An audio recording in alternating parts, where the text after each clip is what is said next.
6 for Sophie, and that's a good number.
This is Mission Control Houston. Once again, we are in the final stages of pre-spacewalk preparations by Anil, Menon, and Sophie Adenot.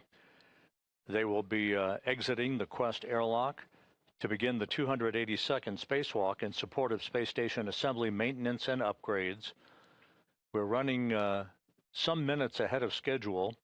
A little bit difficult to predict until we get to the point where they begin the depressurization of the Quest airlock. Houston airlock, I'm going to hold up one of the O-rings of Menon canister 0006. We see some black smudges on it. We're just curious if you want us to wipe that, if that's nominal, or you want us to wipe that with a lint-free wipe, or how to handle it.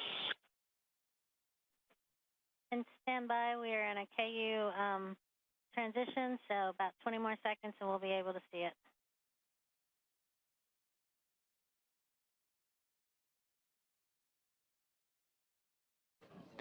And again, the focus of attention for today's activities will be the replacement of a faulty space-to-ground antenna on the Z1 truss of the International Space Station. Looks like a slight little discoloration. It does not look like any fraud.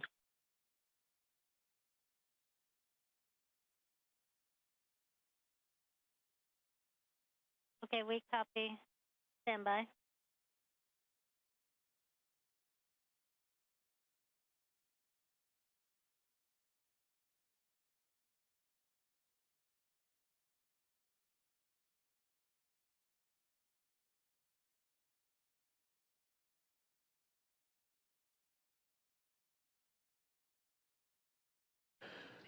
You see in the equipment lock section of the Quest airlock, Jessica Meir at the bottom of your screen. With your description of it mostly being discoloration, then we are happy with pressing as is.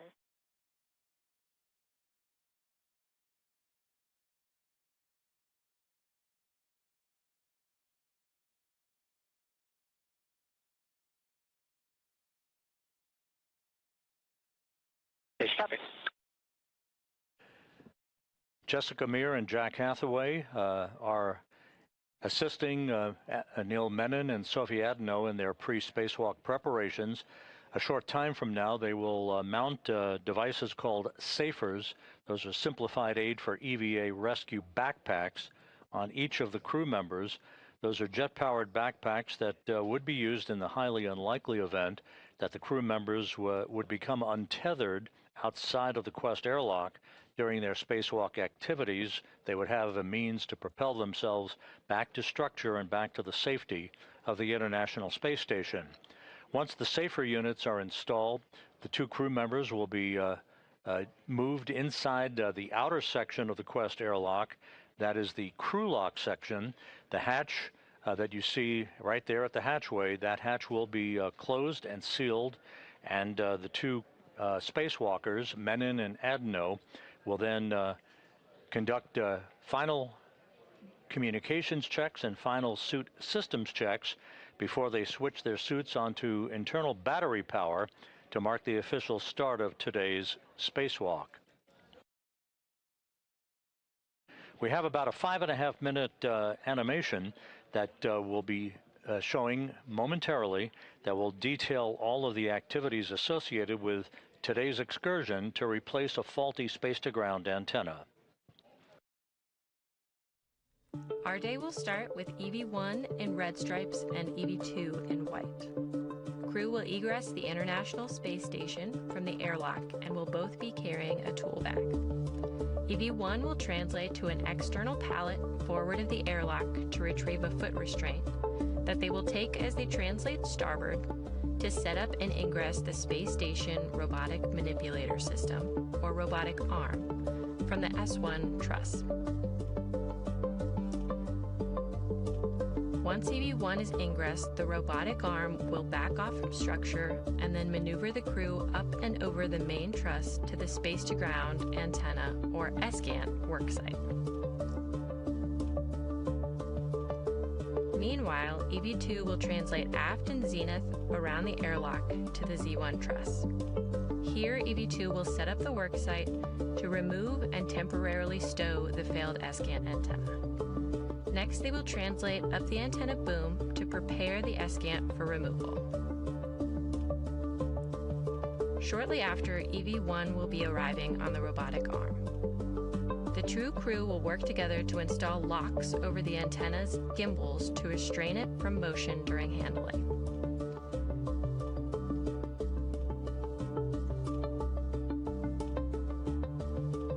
Next, EV1 will demate two electrical connectors.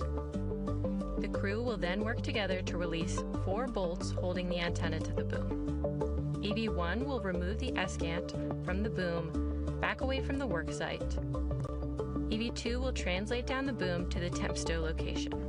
EV1 will hand the antenna to EV2, who will install it in a temporary stowage location. From here, the crew will maneuver starboard for the retrieval of the spare antenna. EV1 will fly to the worksite on the robotic arm and begin the release of 2 bolts.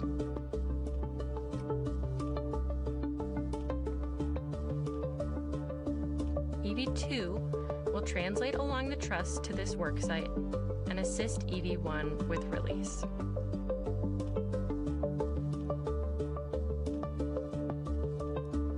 EV1 will retrieve the spare antenna from its housing, and the robotic arm will fly back to the install location on the Z1 truss.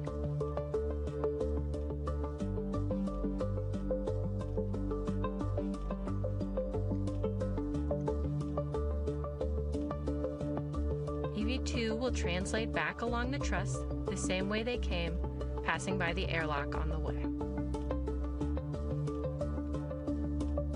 Both at the worksite, the crew will work together to get the antenna seated and installed on the boom.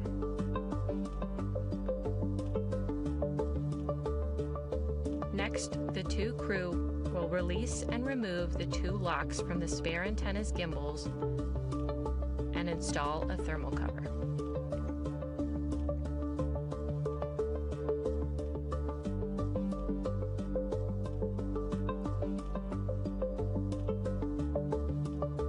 EV2 will retrieve the failed antenna from its temporary stowage location and pass it off to EV1. EV1 will carry the failed antenna outboard to its long-term stowage location.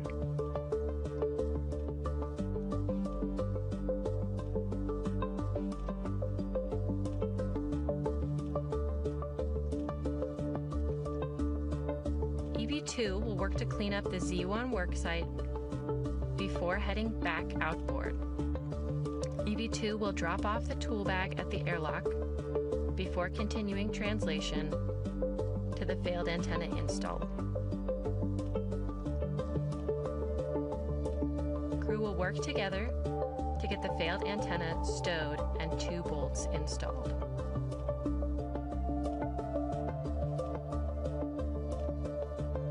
Once the failed antenna is stowed, EV1 will maneuver to the same location they ingress the robotic arm from. EV2 will begin translation back to the airlock and prepare for crew ingress.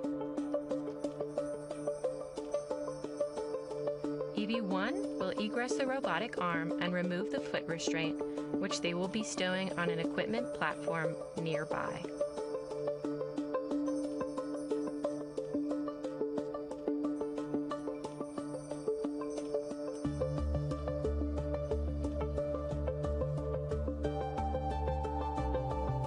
EV1 will then translate back to the airlock, where crew will ingress the International Space Station with their tool bags to finish out their planned 6-hour and 30-minute EVA.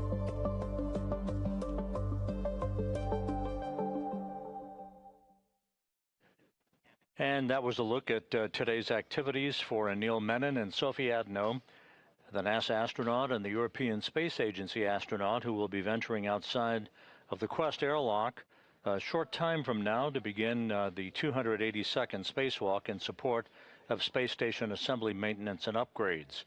A shift handover has been completed here in the flight control room in Mission Control.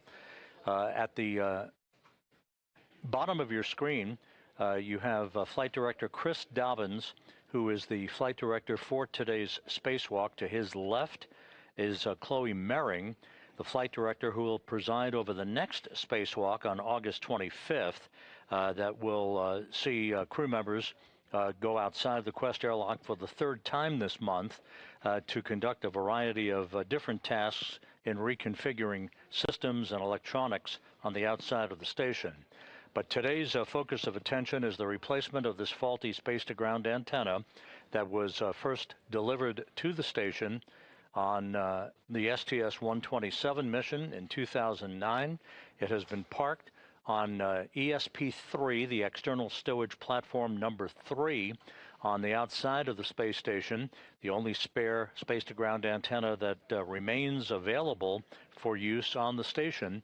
It will replace a faulty antenna that began to degrade in its gimbling or swiveling capability back last November. One of the features that you'll be seeing throughout the course of the spacewalk today will be Anil Menon, who will be planting his feet in a portable foot restraint at the end of the Canadarm2 robotic arm, sort of like a telephone repairman at the end of a cherry picker. He will be maneuvered to various work sites and will be carrying the faulty antenna once it is removed from its boom on the Z1 truss over to the port 3 truss of the station to be installed in the empty parking place that the spare antenna currently resides. That spare antenna then will be brought by Menon once again at the end of the robot arm back to the work site at the Z1 truss in the middle of the backbone of the station to be installed and then subsequently activated by ground controllers here in Mission Control. The robotic arm will be primarily operated today by NASA astronaut Jack Hathaway, who you see on the right side of your screen, being assisted by Jessica Meir as they mount a simplified aid for EVA rescue backpack onto Menon first, then to Adenot, as they will be then equipped with a return capability on this small nitrogen thruster backpack in the unlikely event they would become untethered from the structure of the International Space Station or as they're moving around from work site to work site.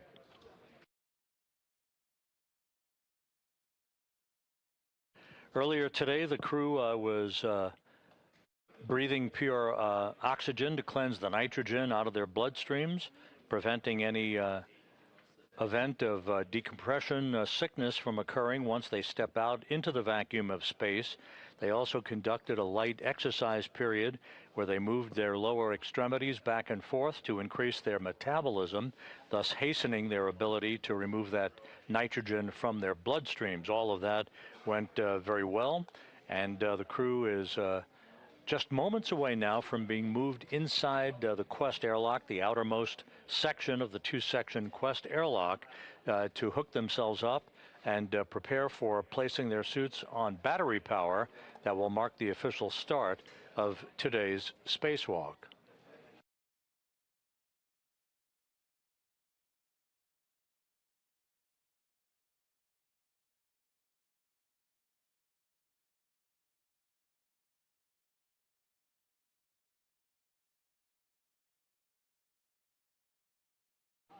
Here in Mission Control, you'll be hearing the voice for a while of Steven Zenter. He is the spacecraft communicator who will be, he is seated to the right of Flight Director Chris Dobbins. Zenter will be talking to the crew up until the time that the final preparations will be undertaken prior to the suits being placed on battery power. The spacewalk choreographer, if you will, or the IV, the astronaut who will be on console talking directly to the crew during the EVA itself, is veteran astronaut Ann McClain. She is not in the field of view at the moment. She'll be on console momentarily. She is in the room, and she'll be the voice you'll be hearing as she runs through the step-by-step procedures with Menon and Adenot while they're conducting their work outside in the void of space.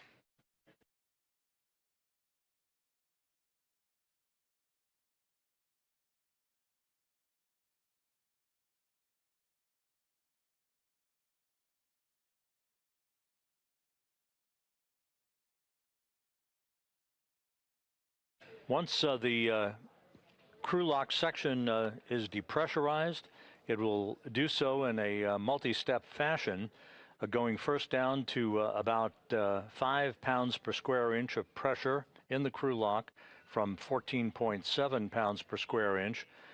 There will be a pause to enable ground controllers to check out systems and for the crew members to conduct final checks of their suits, making sure that they're leak-free.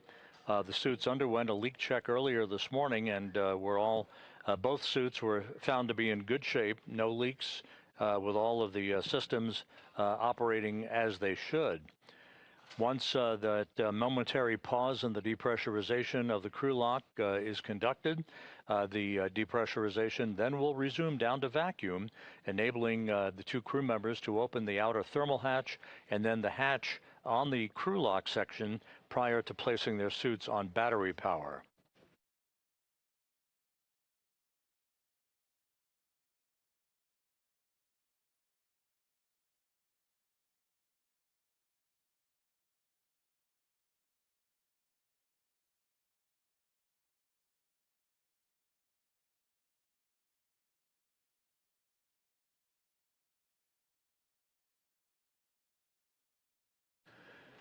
Here in Mission Control, the clock on the wall calling for a go for depressurization just under 10 minutes from now. We'll continue to track that time.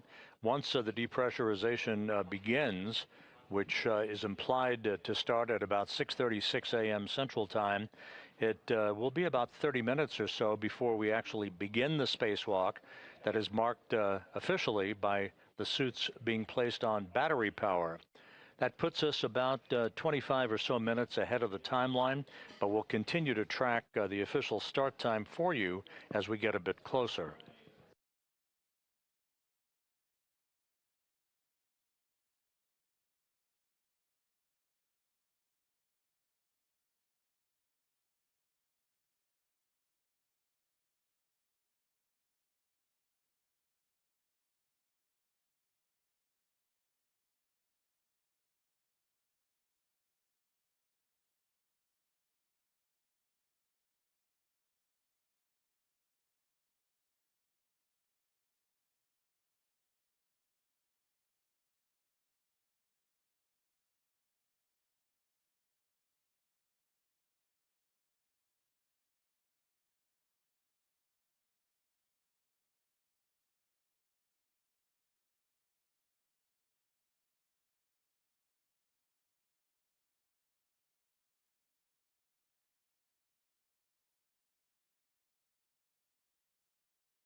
And just to update you, we now believe that the actual depressurization of the Quest airlock will come a bit later than 6:36 a.m. Central Time.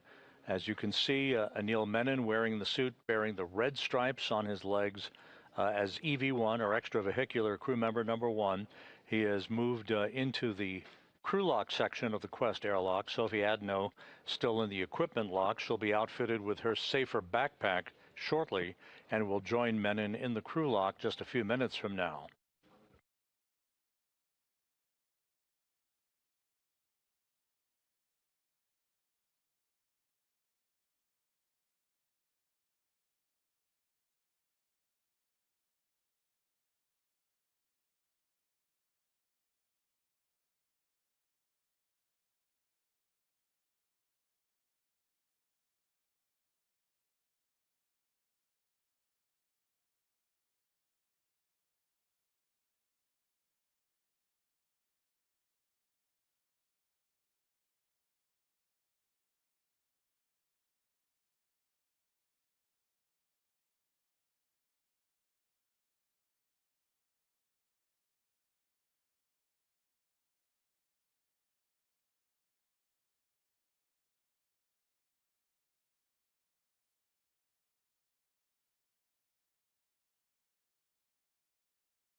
Jessica Meir on the left, and just out of the field of view in the lower right-hand portion of your screen, Jack Hathaway installing the safer backpack onto Sophie Adenot, who soon will become the first French woman to walk in space. Adenot, representing the European Space Agency today, joining Anil Menon for what is planned to be about a 6.5-hour spacewalk, could go longer, as the two crew members for Expedition 75 join together in the replacement of a faulty space-to-ground antenna. There are two such antennas that reside side by side on the Z1 truss in the middle of the truss section of the International Space Station. ESCANT number 2, or space-to-ground antenna number 2, is the antenna that developed a gimbling or auto-tracking problem last November. These dishes, if you will, track the NASA Tracking and Data Relay Satellite System, lock on, and provide high data rate telemetry, video, and voice capability to ground controllers throughout the world.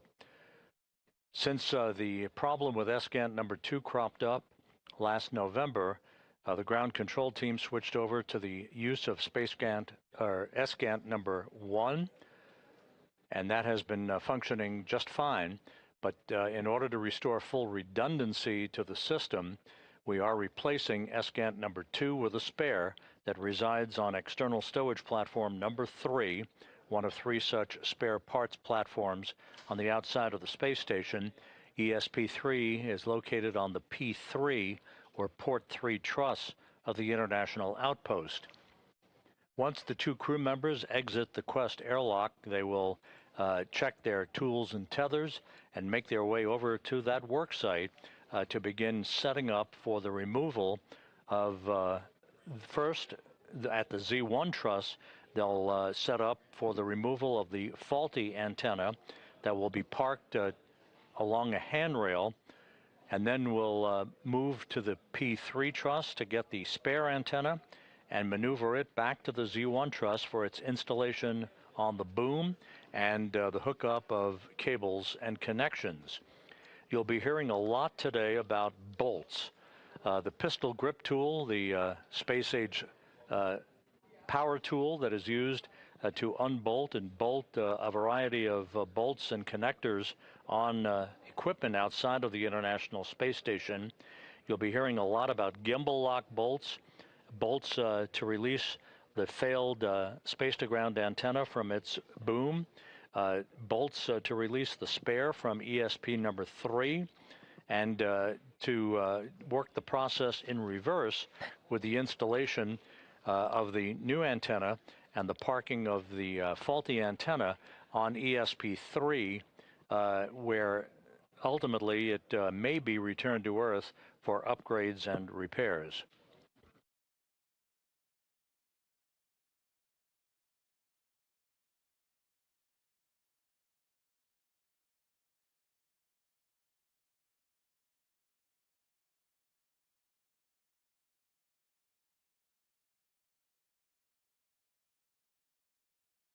And just a reminder, Anil Menon, who's already inside the crew lock section of the Quest airlock, he will be driven around at the end of the station's Canadarm2 robotic arm by Jack Hathaway that you see on the left side of your screen.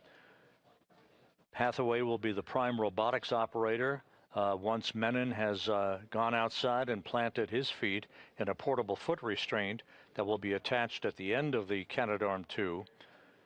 It will be Menon who will haul the failed antenna over to a temporary parking place and eventually over to ESP3, and he will take the spare antenna and move it to its installation point on the Z1 truss.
Here in Mission Control, Flight Director Chris Dobbins is double-checking with several flight controllers as the two spacewalkers are now inside the crew lock section. You'll see the hatch closed behind them by Jessica Meir here just a few moments from now, and that will be the precursor to the start of the depressurization of the crew lock from its current pressure of 14.7 pounds per square inch of pressure down to vacuum in a multi-step fashion.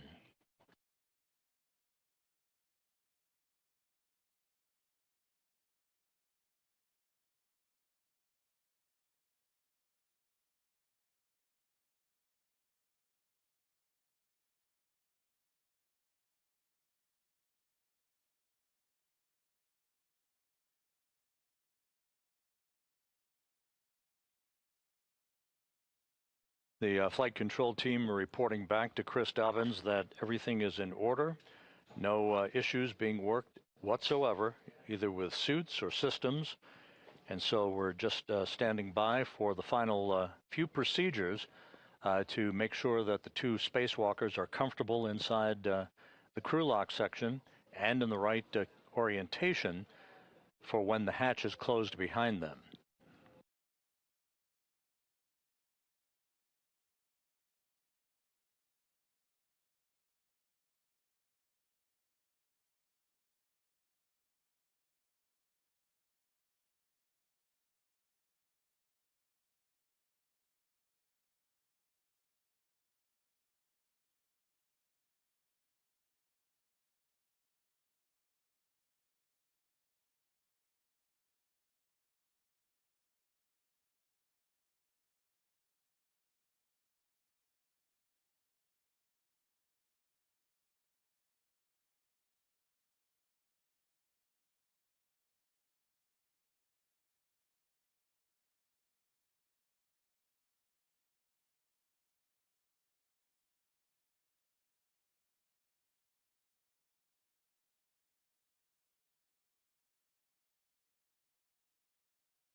This is Mission Control Houston. If you're just joining us, we are on the cusp of the beginning of the 282nd spacewalk in support of space station assembly, maintenance, and upgrades. You can see in this view in the Quest airlock, in the foreground is Jessica Meir. Jack Hathaway is right at the hatchway, the dividing line between the equipment lock section and the crew lock section. Inside the crew lock are the two spacewalkers for today, Anil Menon, EV1 or extravehicular crew member number 1, wearing the suit bearing the red stripes, about to begin the second spacewalk of his career and the second in the past 12 days. Sophie Adenot of the European Space Agency is about to begin her first spacewalk. This the 5th spacewalk conducted out of the space station in 2026 and the second for Expedition 75 crew members.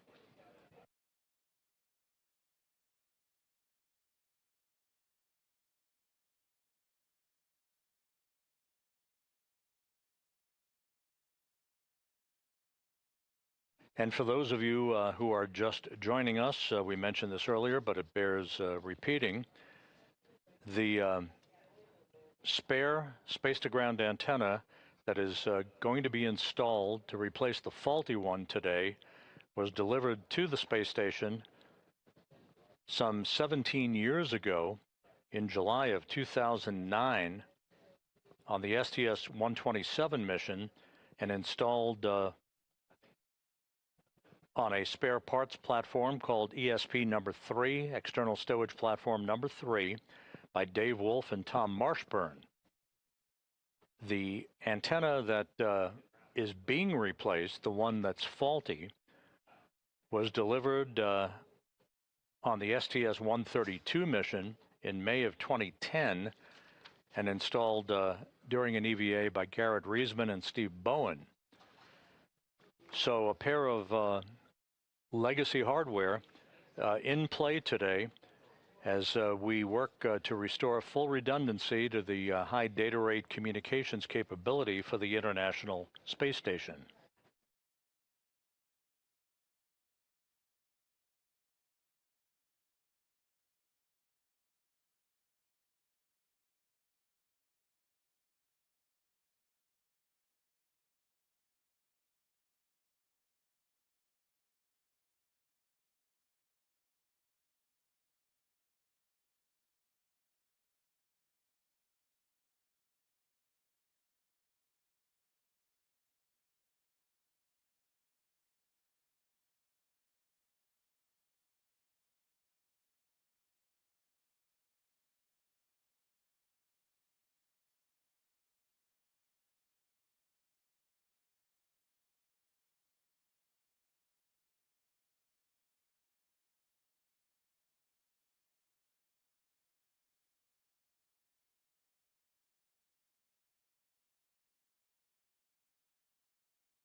The space-to-ground antenna, SGANT number 2, that is being replaced today is part of the KU band system that enables high-rate data communications. That's payload data, video, crew procedures, and other communications functions for the International Space Station. This antenna developed a failed gimbal assembly, meaning it can no longer point in the direction needed to track the tracking and data relay satellite constellation that orbits the Earth, needed for communications. The only spare space-to-ground antenna is stowed on ESP number 3. That's one of 3 such spare parts platforms on the outside of the station, in this case on the P3 truss of the station. The failed space-to-ground antenna is currently stuck, if you will, in a vertical bird bath position. This position deliberately oriented to facilitate its removal from the boom that it resides on the Z1 truss. Now you see Jessica Meir closing the hatch behind the two spacewalkers and isolating Meir and Hathaway from Menon and Adenot.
Houston airlock in step 77. We have completed steps 76 and 77, and you guys are go for step 78.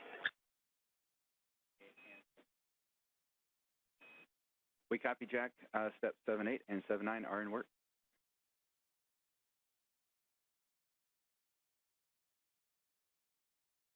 Okay, and we will sit tight until you guys run with 7 all the way through 80, and then we'll pick back up in 81 when you let us know.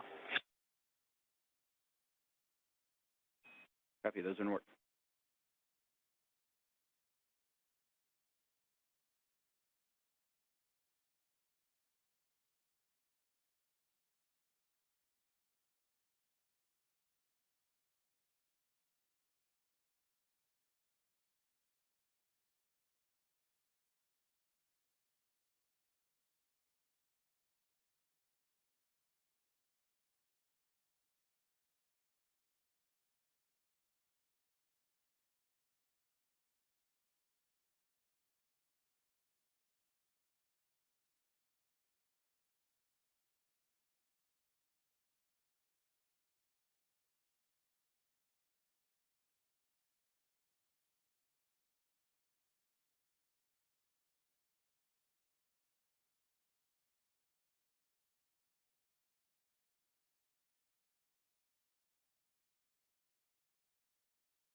This is Mission Control Houston. In the equipment lock section of the Quest airlock, Jack Hathaway on the left, Jessica Meir on the right.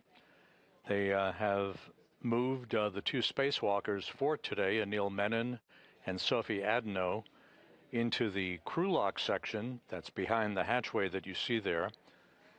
As we stand by for the start of the depressurization of the crew lock that will lead to the opening of the hatch and the two spacewalkers placing their suits on battery power to mark the official start of today's excursion, the 282nd in support of space station assembly, maintenance, and upgrades. Airlock Houston, Space to Ground 1 for EV crew. You are now hot mic on Space to Ground 1. And Jack, you are go to proceed, picking up with step 81. One copy. Two copies.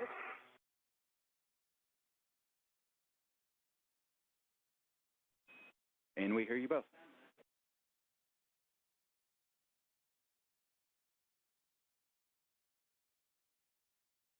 And airlock, we copy that we are proceeding in step 81.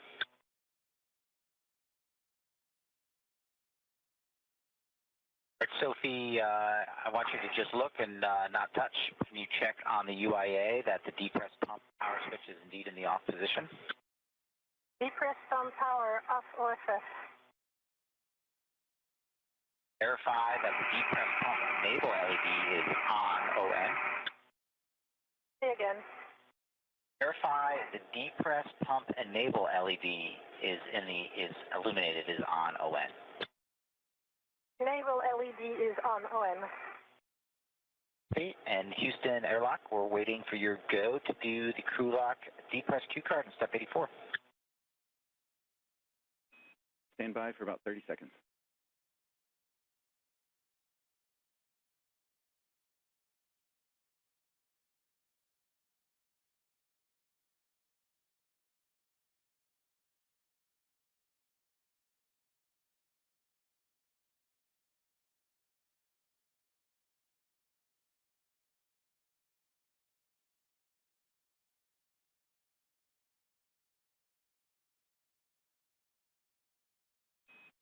Thanks for your patience, Jack. With that, we are go to step into the crew lock depress, repress coup card. Copy, we're go in step 84 to start the cue card.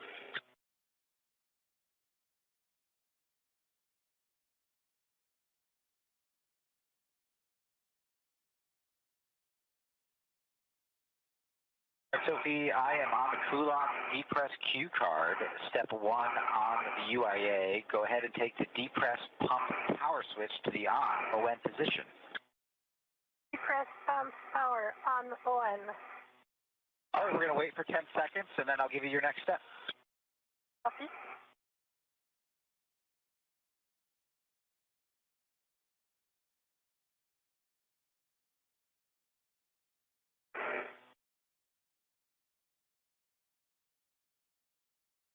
It's been 10 seconds. You can take the depress pump manual isolation valve to open, and you can expect an alert tone. Copy.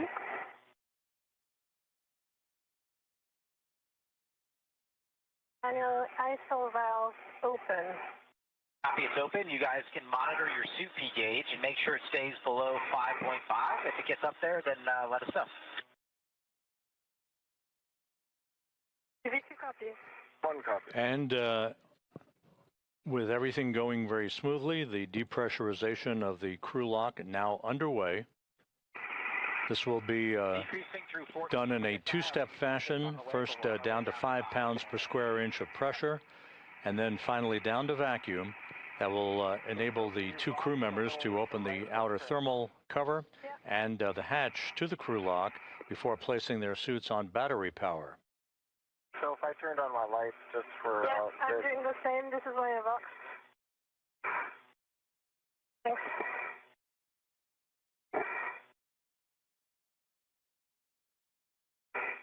It's on EV2.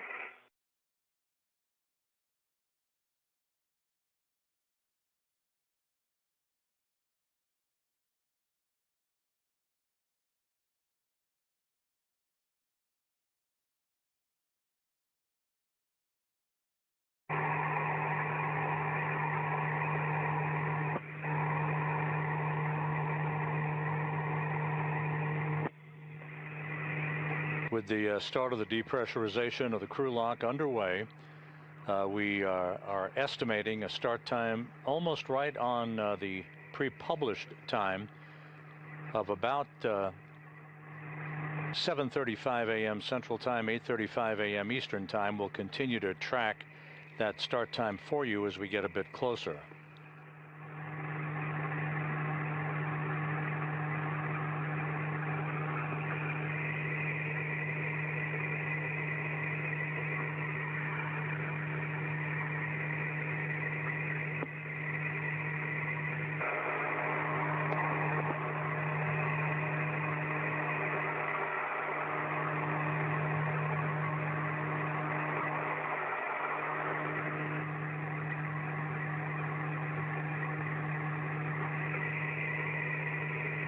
The crew lock now passing 10 pounds per square inch of pressure.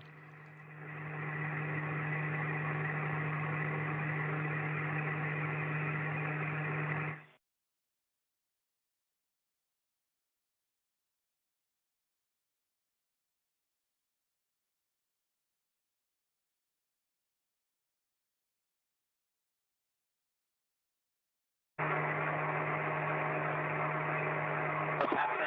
10 PSI on our way down to 5. 1 copy. 2 copies.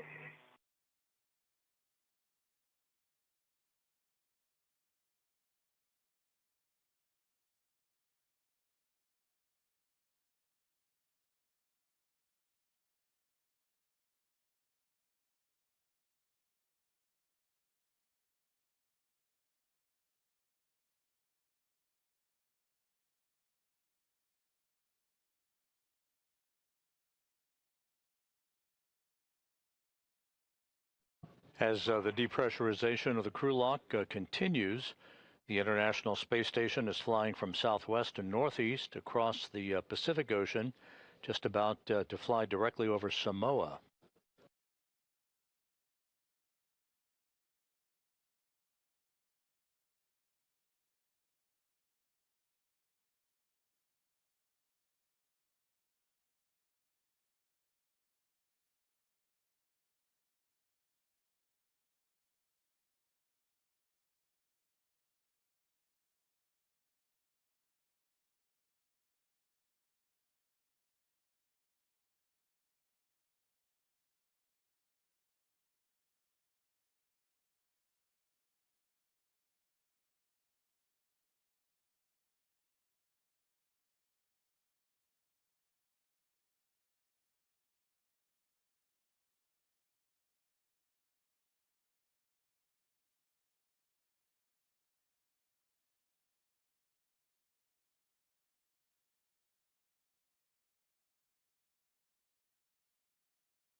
Continuing on down, we're passing 6.5 psi. You guys might get an alert tone at 6 psi. We're working our way down to 5. 1 copy. Copy.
This is Mission Control Houston, once again monitoring the depressurization of the crew lock on the International Space Station's Quest airlock.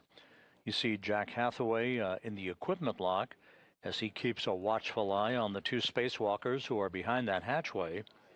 Anil Menon, EV1, or extravehicular crew member number 1, soon to embark on the 2nd spacewalk of his career, and Sophie Adenot of the European Space Agency, EV2. She'll be wearing the suit with its no markings, just a pure white suit, no markings whatsoever on her suit, as EV2 extravehicular crew member number 2.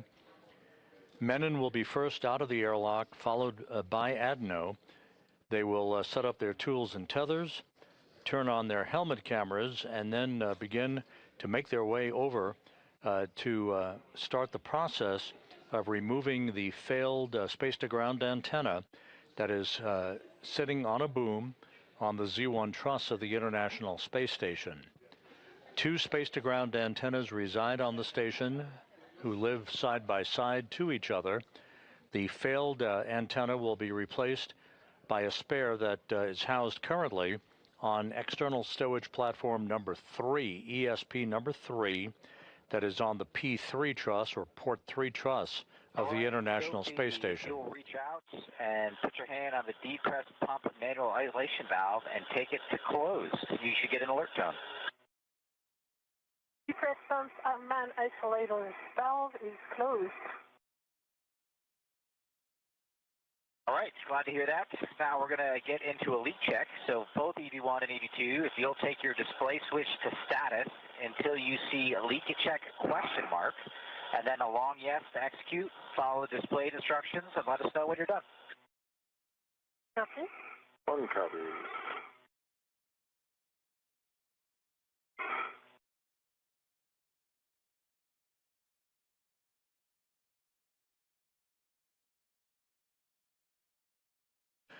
And with the depressurization of the crew lock paused momentarily at 5 pounds per square inch per the procedures, a look at the key players for today's spacewalk. At the top of your screen is veteran astronaut Ann McClain. She will be the intravehicular crew member, or IV crew member, who will be talking to the 2 spacewalkers, guiding them through their procedures as they replace the failed space-to-ground antenna outside of the station today. Seated to her left is spacecraft communicator Steven Zenter. He'll be talking directly to the other crew members inside the space station. Flight Director Chris Dobbins is in the light-colored shirt on console. He is presiding over today's spacewalk, joined to his left by Flight Director Chloe Mering, who will be the flight director on August 25th, in charge of what is known as the triple jump spacewalk, which will see a variety of tasks to reconfigure systems on the outside of the station. Action alert. Copy, good leak check for 2. And let me know when you're both in O2 actuator EVA. Copy. 1's an EVA. Copy, EV1 and EVA.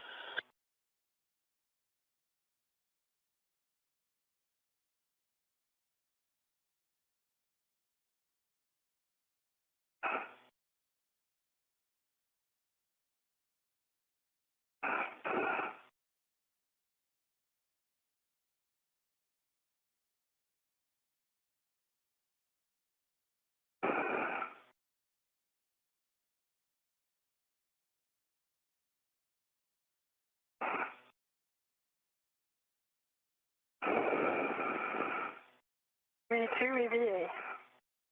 Copy, EV2 is O2 actuator and EVA.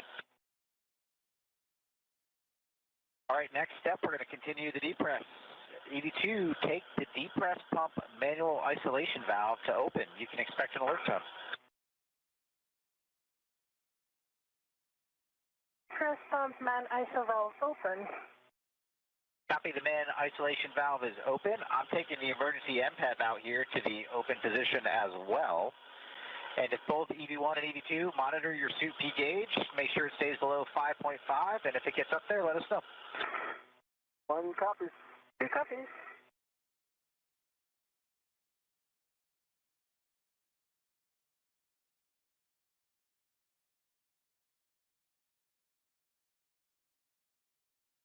The depressurization of the crew lock once again underway after a momentary pause. This will take the crew lock down to vacuum, enabling the outer hatch then to be open, and for the 2 crew members to place their suits on battery power. That will mark the official start of today's spacewalk.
Jack Hathaway and Jessica Meir in the equipment lock section of the Quest airlock, monitoring the systems as the crew lock is just about at 2.5 pounds per square inch of pressure.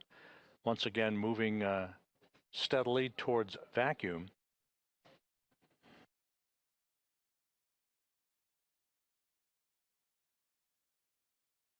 Today's spacewalk expected to last about 6.5 hours in duration.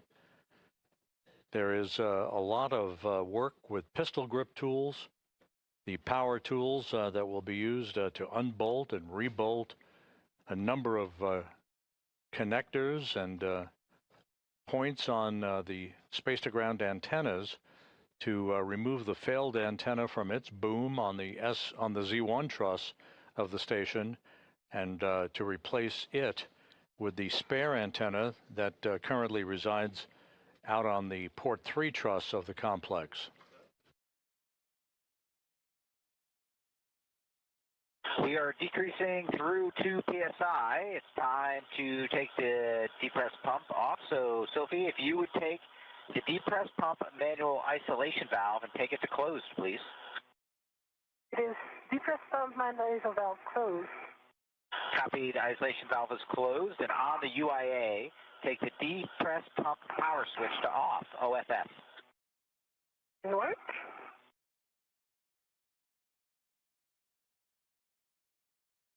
depress power off OFF. Copy off OFF.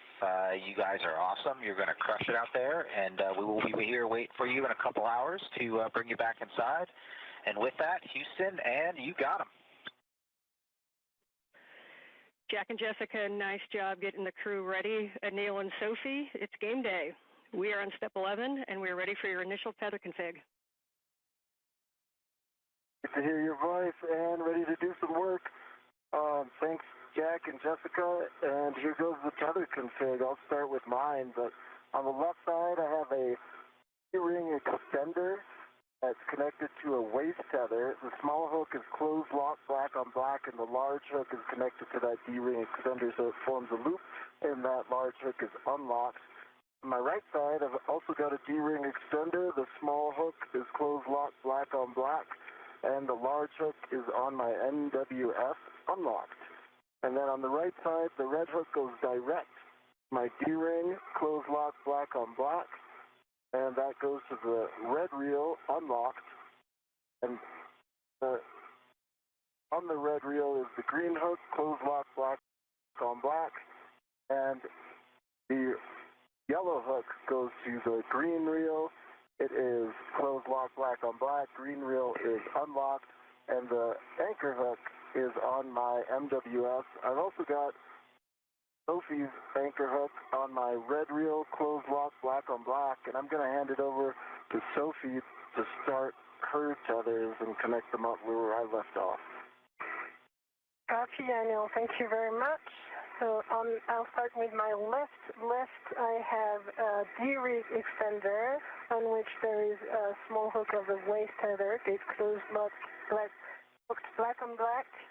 The big hook of this waist tether is gate closed, locked, black on black, and goes to the airlock waist tether. Big hook, which is gate closed, locked, black on black. The small hook of this airlock waist tether is gate closed, locked, black on black on the airlock D-ring extender. So for me, that's a good load path to the airlock. Then I'm going to switch to my right side. On my right D-rig extender, I have a waist tether. Small hook is gate closed, locked, black on black. And the large hook is on my mini workstation. On this right D-rig extender, I also have a red hook from my red reel. This one is gate closed, locked, black on black. My red reel is unlocked, on which there is a green hook, also gate closed, locked, black on black. The yellow hook goes to the green reel. Yellow hook is gate closed, locked, black on black. The green reel is unlocked, and I think Anil verbalized already that Anchor hook. the anchor hook is gate closed, locked, black on black, which I double check here on his tethers. So for me, that's a good config. Okay, Houston is tracking a good initial tether configuration. So when the crew lock DPDT is at 0, you will expect an alert tone. Copy. That long list of procedural checks by Anil Menon and Sophie Adenot. And Anil and Sophie, it's going to be about 10 minutes to get down to that number.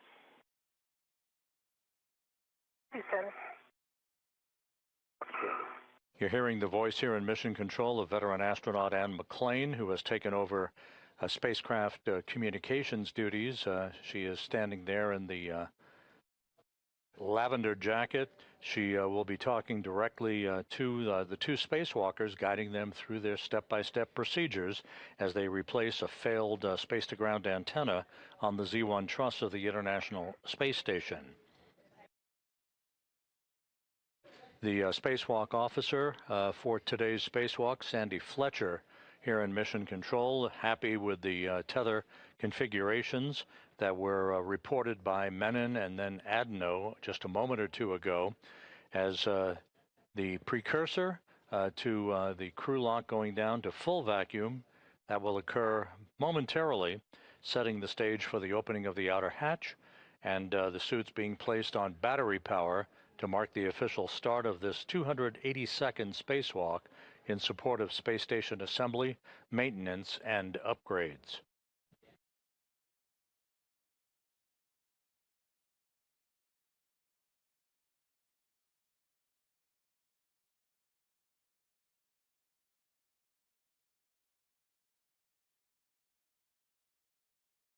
The International Space Station is flying 260 miles over Nevada, moving from southwest to northeast in an orbit inclined 51.6 degrees to either side of the equator.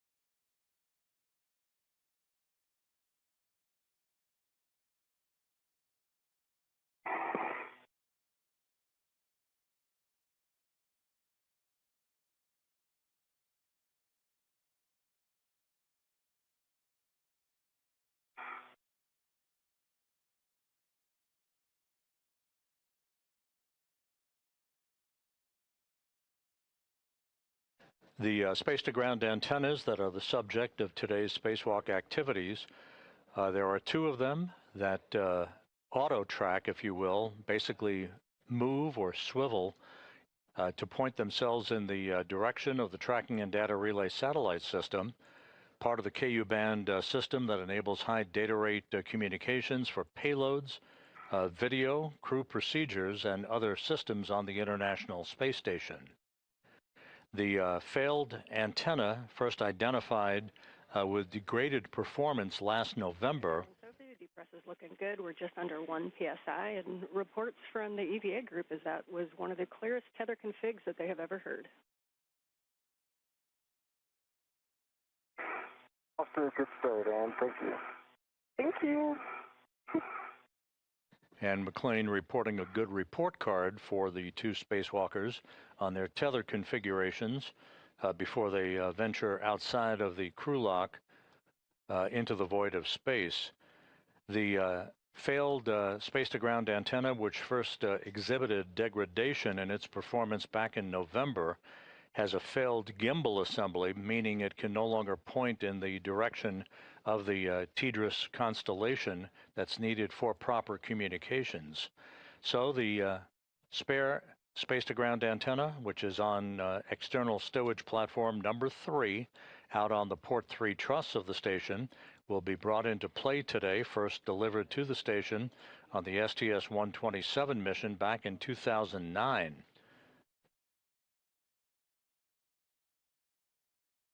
The antenna that is degraded and will be replaced today was delivered and installed on the station on the STS-132 mission back in 2010.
We're now sitting at about 0.7 pounds per square inch of pressure in the crew lock, approaching vacuum.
And Anil and Sophie, we're showing you at about 0.65 or just under.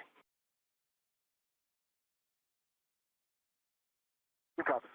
Good copy.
With the crew lock section of the Quest airlock approaching vacuum, we are expecting today's spacewalk to start just about on time at about 7:35 a.m. Central, 8:35 a.m. Eastern Time. And again, we'll keep you posted. The official start time to be marked when Menon and Adenot place their suits on battery power. Menon soon to begin the second spacewalk of his career, Adenot her first.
with the crew lock section at 0.5 pounds per square inch, and just a bit below that, actually.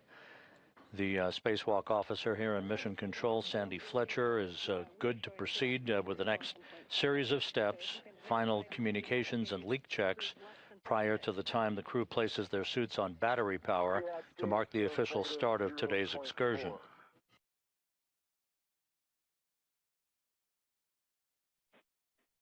Well, that will work for us. You are go to open the hatch and stow it and ensure the emergency MPEV is closed. Happy go, EV1.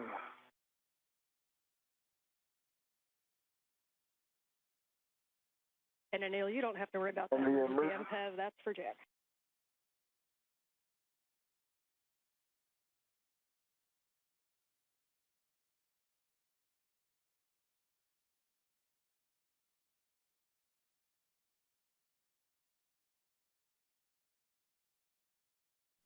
The hatch to the crew lock is now open.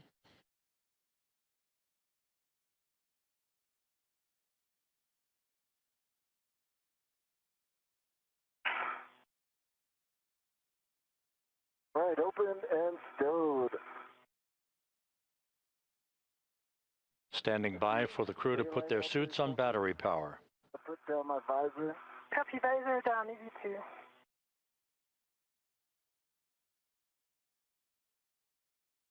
Okay, copy. Hatch is open and stowed.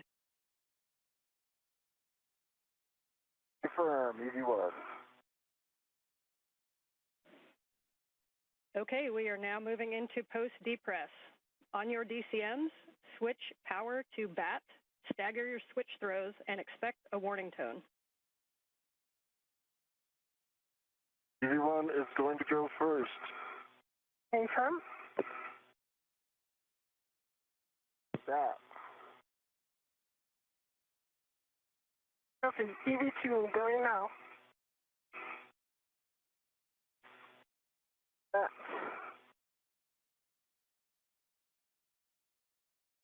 Expected CPI.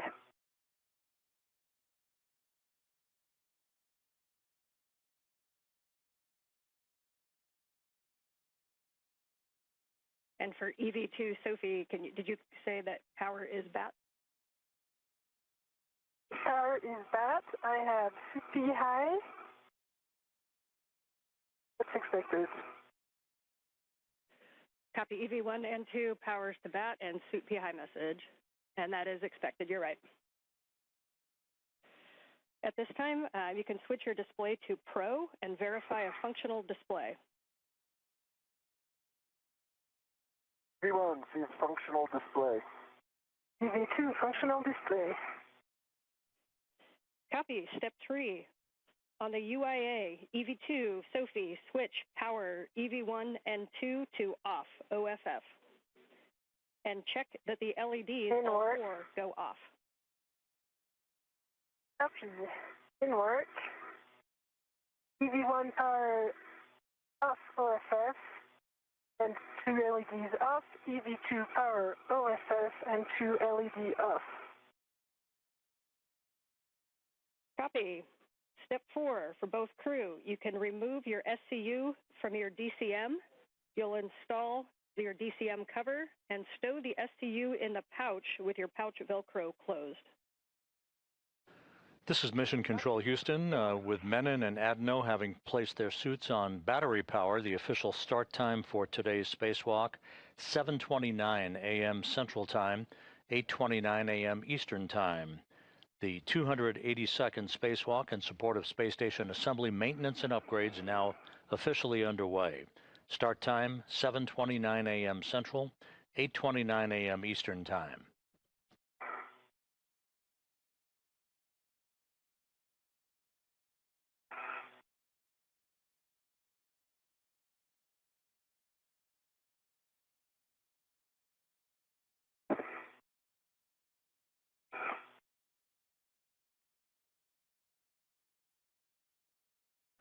And 1 is stowed.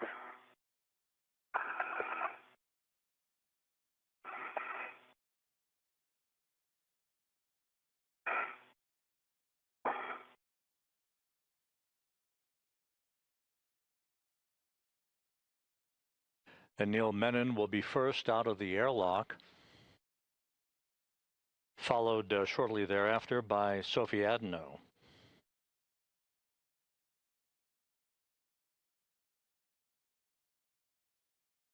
Crew is towed.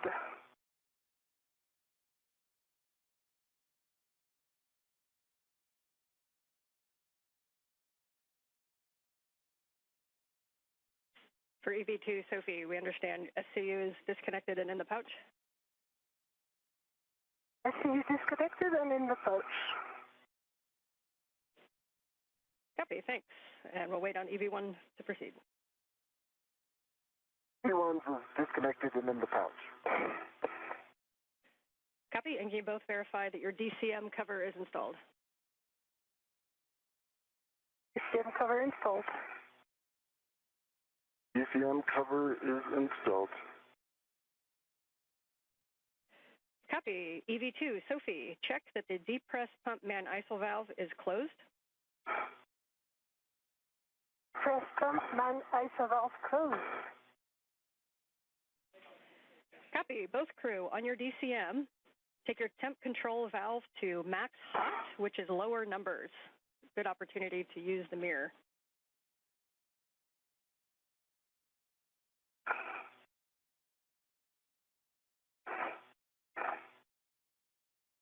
What is max hot? Can work.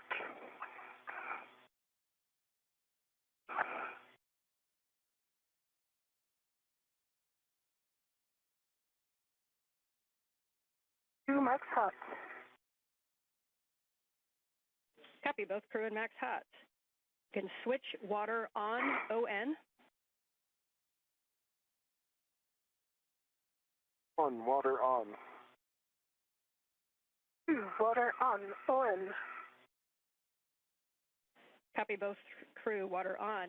Check your DCM is blank and your bite is off.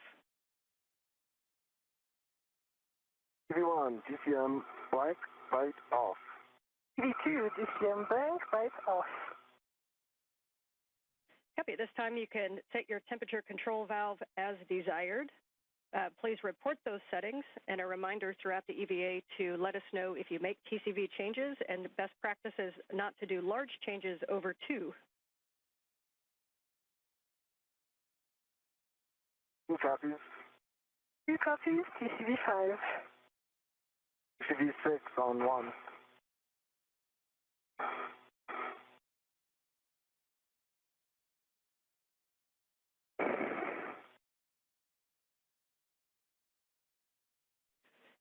Copy 6 for EV1.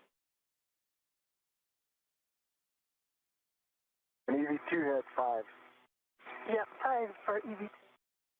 Copy 6 and 5. Report suit pressure gauge. Pressure gauge on EV1 is 4. Spacewalk intravehicular crew member Ann McLean is reviewing the correct configuration for spacesuit systems with Anil Menon and Sophie Adenot before Menon moves outside of the Quest airlock to set up his tethers and tools, followed by Adenot in the first stages of today's spacewalk to replace a failed space-to-ground antenna on the International Space Station.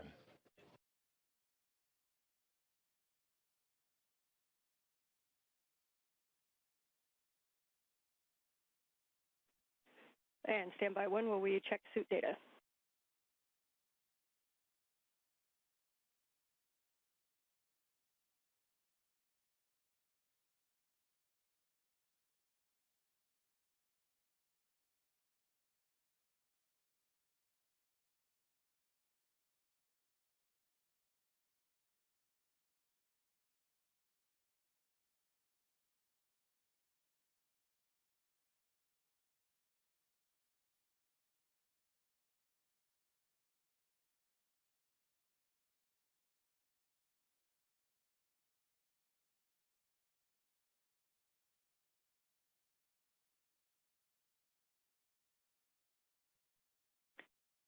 And Anil and Sophie, we are just looking at data. We're going to hold you here for a minute. We had an LED on the PSA, so we're going to be running a PSA recovery from fault. So we'll just stand by where you're at for a couple minutes. Standing by. Standing by.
Okay, Anil and Soph, thanks for your patience there. And we just have the IV crew running some steps on the PSA, but it does not impact you. So at this time, Anil, you are go to open the hatch thermal cover. You can unhook the strap from the magnetic plate D-ring, move the hook to the integral tether point, and cinch the strap until snug. When you do, please report number of Sharpie lines.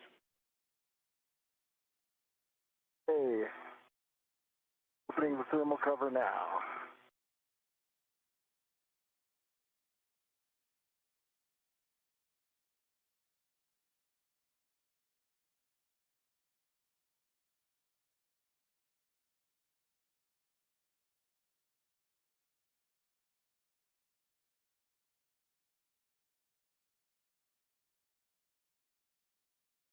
One's got thermal cover open, 6 Sharpie lines. Copy. It is open and you got 6 Sharpie lines. You are go to egress the airlock, and your first step is to attach your anchor hook, EV1 anchor hook, to the forward airlock D-ring. One is egressing now and looking for forward.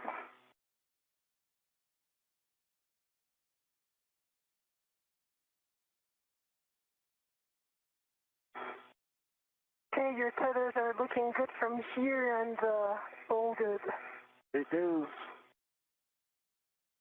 And just about 11 minutes into today's spacewalk, the outer thermal hatch on the Quest airlock is now open.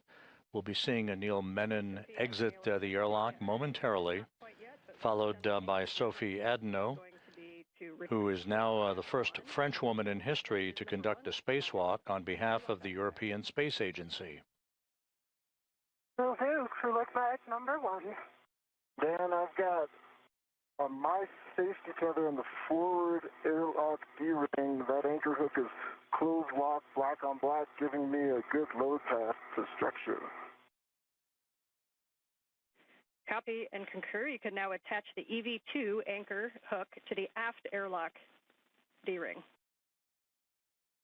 The space station is currently flying over northwest Africa, moving from northwest to southeast.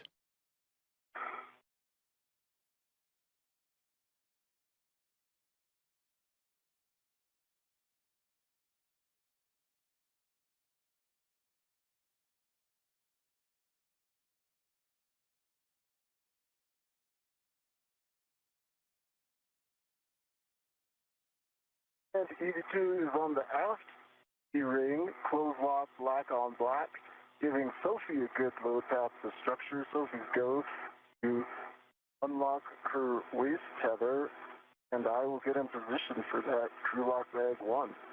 Okay, I am ready to pass the crew lock bag 1. I double check it's number 1. I will wait a minute before, I'll pass the bag first before and I exit before I release my airlock, since I have to. Sounds great, Sophie.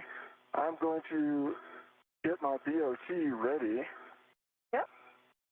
I'll tell you when I'm in a good position. Copy all.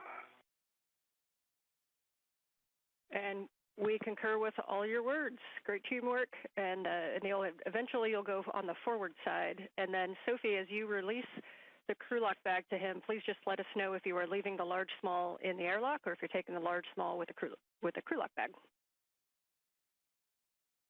So the plan is to leave the large small in the airlock, and the small red that is currently attached, once Anil will be ready to the bag, then I will put it back on the UIA tether point.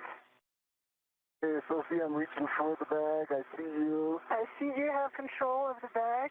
I do. Let me get my ret on it. Mm-hmm.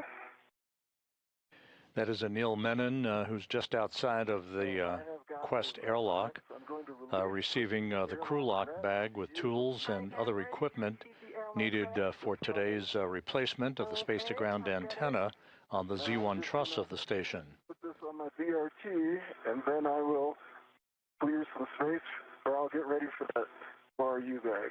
Copy. I confirm the small red is on the airlock UIA tether point.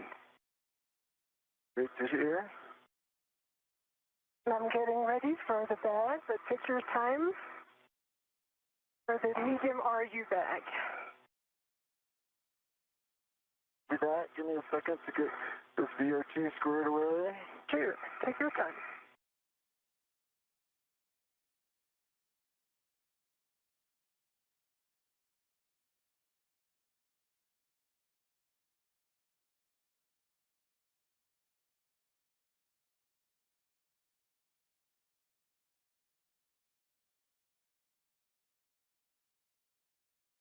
Okay, my BRT is back and away, and I have a rat ready for the medium RU bag. Okay, I'm ready to pass the medium RU bag. Sure, it's clear on my tether. See it? You see it? I have control. Copy.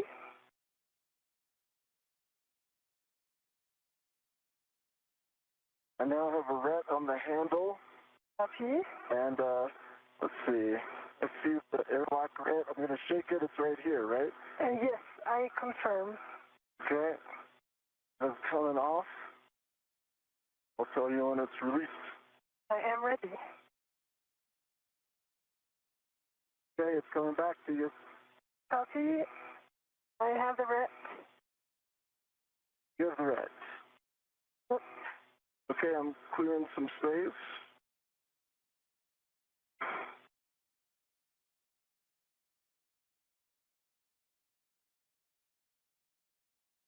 And the red is on the same tether point, UIA tether point aft. Okay. Copy and good config.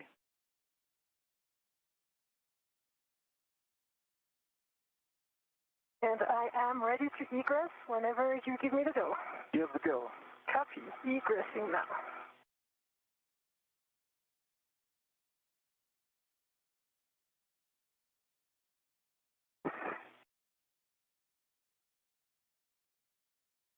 I see you coming out.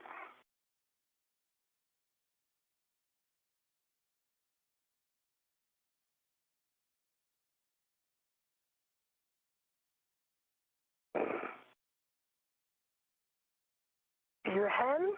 Hi, Anil. Hello. Okay.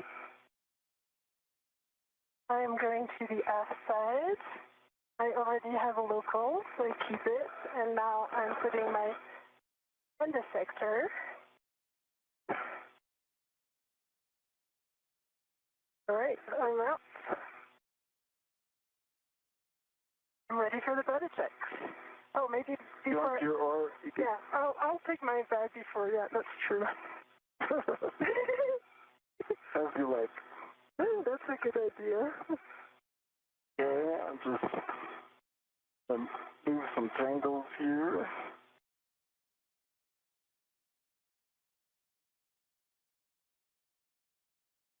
Okay.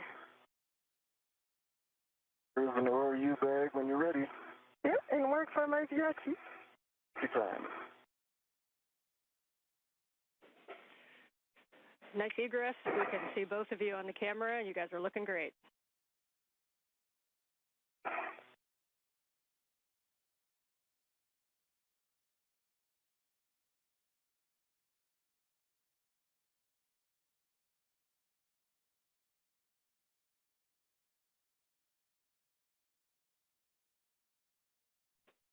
And as you guys get situated with the bags on your BRTs, just a reminder that to tighten your BRT knobs and really take a look at where your ORU bags and crew lock bags are. The divers are not as much of a help in space, so you want to keep those nicely tucked to your body, and you may need to use those joints on the BRT. Copy. Ann McLean, the spacecraft communicator here in Mission Control, jokingly indicating the word divers, a reference to those engineers who assist astronauts in their training in the neutral buoyancy laboratory here at the Johnson Space Center in spacewalk practices. Anil Menon outside of the airlock, as is Sophie Adenot, Menon wearing the suit bearing the red stripes, Adenot with the unmarked suit, as they make sure that they have all of the orbital replacement unit bags with their tools and tethers and all of the other equipment that they'll be using during today's spacewalk to replace a failed space-to-ground antenna on the truss of the International Space Station. I see your red on it. Okay, let me double check. My red is on it. Yeah.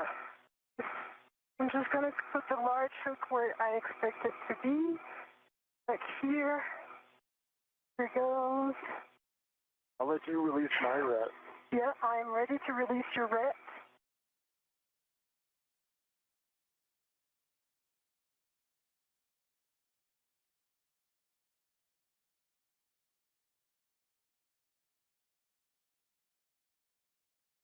The ret is released. I see it. Let me just put it on my NWS and I'll be ready for the buddy checks. Copy. And I think I'll readjust my ERT a little bit too.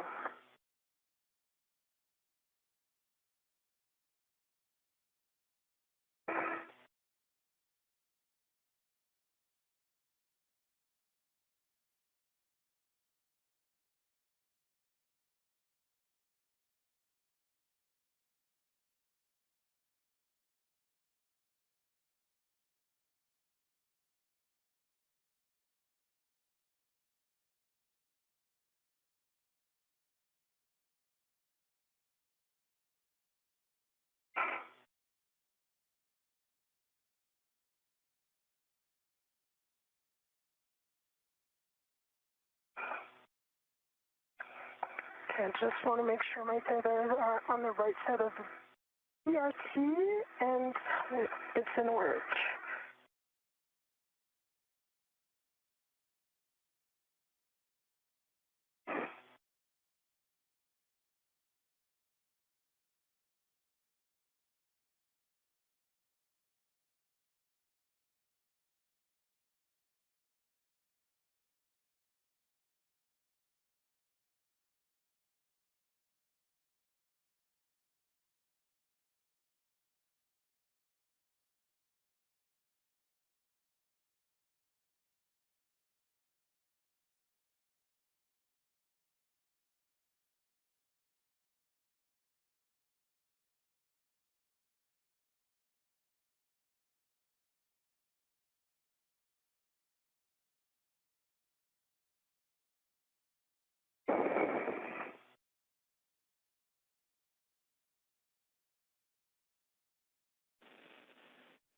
And as you complete the medium ORU bag stowage, Anil, your step after this is going to be to close the thermal cover. No rush on that, but if you'd like to start getting into position. And after that, we'll be doing buddy checks.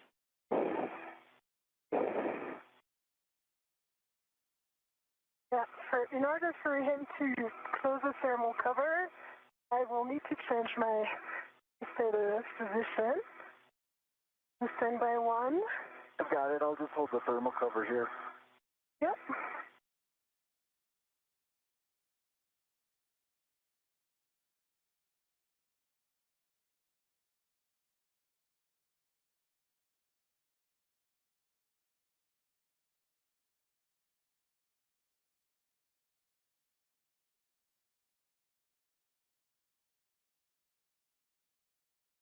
I see your waist tether up. I see the airlock waist tether. Yep, you are go for that. My VRT is rigidized. In position. Okay, thermal cover closed. Copy. Thermal cover closed. Your next step will be buddy checks if you'd like to get into position where you can see one another. And I'll just remind you of the list as you get into position. We're going to be turning on our HECAs. Then we'll be checking for green LEDs, MWS and BRT tabs, safer handlers, and tethers and tools. All right. I'll start off, Sophie, okay? Yeah.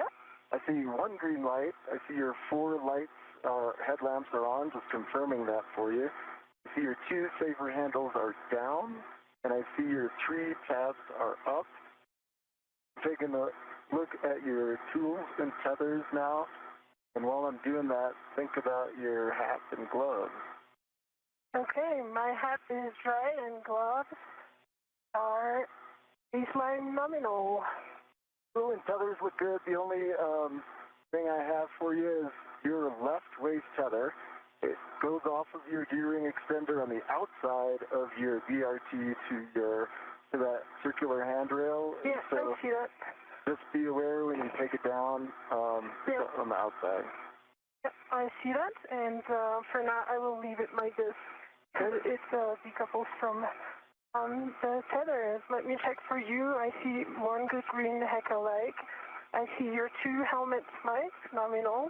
I see your 3 tabs up. I see 1 and, oh, right. Your left safer handle is up. 25 minutes into today's spacewalk, Anil Menon and Sophie Adenot performing what are called buddy checks, basically examining each other's suits and tethers to make sure everything is in order before they move away from the Quest airlock.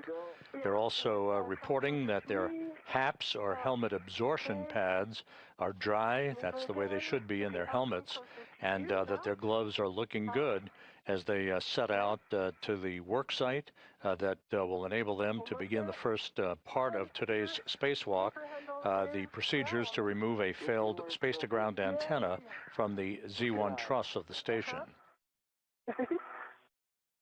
All right.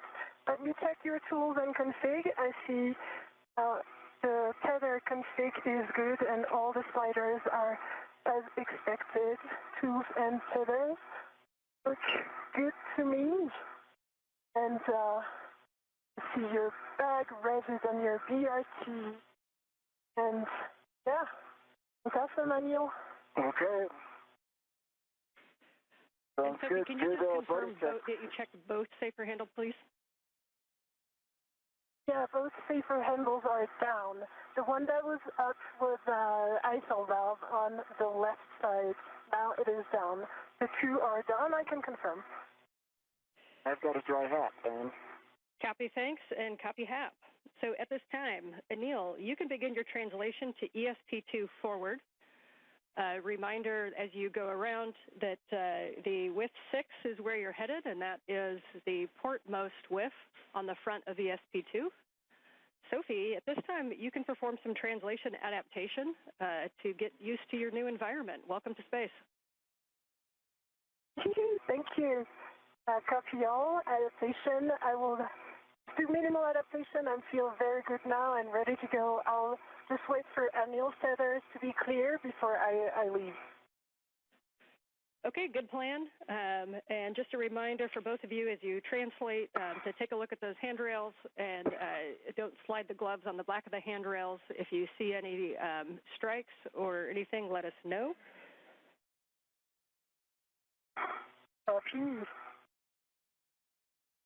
Those instructions from Ann McLean indicating that Menon will make his way to external stowage platform number 2, which is alongside the Quest airlock, to retrieve the articulating portable foot restraint that he will install at the end of the Canadarm2 robotic arm. He'll be maneuvered by Jack Hathaway, who will be operating from a robotics workstation inside the International Space Station. And Anil is clear, and you're happy with the tethers. While Menon plants his booted feet in that foot restraint, moving around at the end of the arm to maneuver to the various work sites with the failed space-to-ground antenna and then the replacement antenna. So I'll give it a go now, going slow in order to be sure that I'm clear of Anil's tether. Copy, good plan. And if you need to put any fair leads in, just let us know. Anil, as you come around to the front side of the ESP2, reminder not to come in contact with the AGB grapple fixture. That is on the nadir side of the front of the ESP2. It's the center ORU facing forward. I've got eyes on that grapple fixture. All right, eyes only.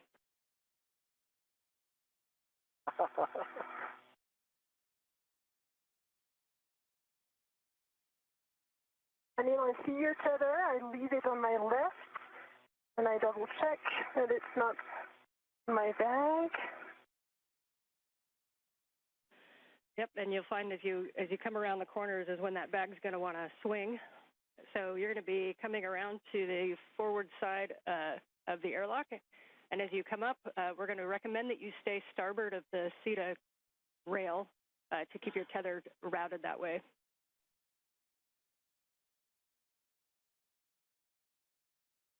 Say again? Yep, as you come up to the top of the airlock, we're going to keep you on the starboard side of the CETA rail, just as you're going right now, just to keep your tether routed on that side. Yes. So you're going to come up the airlock toolbox, and if you see a handrail 0551, you are in the right place. You're going to turn right, hit the wagon wheel, and go zenith. Copy. Up of the toolbox.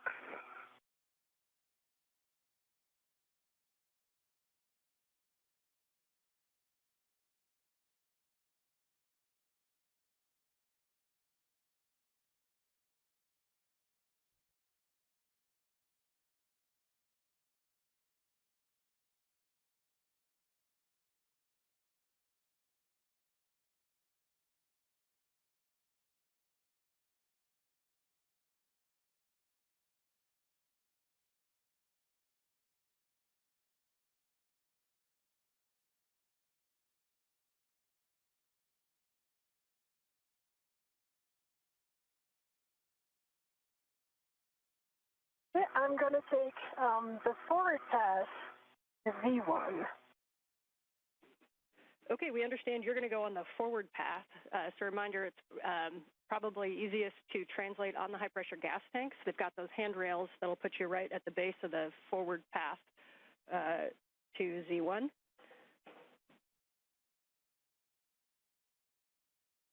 Copy. In work. And for Anil, we see you at the APFR in with 6. You're going to be bundling the crew lock bag, and as we talked about, you're just going to remove your crew lock bag from the VRT and attach the other crew lock bag RET to the APFR, and then retrieve the APFR.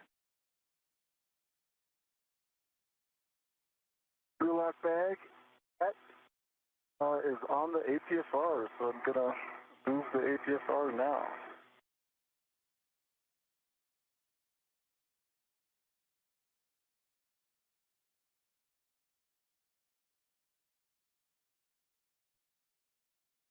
And Sophie, as you get up there, I'm sure you're going to get a nice view of the SAS antenna. You're also going to see some heat pipe radiators. Those are going to be the big squares that are shiny, and those are a no-touch. Yep. Copy.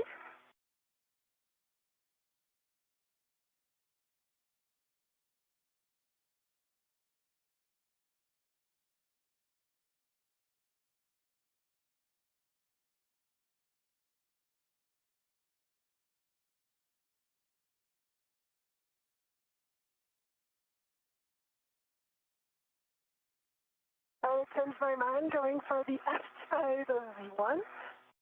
Yeah, it was a change of plane slightly challenging, so I'm now on the F side and everything goes nominal. Okay, we are happy with that. So we see you coming to the starboard side, or port side rather, of those high-pressure gas tanks, and you'll be reaching across to Z1. You should see handrails pointing zenith that look like 6001, 6002, 6003 to take you right up to Z1. Yep.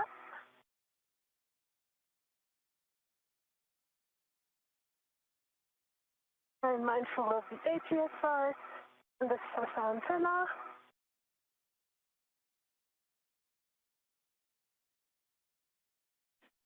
Bill's got the APSR, and he's headed back to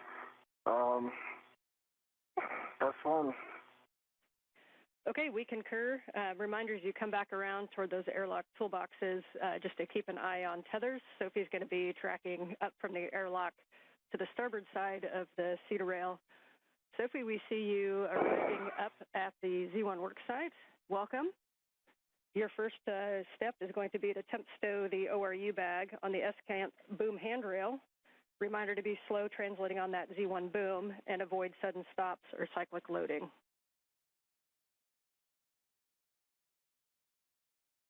Copy.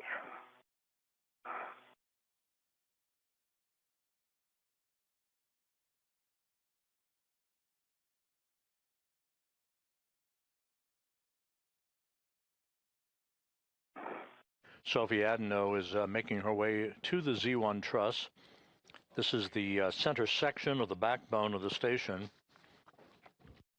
on which both space-to-ground antennas, the healthy one and the failed one, are located side by side. We think a good config would be to put the large hook onto handrail number 2. Reminded that they're numbered from the base of the Z1 up, so 2, it would be the second one facing aft. And if that large small can move up and down handrail 2, we think the bag access will be the best. Copy. Thanks, Anne. Just working now for one fair lead of my safety tether so that the next step is going to be easier when I come back, when I go to ESP3 translation. We copy, good plan. And this one fair lead is going to be a four-man fair lead around 605. Yep, and I think I heard 6052, is that correct? Yes, affirm. Okay, yeah, we like that plan. And a reminder, that's going to be where you put an AET later when you stow the S-cant there. So good recon. Like a good helicopter pilot, you like your recons. Yep. All right.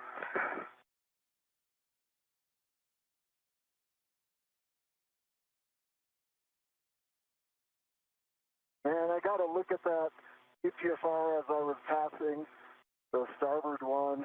There was no sharp edges that I saw. It would have taken a little bit of work to get some photos, so I just bypassed it. I saw some scuffing on the heels. It looked like paint removal, but no sharp edges. Okay, we copy and we appreciate that report.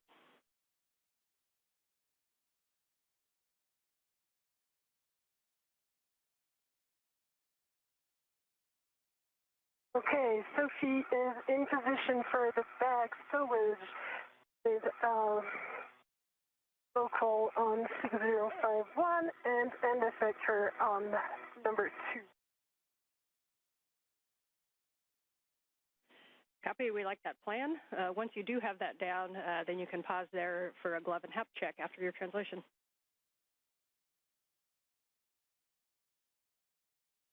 Copy, and I will also change my TCV setting.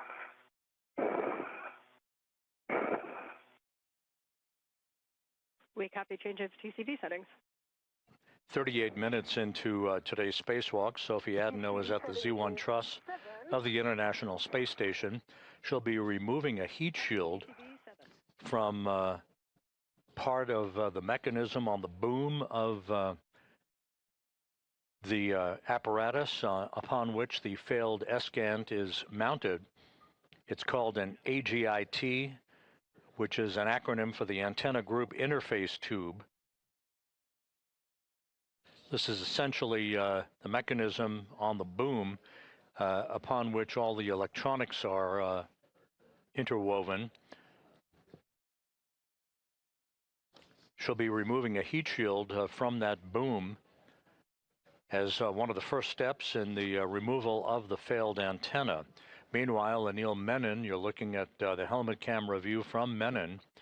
He is retrieving a portable foot restraint from a stowage platform alongside the Quest airlock that he will mount at the end of the Canadarm2 robotic arm that will be operated later by NASA astronaut Jack Hathaway from a robotics workstation in the station to maneuver Menon back and forth to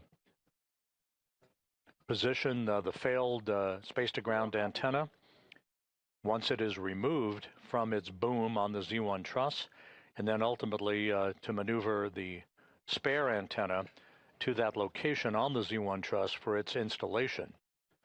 Good view of the thermal radiator flap and the MMOD strikes.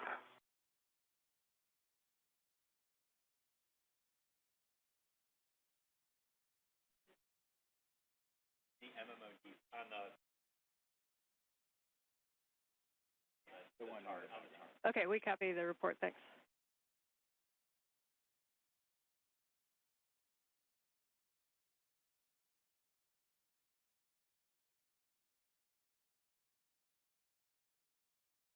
And I'm up to Cedarburg. Copy. You're going to head left, starboard. You're to the F1 NTA, which is mile marker 6900, 6900.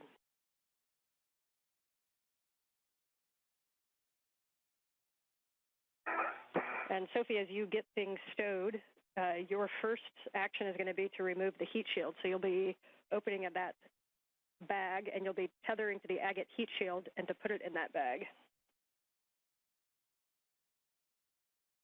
Copy.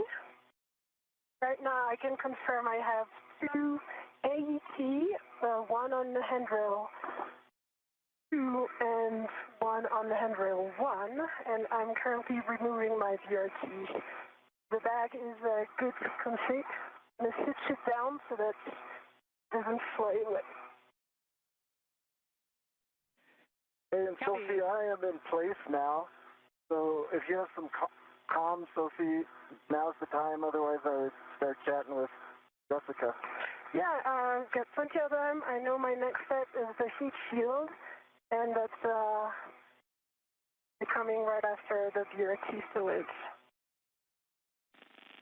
Yep, and for Sophie, just a couple cautions to avoid contact with the ESCANT dish and the gimbals.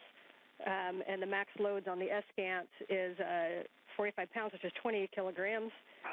Your steps that you can go ahead and take is to go up and retrieve the heat shield. You're going to tether to it and release the quarter-turn fasteners. And then reminder that over on the starboard side underneath, there is an elastic strip that you need to remove. And then you can stow that agate heat shield into the ORU bag. For Anil, I can give you a go to speak with M1. Love that. Hello, Jessica. I am in place. I see the arm and I see good clearance. Your go for APSR install. Okay, we copy that your go for the GCA to the published position. This is going to bring the arm toward you, station aft. Copy.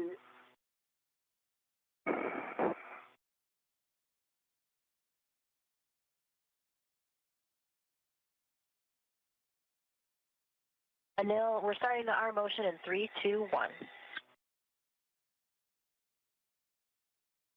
Jessica Meir is accompanying Jack Hathaway at a robotics workstation inside the station. As you can see, Hathaway is the prime robotics operator for today's spacewalk.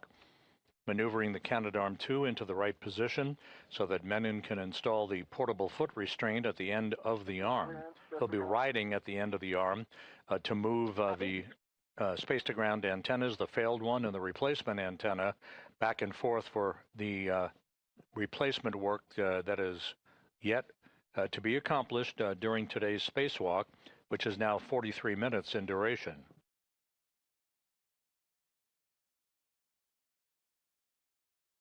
Meanwhile, Sophie Adenot, in the first hour of her first spacewalk in her career, is about to remove a heat shield from the antenna group interface tube. That is the tube on the boom of the failed space-to-ground antenna on the Z1 truss of the station that houses the electronics for that mechanism.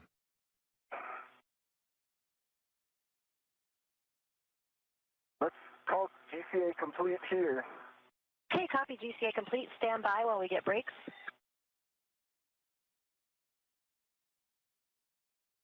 Anil, brakes are on. You go for APFR install and ingress. Copy, go for APFR install and ingress. All right, Anil, your APFR settings are 12 Papa Papa Fox 6, and up to you if you'd like to reset the APFR and then put it in. It might be a little easier to access. You'll be looking for 12 for the clocking. 12 Papa Papa Fox 6. Copy 12 Papa Papa Fox 6, and APFR is currently set.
And Sophie, when you have a moment to pause, if we could get a good glove and hap check, please. Sure. Pausing right now, and cap is dry. Those are nominal. Some dark spots on the RTV of my left hand. I put it in front of the HECA. But really minor dark.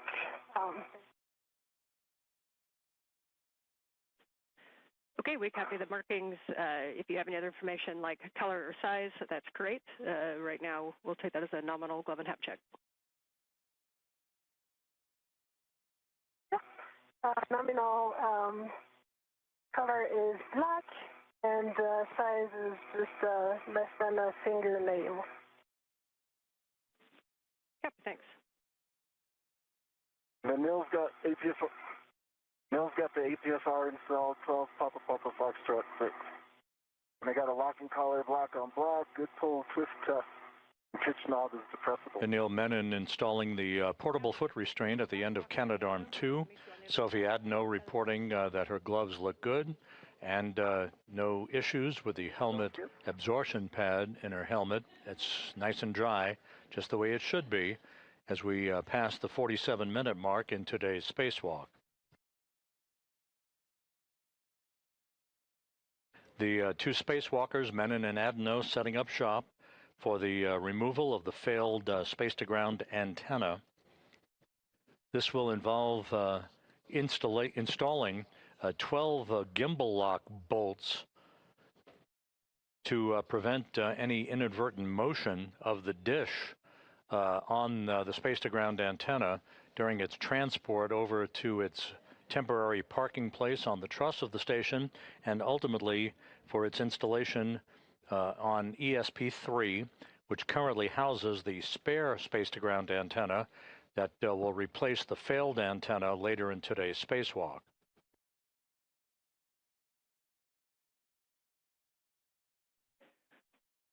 And Anil and Sophie, I'm back with you on comm. We're waiting for video to come up. Copy. It's come. And Anil, when you're in a good position and ready to walk through tether swap steps, let me know. Sophie says I can't see you. Let me know if you need any additional steps for the agate heat shield removal, and then we'll be taking over comm for the tether swap. Oh, no, all good. Just working on the translating up the boom.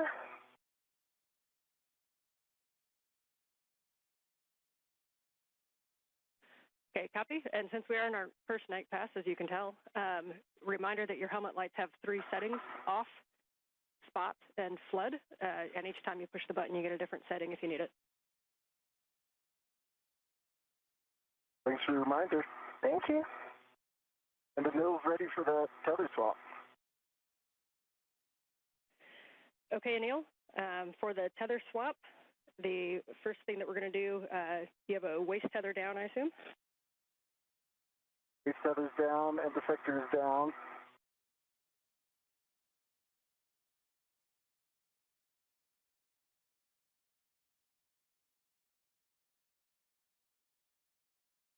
Waist tether is down and defector's down.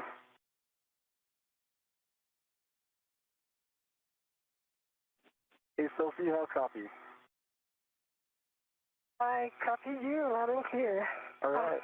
Tell me. Loud and clear. Copy. The tether from the overview bag is on the heat shield, and I double-checked both sides. It's all good, so I'm now going to remove the photo transfester. Gotcha. And Freddie, how do you copy? Waist tether down? Waist tether is down and defector is down.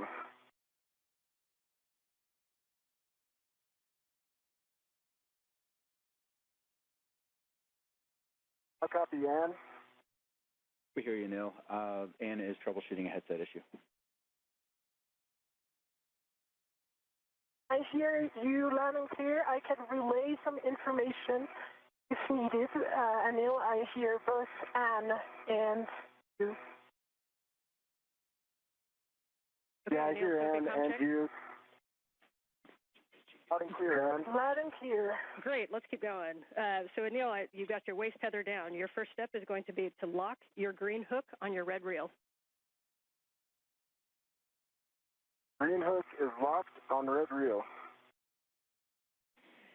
You can now retrieve your yellow hook from the green reel, and you're going to stow that on the SSRMS Lee tether point. Yellow hook to the SSRMS Lee tether point, and that will be locked. Okay. Yellow hook is on the SSRMS, right?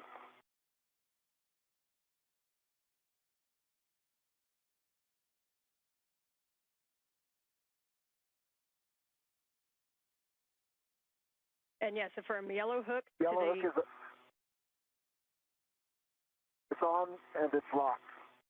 copy, understand gate closed and hook locked on the Lee tether point.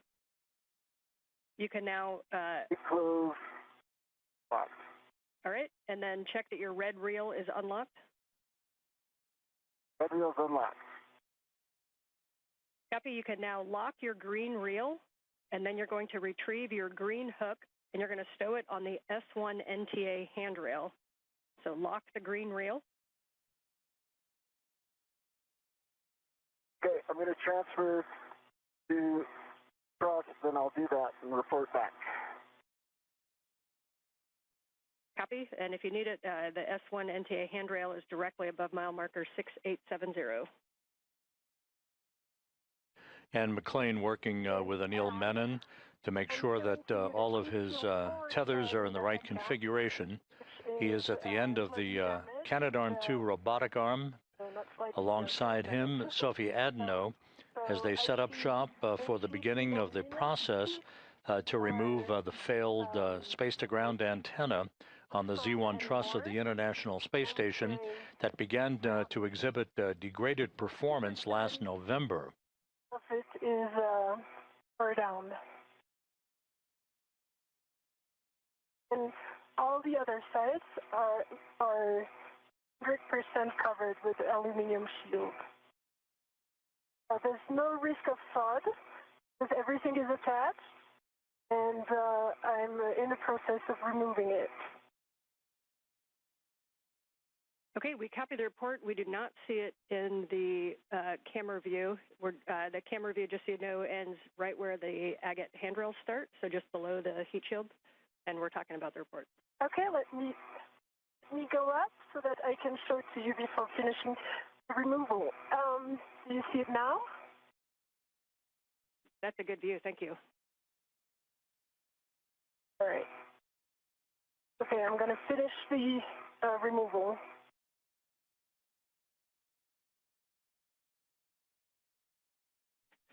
And Sophie, when you get a chance, can you tell us there's something that may be on the agate that caused that damage? I think my suspicion is that sunlight is intense on this side, on the forward side, and the sun, like the thread that is the cross that is has like the pattern of the thread here is damaged. I would say it's too much sun rays on it.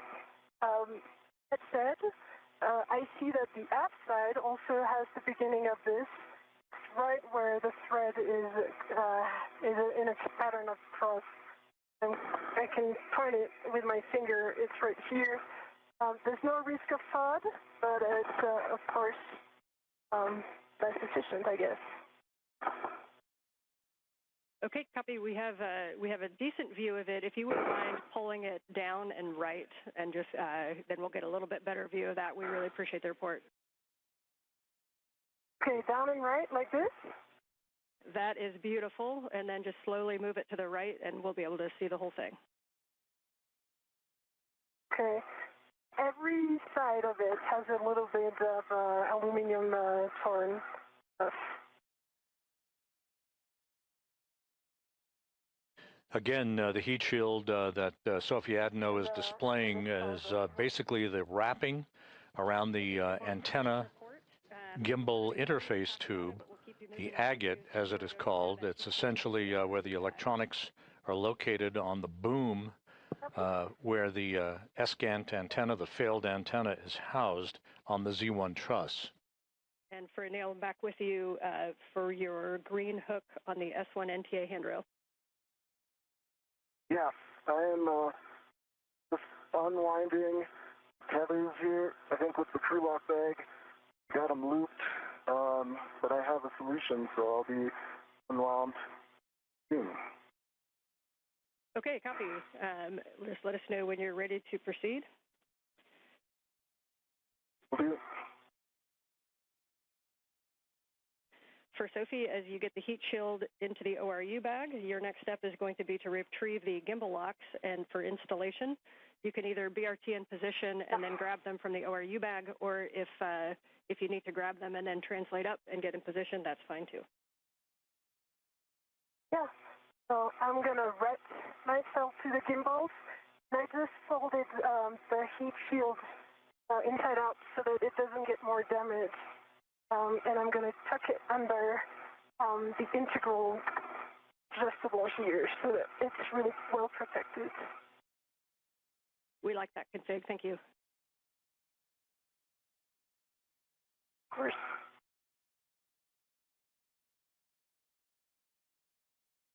Okay, the tethers are unwound. I'm headed to the anchor point.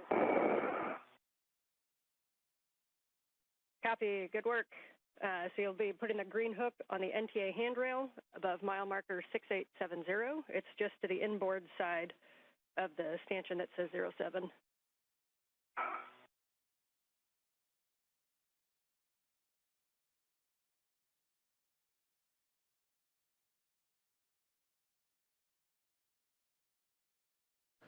This is Mission Control Houston. As we approach the 1 hour mark in today's spacewalk, the reports are very, very good. The crew is right on the timeline, as they work their way to remove the heat shield along the boom of the space-to-ground antenna location on the Z1 truss. Also, their suits are operating as advertised. No issues reported so far in today's spacewalk, the 282nd in support of space station assembly maintenance and upgrades.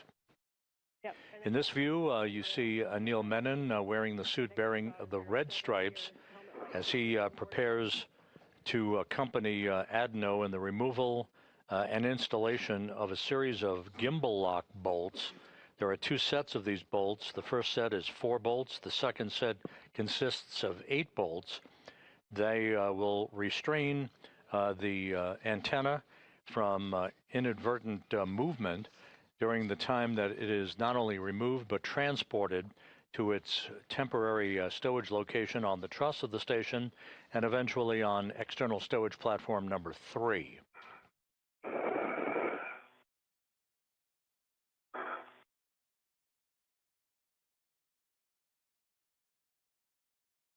Okay, the green reel is locked.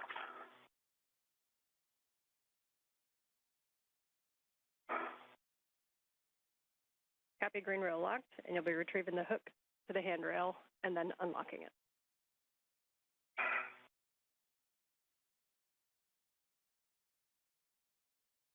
Green hook is off.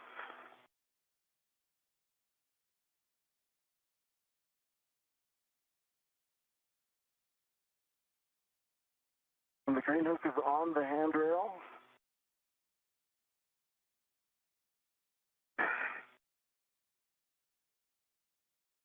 The green reel is unlocked. Copy.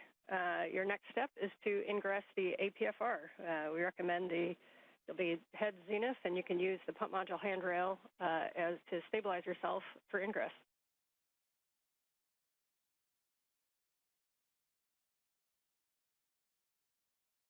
Menon finishing up the preparatory work for his planting of his feet in the articulating portable foot restraint at the end of Canadarm2, upon which he will be maneuvered back and forth in the transport of the failed space-to-ground antenna and its replacement over the next several hours. The robotic arm being operated primarily by Jack Hathaway from a robotics workstation inside the International Space Station, accompanied by Jessica Meir. I would like to reinstall it. It's right in front of my heck of view, if you see it. We see it, checking. Copy. And for your information as well, the heat shield didn't want to stay tucked in, although I thought I had done a very good job at safe. No worries. You are go to reinstall that TA clamp, and just a reminder that about potential sharp edges on those, so just take a look closely and you're go to reinstall.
This is Mission Control Houston. Just to recap, today's spacewalk by Anil, Menon, and Sophie Adenot began when they placed their suits on battery power at 7:29 a.m. Central Time, 8:29 a.m. Eastern Time. They moved out of the Quest airlock, set up their tools and tethers. Menon is completing the installation of a portable foot restraint at the end of Canadarm2. He'll be transported around the vicinity of the work sites at the end of the robotic arm to maneuver the failed space-to-ground antenna to a stowage location, and then maneuvering the replacement antenna that is currently housed on ESP3, the external stowage platform number 3, on the P3 truss or port 3 truss of the station. It will be installed in a boom on the Z1 truss. That's the middle portion right in the center of the uprights of the truss of the International Space Station. There are 2 such space-to-ground antennas. The one being replaced today was installed on the STS-132 mission. Back in 2010, the replacement antenna was delivered to the station in 2009 on the STS-127 mission. And Anil, as you get into the APFR, we see about there, reminder, give yourself a good tug test. Make sure you're really comfortable with your heels. Once we get moving, we won't have too much opportunity to redo those. So once you're happy, just let us know. I feel pretty happy. They feel solid. Copy. We've got a camera looking big brother right over your shoulder, and you look good there. So at this time, we'll take a glove and a half check, please.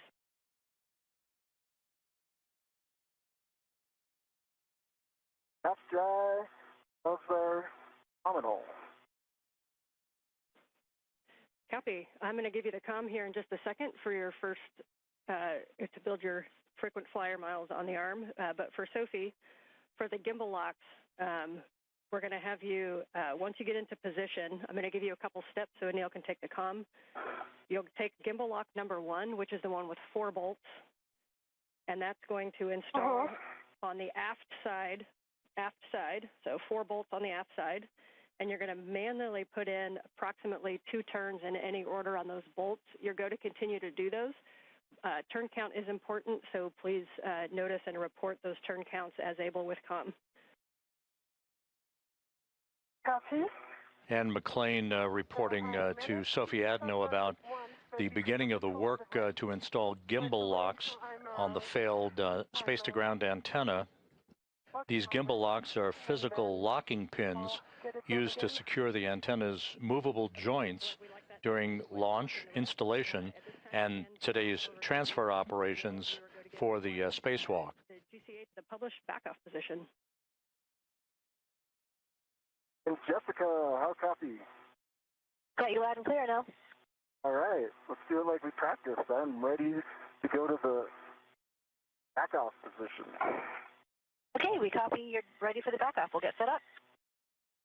And Jessica Meir working with Jack Hathaway at the robotics workstation inside, ready to move the Canadarm2 away from the truss of the station now that Menon has planted his feet in the portable foot restraint that he installed just a few moments ago. Anil, we're going to bring you station forward, starting motion in 3, 2, 1.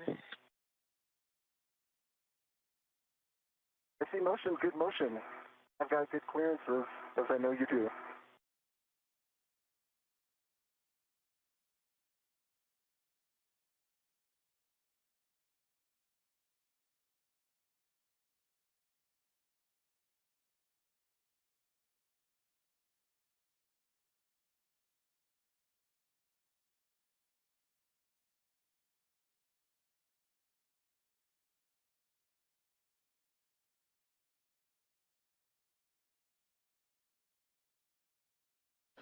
A good view of Anil Menon at the end of the station's Canadarm2 as he is being backed away under the controls of Jessica Meir and Jack Hathaway.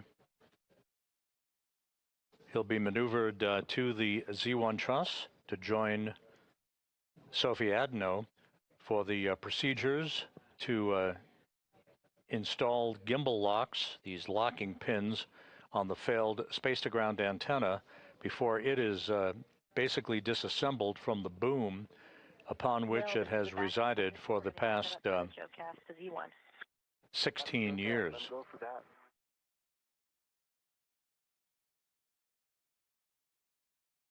And ground concurs.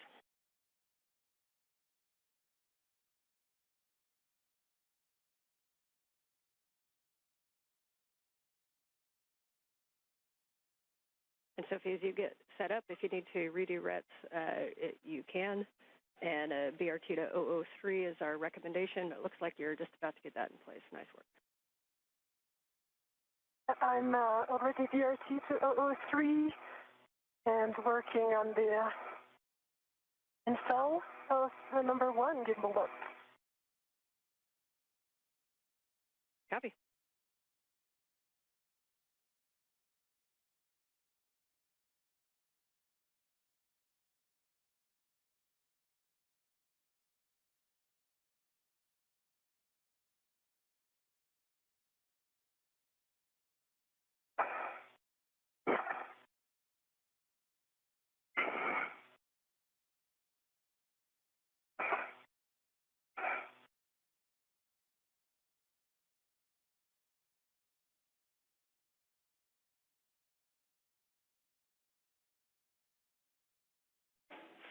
And Anil, for both, a couple words on HECUS for both of you. Anil, it appears that maybe you may have bumped a button, if you don't mind cycling that and turning it back on. And for Sophie, no rush, but when you have a free hand, we think maybe your HECA got bumped downward, so we kind of are looking down at your MWS.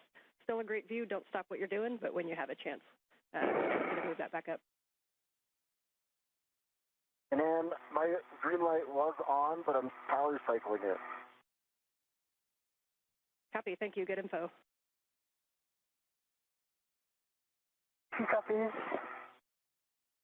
And Anil, this is Jessica. Are you ready for the maneuvers to intermediate through Z1 back off? Anil is ready. Okay, that'll be about 3.5 minutes. Starting motion in 3, 2, 1. I see motion, good motion.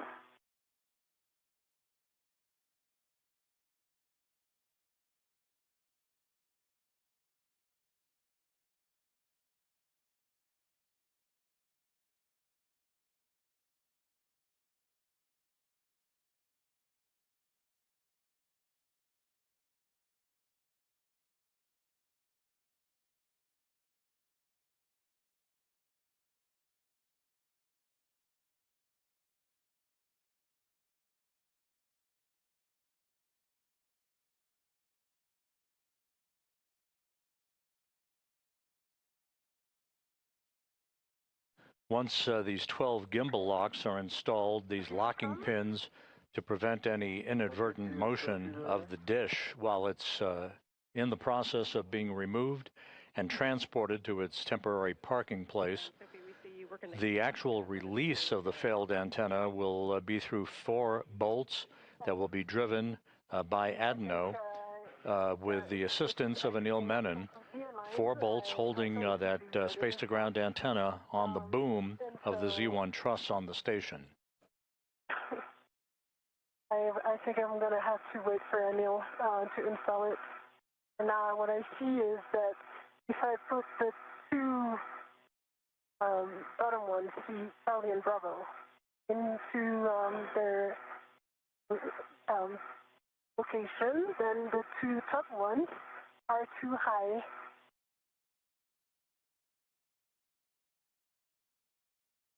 Okay, we are tracking. And if we wait for Anil, that's okay. If you'd like to continue troubleshooting it, just make sure that there's no side loads pulling on it.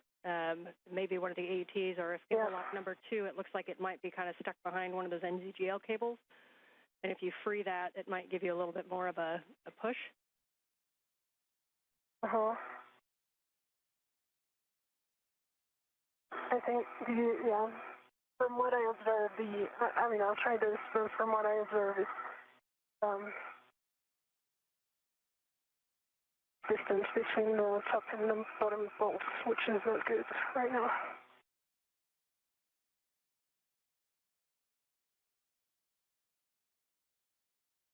When I get there, do you have suggested solutions?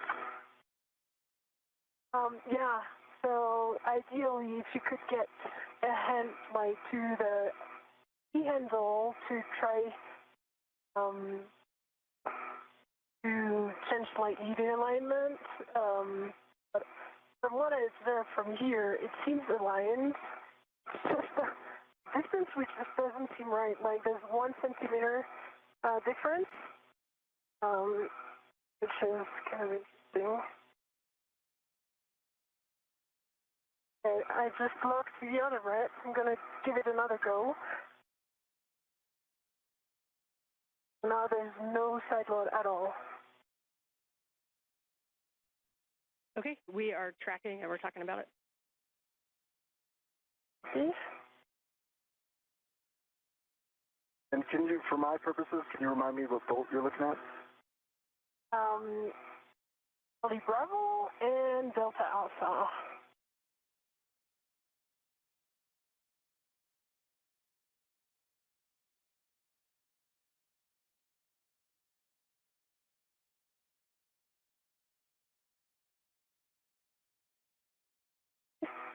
Yeah.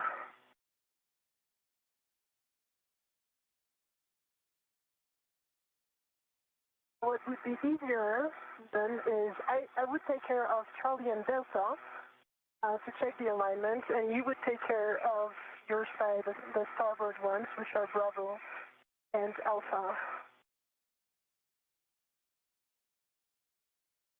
For now, either I align the 2 top ones or the 2 bottom ones, but I cannot do like the 4 there.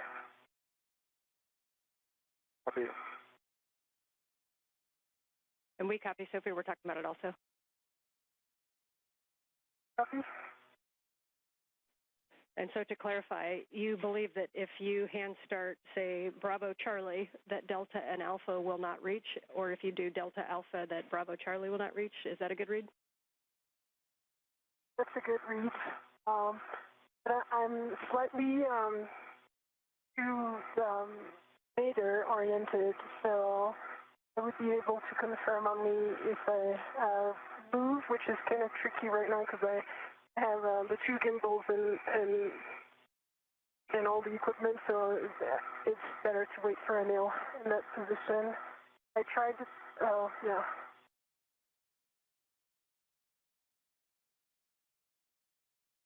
Okay, we copy. Right now, I just hand started Charlie and Bravo, half a turn each. But what I observed, yeah, so it doesn't work. Or maybe it just needs some more force to attack. Okay, we copied half turn on Bravo and Charlie, and that they need a second set of hands for the rest. Yes. All right, well, we knew there would be some curveballs, so we're ready. Yeah. I'll be there in a bit. I'm pausing here, just making sure there's no side load, so we're good on that. Anil, we're going to start motion for your next JoeCast in 3, 2, 1. So we'll be bringing you body in and down, a little bit right to get to the Z1 backoff position. No copies. Good motion, good motion, and I'll provide clearances where I can from the dish and Sophie.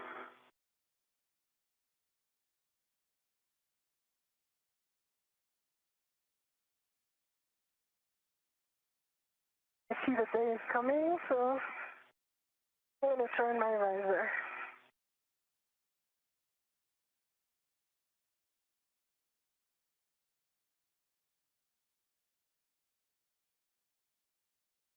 And that's a good adjustment, Sophie. Thank you. Okay, welcome. I can even point it better so that you can see.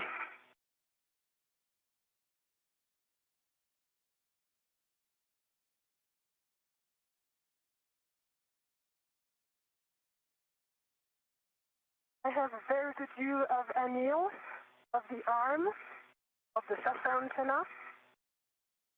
We see the same thing. We've got a great view from your HECA of, we can kind of see Bravo Charlie Alpha, and we see Anil off to the right. Copy.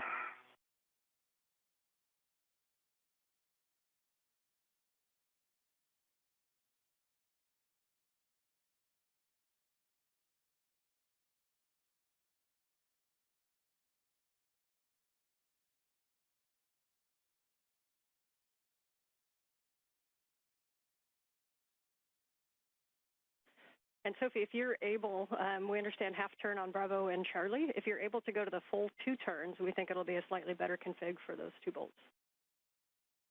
Copy.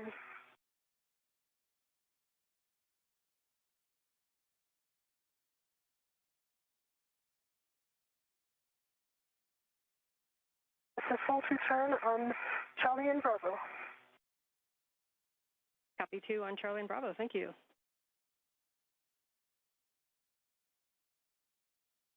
It was awesome in your menu. Thank you.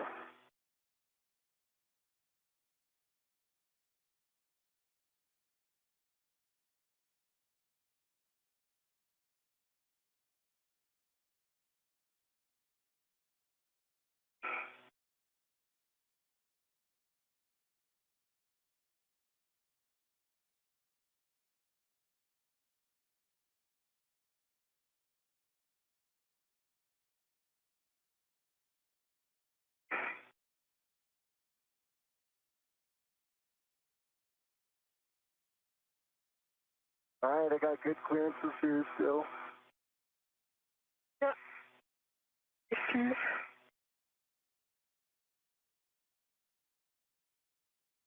Yeah, I mean, I see the issue here from this angle. I don't know if you guys can see that in the head. Yeah. Basically, it's way too low. Can you guys see the HECA? As you said, Ann, a picture's worth 1,000 words, but I can describe it. We have both of your HECAs. We're not quite close enough with your HECA, Neil, to make out the detail. We can see Sophie's pretty well. Okay. I think what I'm seeing is the scan body where she's trying to soft off. It seems like it's about 15 degrees angled away from the gimbal lock. The gimbal lock seems like it's in the right place, like it is parallel with the boom, so that when you get to the F-scan, it angles off from it. Let me see if I can turn some. Yeah. I mean, what I observe from here is as if the antenna was too tall. Yeah, that's a great description, and we see the same thing on the helmet cam. We're talking about that. I wonder if it would help to position the forward side as well. Well, if I can get the antenna moved purely. This is Mission Control Houston, 1 hour, 21 minutes into today's spacewalk. Anil Menon at the end of the station's robotic arm, along with Sophie Adenot of the European Space Agency. At the work site, you're looking in the foreground of the failed space-to-ground antenna that began to exhibit degraded performance last November with an inability for it to gimbal or track properly the tracking and data relay satellite system network for high-speed communications of data, voice, and video. It is stuck basically in what is called the birdbath position. In the background at the top of your screen is the operative SGANT-1, or the space-to-ground antenna number 1, that has taken over the lion's share of work. The space-to-ground 2 antenna is in the process of the early stages of its removal and replacement by a spare that currently resides on a stowage platform of spare parts on the P3 truss of the complex. And I'll hand you to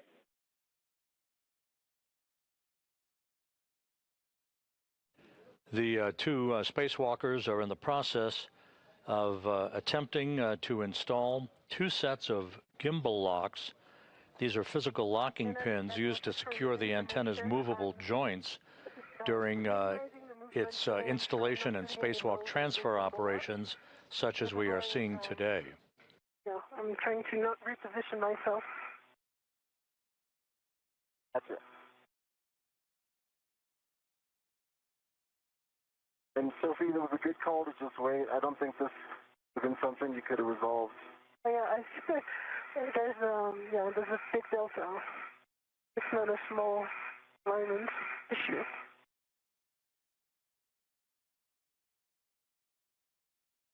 And Anil, we are at the Z1 backoff position. As you know, we're ready for the GCA to the bolt access position on your go. Your go for the bolt access. Okay, we are going to be bringing you body in, and we would like you to help keep your clearance from the SCAT antenna. Okay. Ready for body in, and I'll keep clearances primary. Starting motion in 3, 2, 1.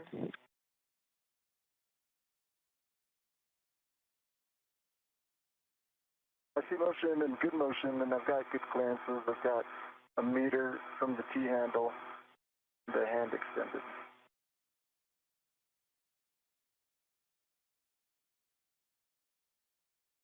Good clearances.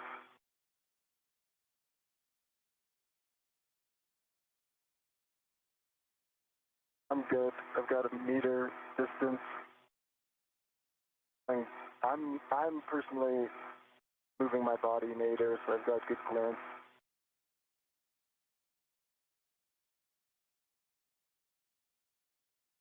I've got half a meter clearance, good line of sight.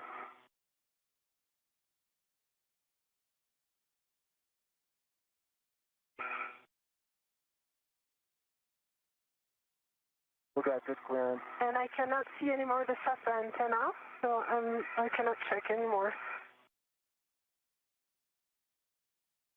We have clearance on the SATA. Copy. And I've got good clearance from the SCAT. Got it. Good foot. And I can move my body even more. I've got good clearance from the boom.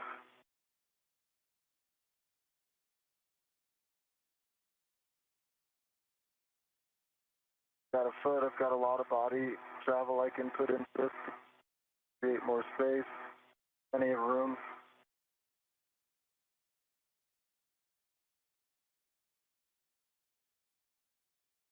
Got plenty of room. Yeah. All right, we're coming up on another handover, but it. you guys can continue to work this, and we'll take a report on the other side, but you are go to manually manipulate those gimbals to see what you can get. Watch for pinch points. Oh, great.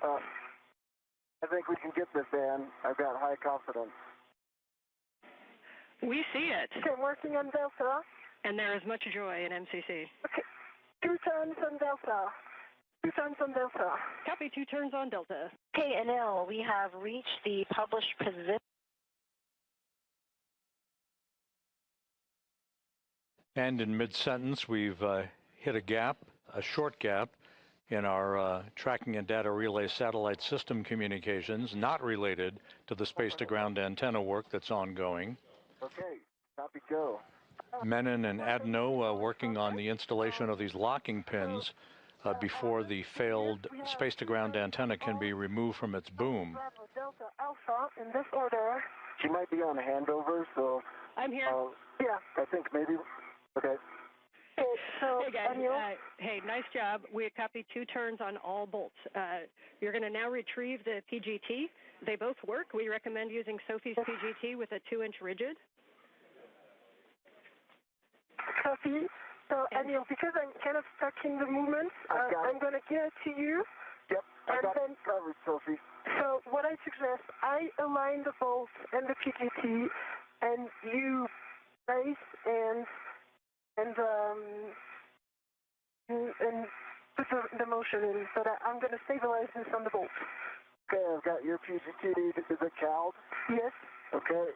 And just as a reminder, Bravo 1, clockwise 2, I think it's already set. Bravo 1. Clockwise 2 is set. I can see it. Yep.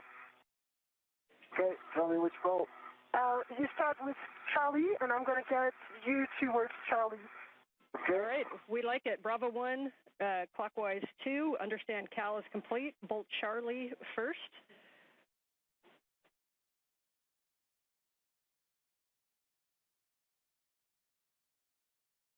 Charlie first.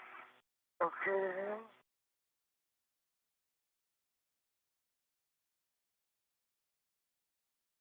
Okay, it's in. Okay. And then I'm going to turn to motor. Wait, can you hold the PGT? There. The PGT held. And I'm going to turn to motor. Okay. Why don't I stabilize it and you hit the trigger rate? Now do the turn count. Okay. But you didn't do the CAL, right? I had heard it was CALD. We did not CAL it. No. We need to CAL it. No, okay. So when you turn it on, right make sure now. the collar goes to Cal first. Yes. And the ratchet is in clockwise or counterclockwise, and press the trigger for Cal. Yeah, it worked. Copy.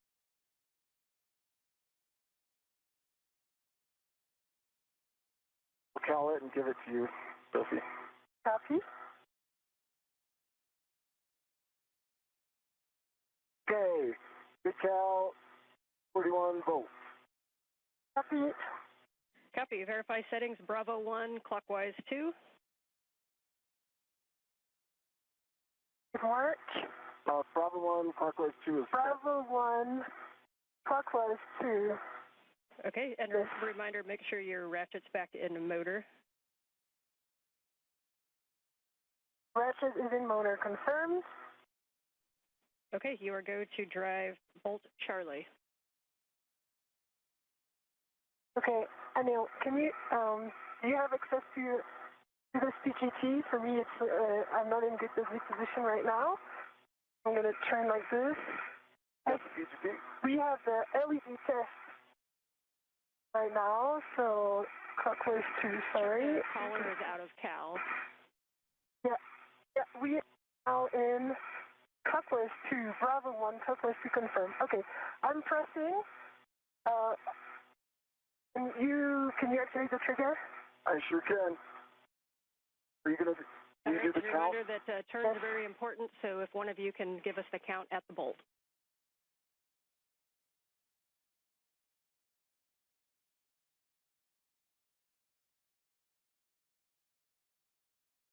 Okay, that's it, Sophie. There was 4 more turns, and we have a low torque. Actual torque is 1, and there's fault and torque red LEDs that are on right now. Copy, checking. And you can go ahead and try with the same setting. Make sure that there's no side loads. The 2-inch is not as forgivable as the 6-inch, so make sure there's no side loading at the bolt. You can also kind of wiggle the gimbal lock, and then you can hit it again with a Bravo 1, clockwise 2. Okay. Hold it right there. I've got a good grip. Okay, what's it say? Standby 1, repositioning. The torque again, fault.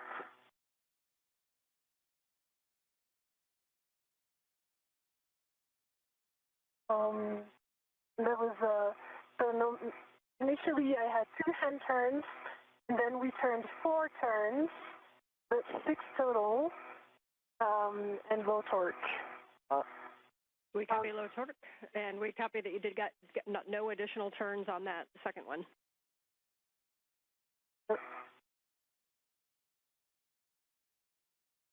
And if you want me to really get a hold of it and try a third time, I'll need a little bit of GCA.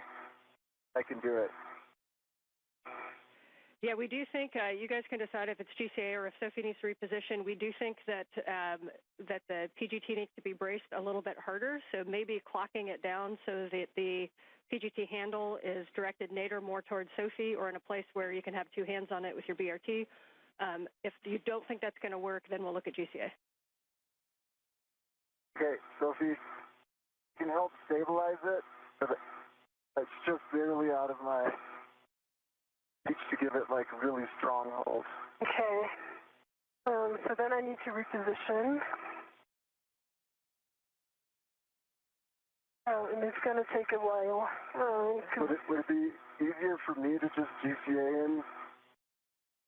What do you think? Yeah, it's up to you. Do you think moving the handle to point down towards Sophie would do anything? Sophie, just evaluate this. Okay, let me try. Right there. Get you set up. No, it's where your hand is, Sophie, again. should help. It should kick to the handle should kick to the right. So the side that you have your hand on, if you could get a strong hand there and manage that kick, that might help. I can help stabilize it. Yeah, it's also low torque. So no more turns. I tried it 3 times. Could it be a cal problem? That do you want us to recal just in case something went wrong?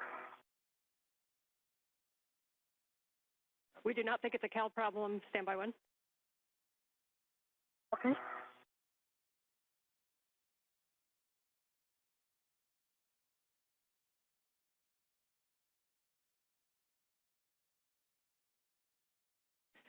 And Sophie, just to be clear, we got the full two hand starts and then 4 additional turns with low torque.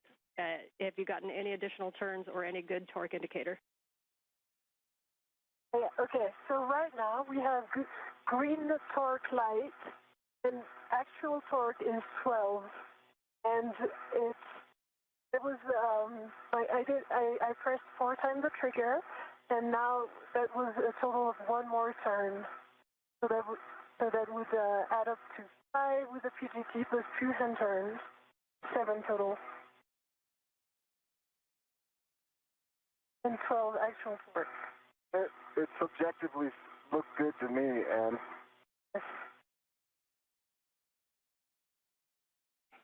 we're double checking that. We think that's a good bolt, but standby 1. Your next one after this is going to be Bravo if you want to start thinking through that. And with that, we have a good Bravo, bolt on Charlie. I can do. We're calling Charlie good bolt. You're going to Bravo, which is starboard aft. I can do this one. Okay, I'll let you work on that one. Okay, you count, okay? Yeah. Ready, starting it in 3, 2, 1.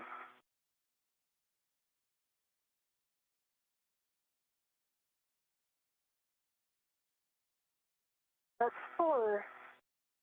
Does it say? And I can't see. It's a good green light. 12 tons, 3 actual torque, and that was 4 turns. Copy 4 turns, green light.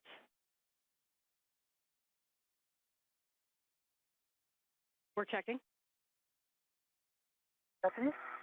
And while they're checking, I definitely can't get D. So you want to assess D with this?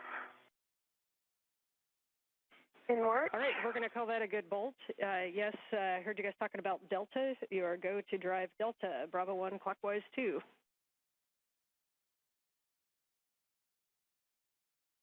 Hey, you got it? Put it more down. Okay. Yeah, okay. Now it's good. I have it.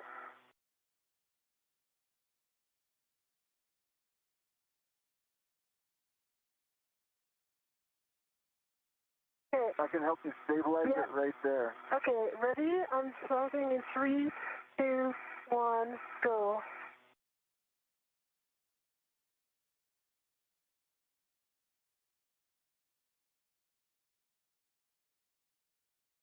I saw 5.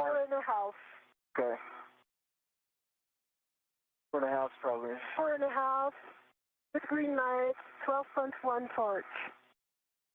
Copy, 4.5 turns, green light on bolt Delta. Yeah, and from what we observed, it's fully seated inside the location. That's what I can do if you want me to do Okay, it. please do it, and I'm going to hold it. Okay. All right, you count. Tell me when you're ready. I am ready. Okay, 3, 2, 1, driving.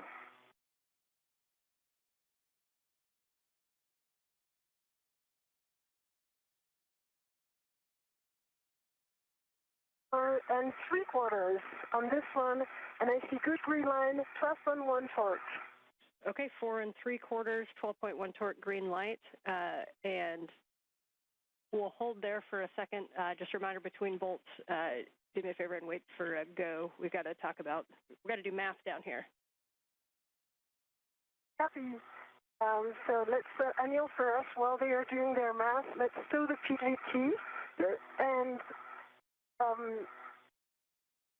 see what we can do for the rets on this one. I also see a loose ret coming right in front of you. Is that intentional? That's intentional because I didn't want to have some side loading. Okay. I have 2 loose rets. Okay.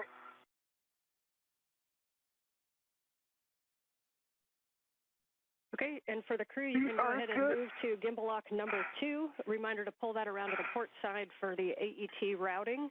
Yes. And you can get that one, you can manually start all 8 bolts in any order, manually start 2 turns on gimbal lock 2 while we work to confirm the config of gimbal lock 1.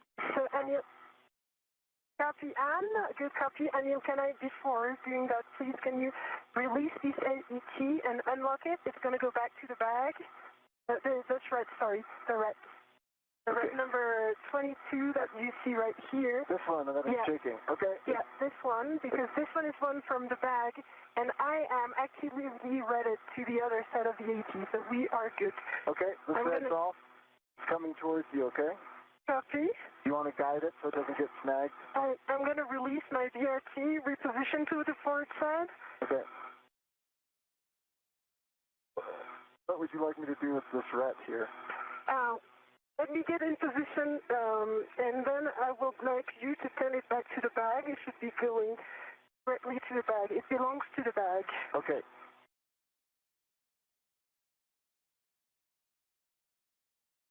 Good job on those bolts. What? Good job on those bolts. It didn't start well, but yeah. If I could speak French, I'd say straight in. All right. Okay. So let us observe what the bag is. Can you? Okay. It's on your camera. Yeah, I see that. Okay. I can actually fix this. There we go. There we go. That's good. Do you unlock it so that it retracts? Unlocked. You want me to let go? Let go to the bag. All right, it's in the bag. It's in the bag. Hold on. All right, now I'm going to go around. And there is a gimbal lock right above your head. You wait 1 second. Yeah, I am waiting 1 second. I will move over. I've got control. You got control. My hands are on the agate handles.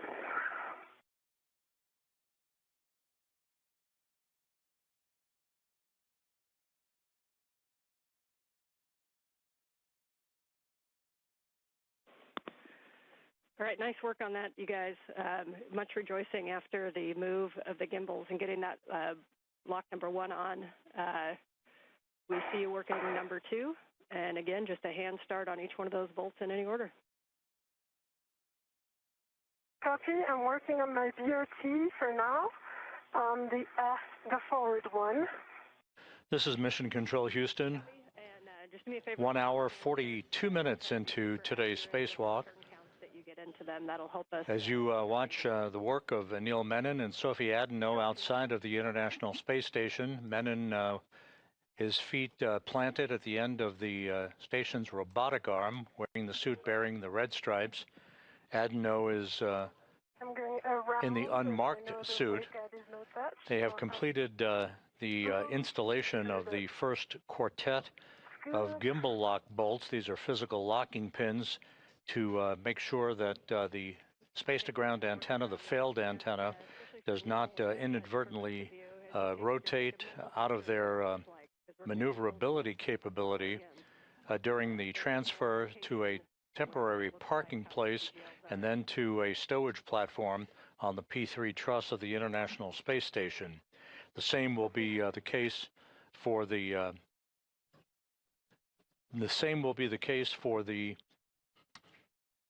replacement space-to-ground antenna that is currently housed on ESP3, the stowage platform on the P3 truss, that is replacing this failed antenna at the center of the station's truss structure.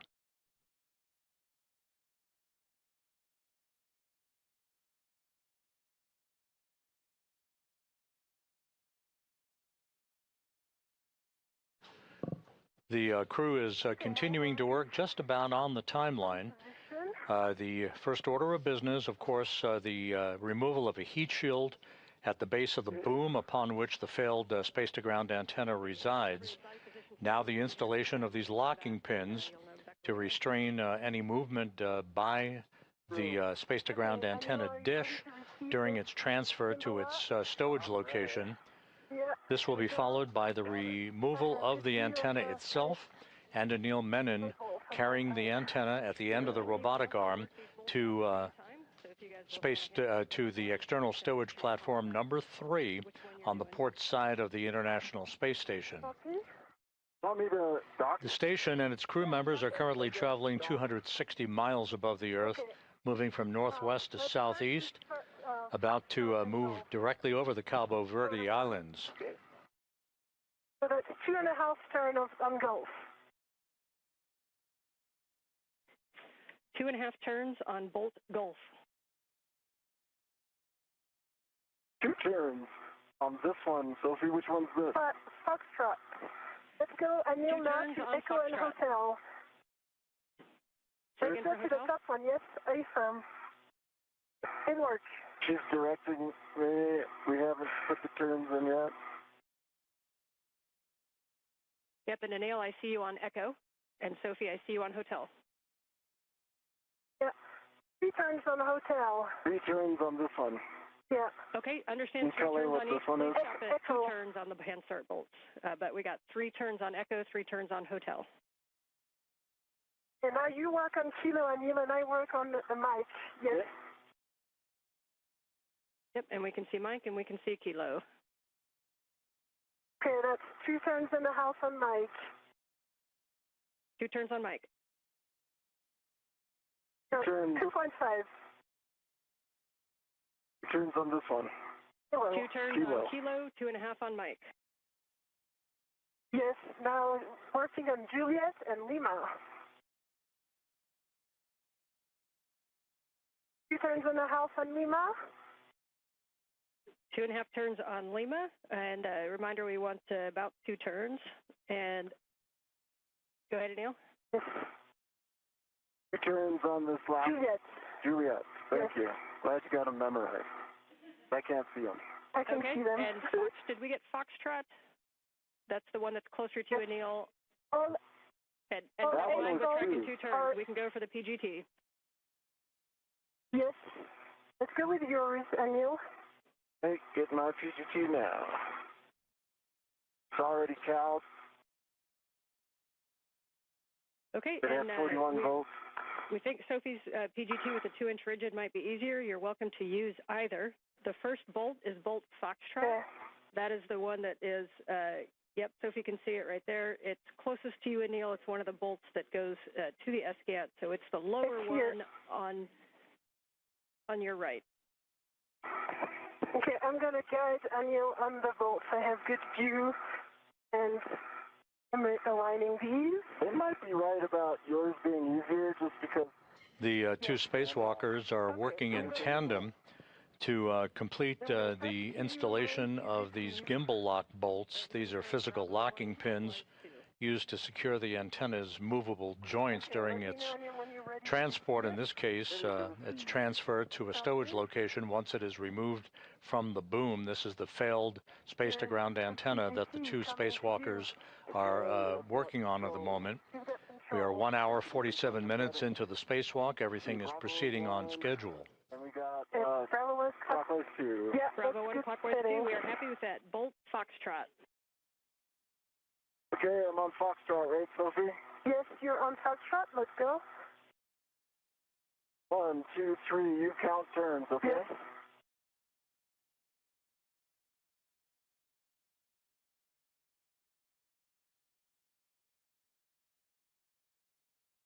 We're in a house, and I see that Bolt is fully inside fully seated inside. And I got low torque, 10.8. Low torque, 10.8.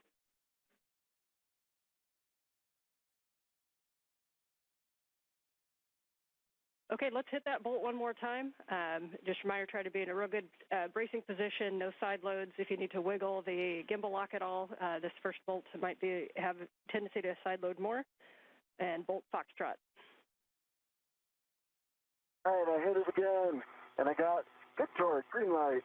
Only turned maybe an eighth of I don't know, it could have been 0, but it's at 11.9. A really small turn, basically, almost nothing. Okay, we will move to bolt Gulf. Bolt Gulf, that's the one closer to Sophie on the other side, while we let MER determine what 4.5 plus an eighth is. All right, I could do this one too, Sophie, if you want.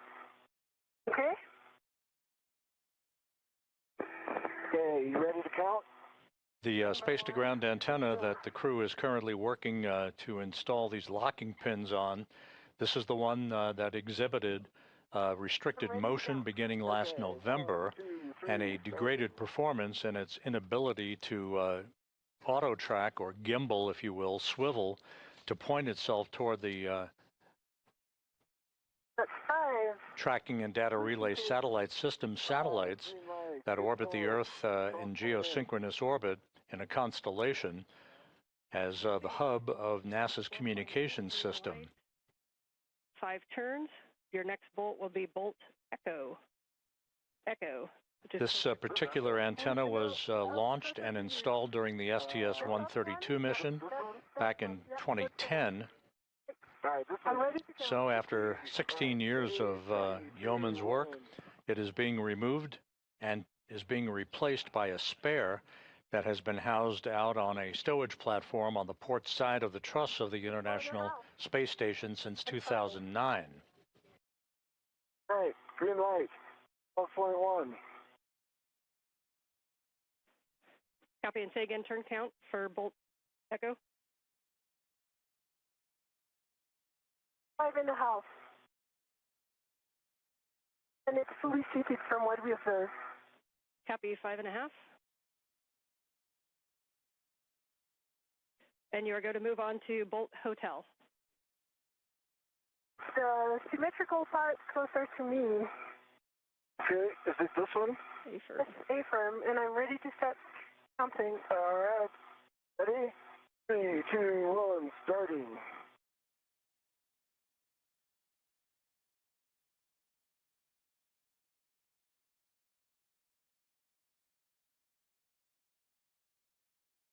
Five and 3/4. Green light, 12.2. 5 3/4, 12.2 green light. Copy for bolt Hotel. Can move on to bolt Kilo. Kilo is the one closest to you, down. Yep. That's it. And I'm ready to count. Hey, 3, 2, 1, turning.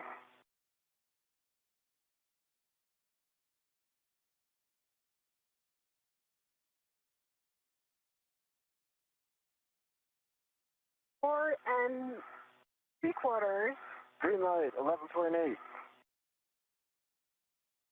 Copy, 4 3/4, 11.8 green light for Kilo. Next will be Mike, but stand by one while we check that. Mike, okay. I can't see that, but if you can put this and on. We'll keep going. Yeah, I'll. Bolt Mike over by Is Sophie. this?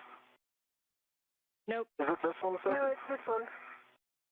Okay, and let me just extending my body position. Oh, yeah. Yep, you're in. Let's go. Okay, ready? I'm going to try not to side load this. 1, 2, 3, Yep. starting.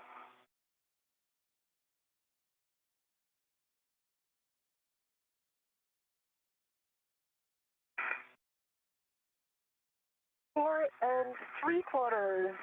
Woohoo! Green light. 12.1. Well done. All right, next one is the 4 top one closest to you. 12.1 for Bolt Mike. You can move on to Bolt Juliet, which is over by Anil. Yeah, no, not this one. Yeah, the one closest to you, that sense. Okay. Ready, Sophie? Ready? 3, 2, 1.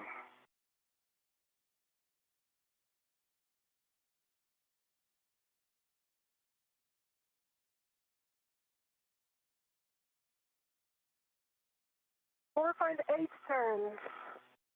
Low torque, 9.5, but I would like my hand slipped a little bit. If you're okay, I'll hit it again. Yeah, and I see it's fully seated. Yes, we agree with the plan to hit it again, please. Okay, ready, Sophie? I am. All right, we got good torque, green light, 12.2, no turns. We copy no additional turns with a green light. You can go on to Bolt Lima. Bolt Lima, final bolt. The one I'm pointing with my finger here. Only I could see your finger. Okay, I'm getting. Okay. Okay, you're in. Ready? All right. Ready? Yep. 1, 2, 3.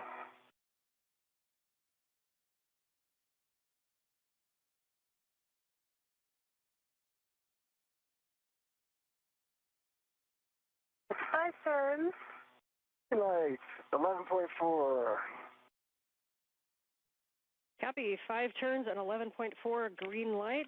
Nicely done. Folks are going to discuss that down here for a little bit, but at this time,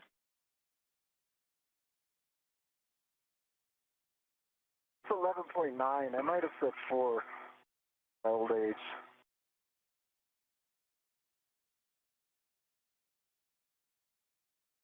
What we observe from here is that all bolts are fully fitted into the golden part. okay. They look all the same. So Sophie, at this time, first you guys can stow the PGT, and then we're going to, I have a task for each of you. Anil, we'd like you to do a wiggle test and take a look at the gimbals, and you kind of got to move it before. Let us know if it moves at all. Sophie, once you stow your PGT, you can remove the AET from the gimbal locks, and you'll be stowing that on the starboard aft agate handrail. Copy. And that gimbal is rock solid. That's a great report. There was much joy.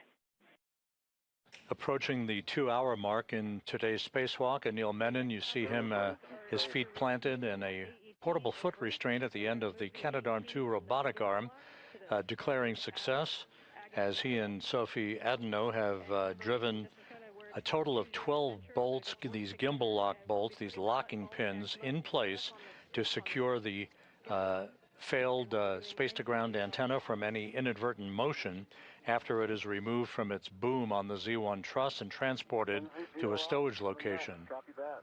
Oh, no, first is the AET. The AET. Yeah. And what? And these can be done in any order from here. So if Anil, you want to start NZGLs while Sophie works the AET and the MUT, that's fine. Just let me know what words you'd like. I think that's a great idea. Why don't I start on the forward NVGL? Okay, great. NZGL does not matter. In order doesn't matter. Just a reminder to avoid pulling and tugging on the SCANT cables, but you might want to wiggle the back shell a little bit to remove side loads. So you can remove the cap from the dummy connector. Let me know if you're at J6 or J1. I'm at I'm working on J1. I think the cap is technically J6, right? Yeah, correction, sorry. J6 or J7 are the two good dummy connectors, so understand you're working J6. That's correct. I've got a vet to it, and I want to take it out. Sounds good. And once you have that dummy connector removed, then you can demate the SCANT forward cable from the boom. That's a P4 from the J1. Okay. I've demated the dummy connector, and I'm working on the forward cable.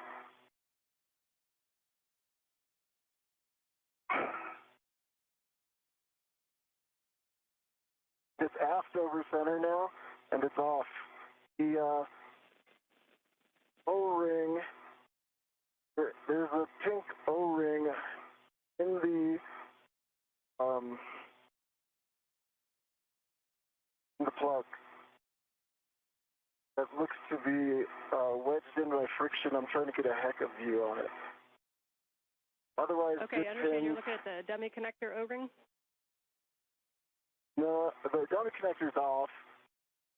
The dummy connector O-ring is pink, and it's seated very deeply inside. When I look at I just took off J1. When I look at the receptacle for J1, the plug seems fine. If you look at the plug here in the HECA, that there is a pink ring that looks like the same O-ring that should be deep in there, but it's come up. So it's half in, half out. It's friction fit in there now. Can you see it in the HECA?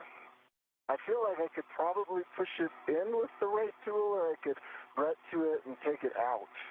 Okay, we are discussing. We don't have a great view of it. Can you see it? Okay, I can get you a good view. Let's see.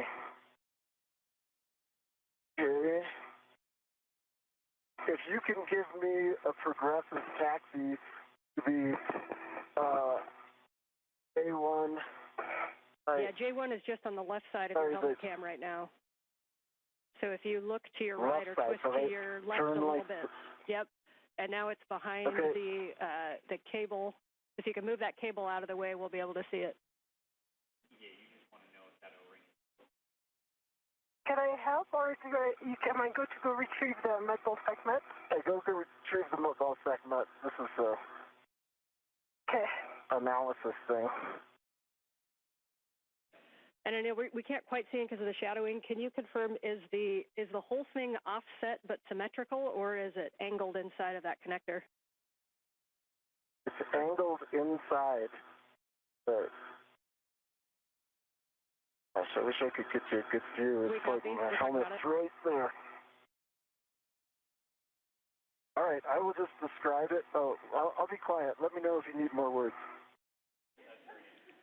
We like that. Thank you. We like your voice too, but we appreciate the time to think.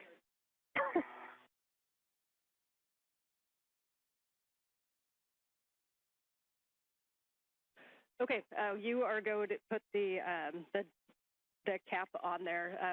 We are okay with that angle. So once you've looked at the cable and verified no FOD, good pins, and a good EMI band, then you can mate that cable to the dummy receptacle and the cap on the J1.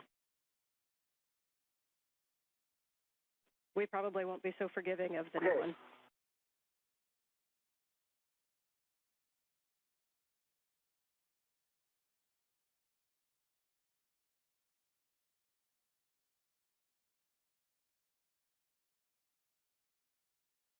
And I think there may have been a miscommunication. The J1 receptacle side, doesn't it stay on the boom? So,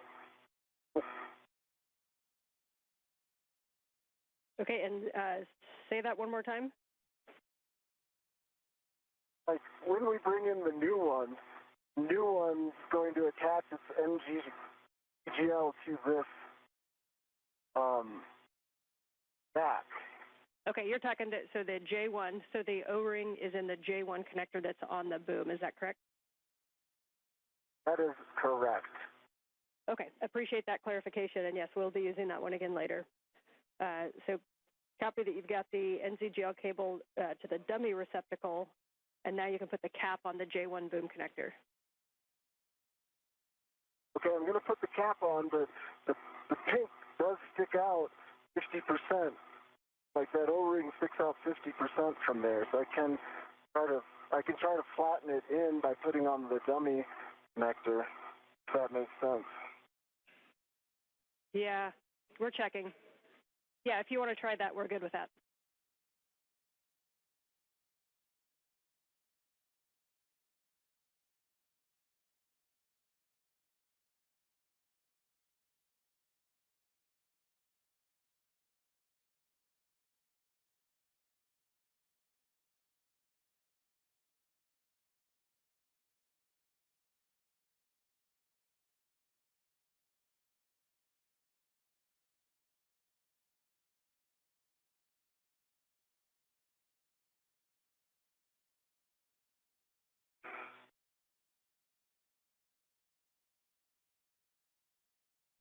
This is Mission Control Houston, 2 hours, 3 minutes into today's spacewalk by Anil Menon and Sophie Adenot, the 282nd spacewalk in support of space station assembly, maintenance, and upgrades. The crew well into the work to remove a failed space-to-ground antenna from its location at the middle of the backbone or the truss of the International Space Station on the Z1 truss. They have installed a series of locking pins, or gimbal locks as they are called. The next order of business will be the actual releasing of 4 bolts holding the failed space-to-ground antenna in place on a boom on the Z1 truss. Copy.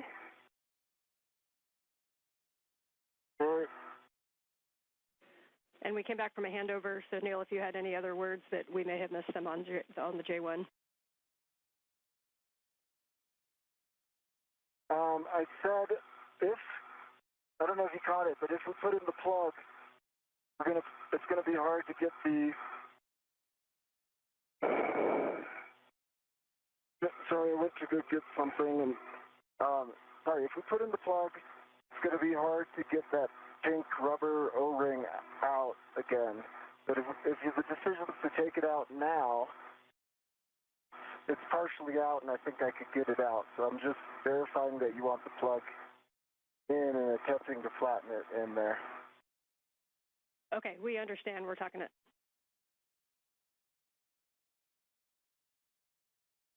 Okay, Anil, I think we can work together on this install. Okay, I think I need to hand this to you so I can secure my ADFR position. Yep. Reach got me out of space a little bit. Anil Menon is referring to the demating of the acronym is NZGLs. These are NASA zero-G lever locks. The lever-actuated electrical and data connectors that have provided the electrical and telemetry capability for the failed space-to-ground antenna. Side loading of this thread from the bag. Okay, you want me to put the scoop on? Yeah. Okay. And I'm releasing the side loading with my hands on the red. Almost there. Yes. Okay. You're in. Son, do you want me to lock it? Yes, please. Space station currently flying 260 miles just south of South Africa. And I see it locked. Is it locked? Is it set itself in? It is locked. Okay. Yep. And so, just yep, we recommend keeping the ball stack loose. So I can. Yes. So the ball stack is loose. The first jaws on the scoop are locked. The ECOM 1 and 2 are locked, black and black, and the second nut is jaws open and unlocked. So for me, it's good config. I can release the red from the bag. Do you concur? Yep, we concur that that's a good config, and you can release that red. If you want to put the O-ring on that red, Anil, you can. Otherwise, we'll remove it and put it in a trash bag. Oh, yeah. Put it on that rat, Sophie, so give me that rat. Yeah. I can try to get it if you got it. Okay. This is it. My orientation. Yeah. Second hand. And hey, for the crew real quick, if you could just hang on to that O-ring, we may be using it again. So just keep it in an accessible position, please. You can just put on a ret back to a workstation if that works.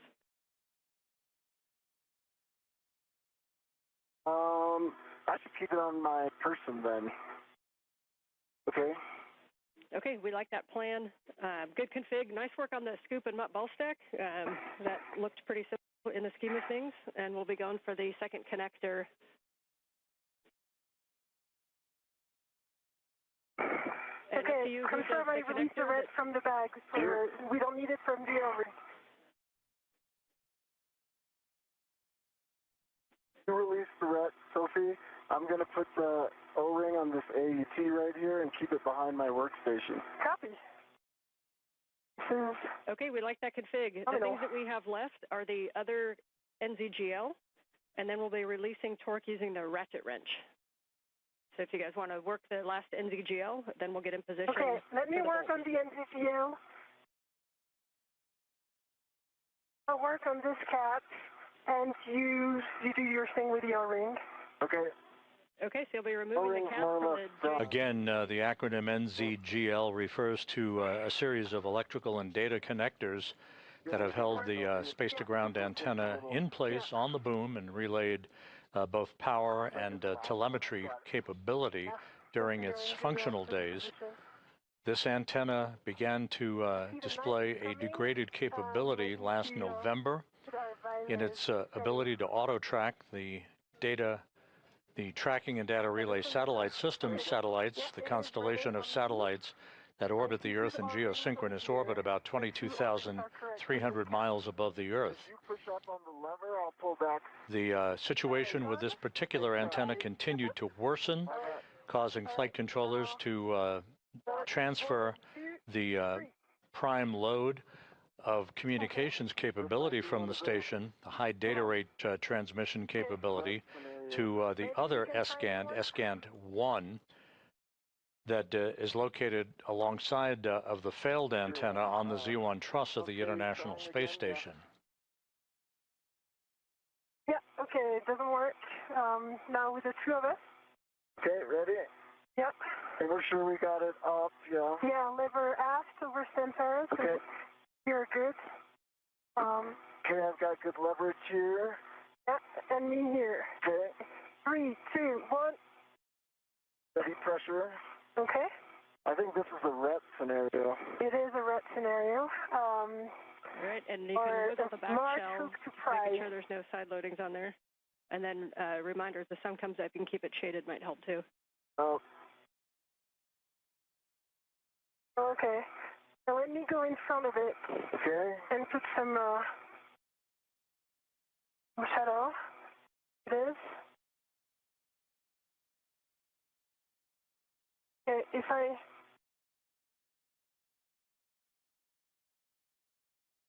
try like this? And I'll wiggle the back shell. Just give you some. Yep, okay. We're seeing you working it, and you see that the like we're making a little. And this is a situation where you could use an AET as well if you need a little more pulse.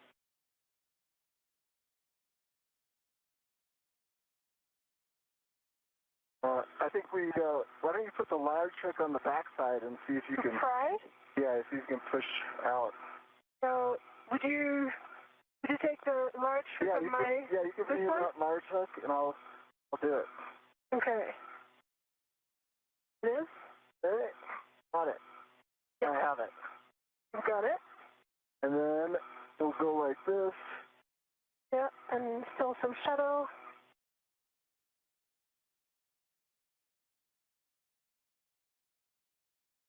Okay.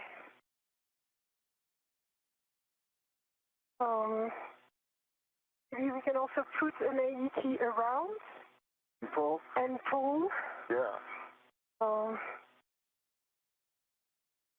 Okay. All right.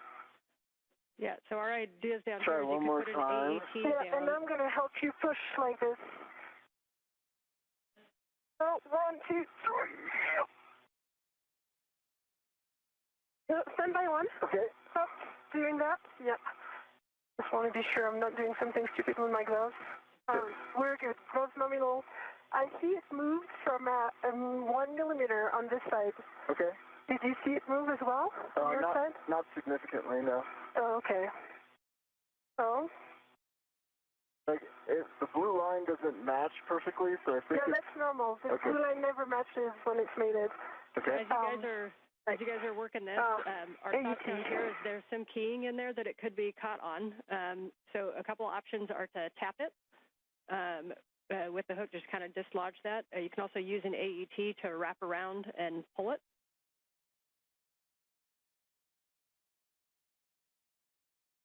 Do you think the night time would make it easier? Well, if we haven't gotten it in 2 minutes, we will find out. Okay. Okay. So I don't have a red. Yeah, I do have this red. Okay. I'm going to use the AET from my mini workstation. Yeah, we do think the AET is going to be maybe a good option to try, wrap around and pull it. Copy.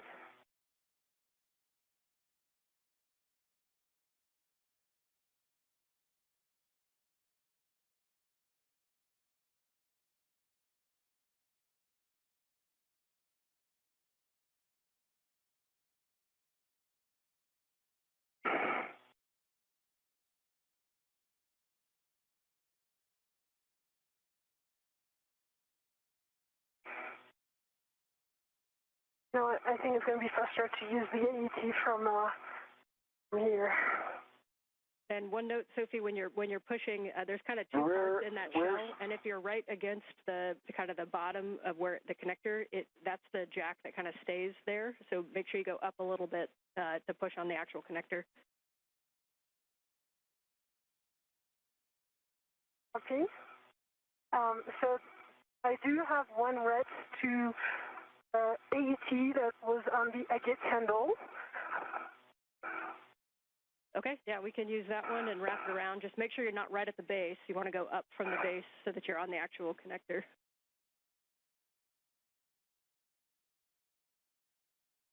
This is Mission Control Houston. Once again, the conversation between spacecraft communicator Ann McClain and Sophie Adenot, as well as Anil Menon, referring to the current tasks of demating a series of electrical connectors that have held the space-to-ground antenna in place on its boom on the Z1 truss of the International Space Station.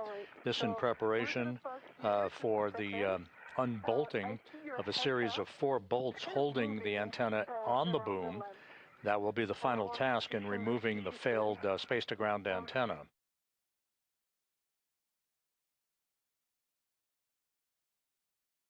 All right, Houston, do you see Anil's Heka? We do see the Heka. We see a green light, but we don't see his video right now. Got a little bit of play in it. No, I mean, look in my Heka, the Heka view. I'm going to show Anil's helmet. And Okay, there's some play here. We see the play. Okay. And we'll talk about that if you want to keep working the connector. And it's kind of significantly going to the right. They're going to look into it.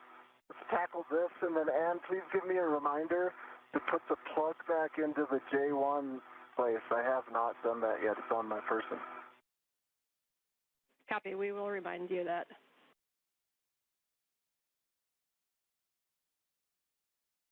All right, let's see if we can tackle this one. Yeah, I'm just removing the AET from the agate handle, but I don't know why it's a bit stuck right now. All right, while you do that, I'll put this plug in. All right, the plug's in.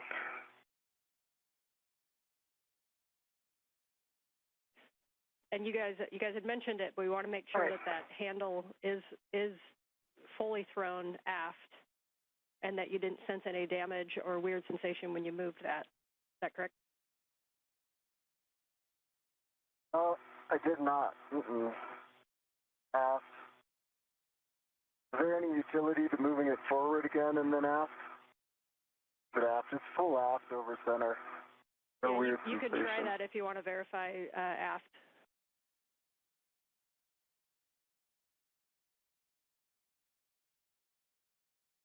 Okay, you have one AT, and this it is still attached to the other part, so maybe we can use it like this. Okay, I'm going to put this waste feather here. Okay, so let me do it then.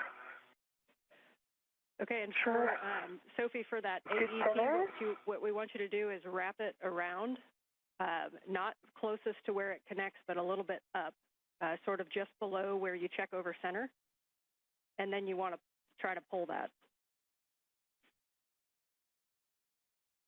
Copy.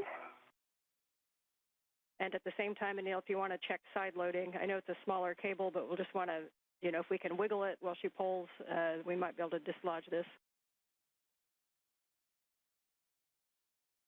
Okay. So around this place, do you see what I...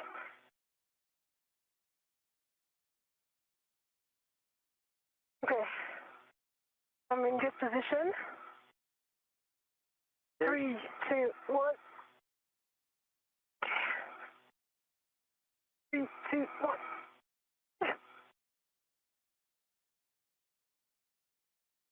Okay. See if I can, Yeah, you do this and I do the... Yeah, let's do that. Okay, we change this. Maybe it's going to be better for you to take this 2 sides. Okay, I've got it.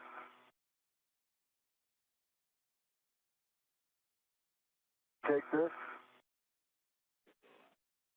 You wanted me to get both sides, I see. Happy medium, but yeah, you take if you want to go back down just a little bit. Look at this. What? Okay, I see. Yeah.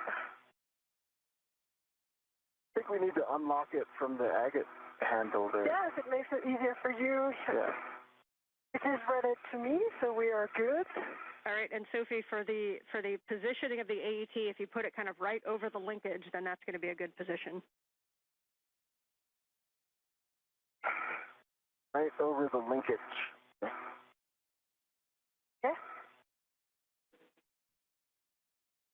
You agree this is right over the linkage? So close to the blue line? That makes sense. Yep, we think that's a good position where you're at.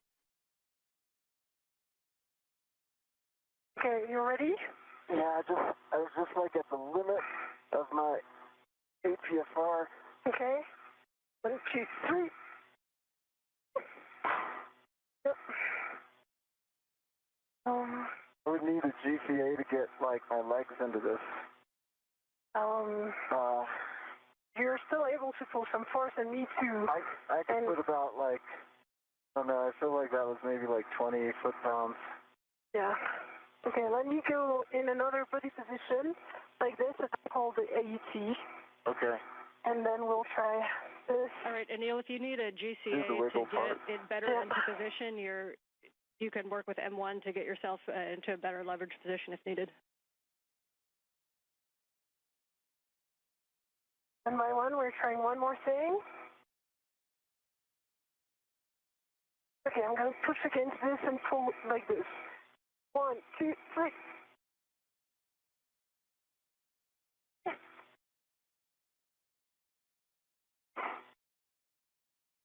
All right, I feel like we try to, I'm going to talk to M1 while you continue to work on that.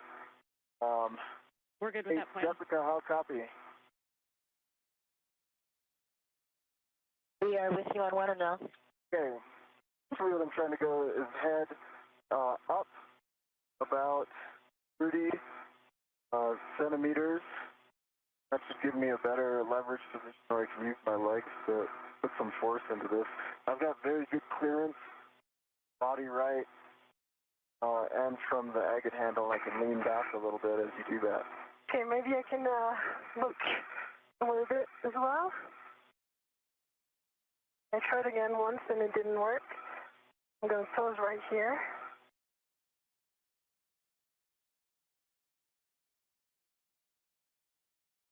We copy, Anil. Head up 30 centimeters. We're evaluating. And Sophie, if you want to cycle the handle, and again, give us any feedback on if you think there's any motion that you wouldn't expect, grinding, or if you just think it's moving smoothly.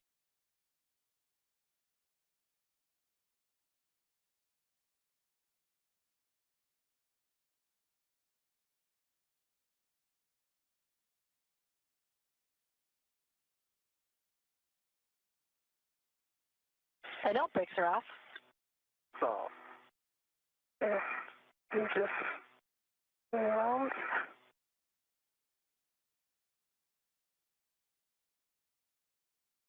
This is Mission Control Houston, 2 hours, 23 minutes into today's spacewalk.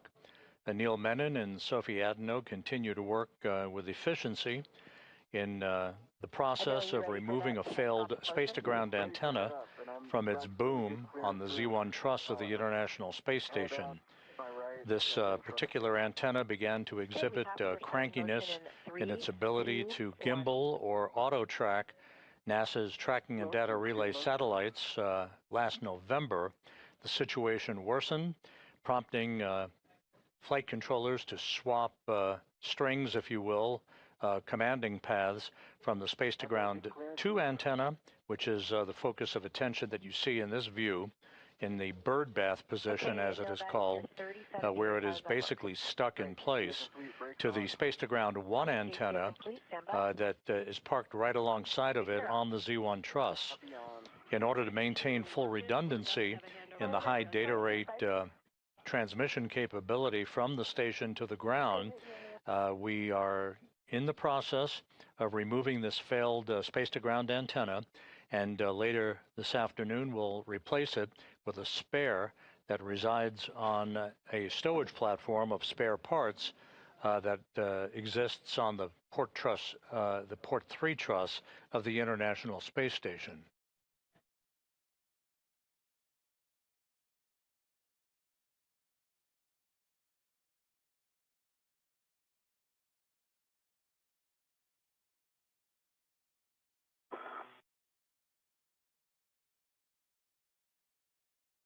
Okay, I'm going to do the try technique as well as you pull. Okay.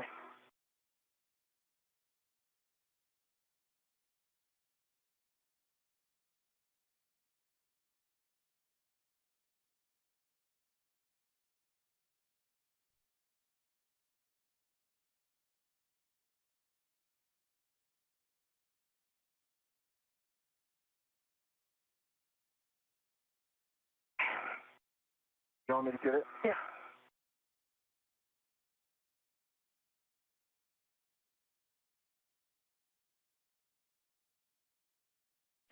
One thought for the AET, if you hook it back to itself on the D-ring so that instead of two free ends, you form a loop, and then you can put your hand inside of that loop and you may be able to get more leverage on it. Great idea. I think I put, by the way, I think I put maybe like 40, 50 foot-pounds into it with no joy. And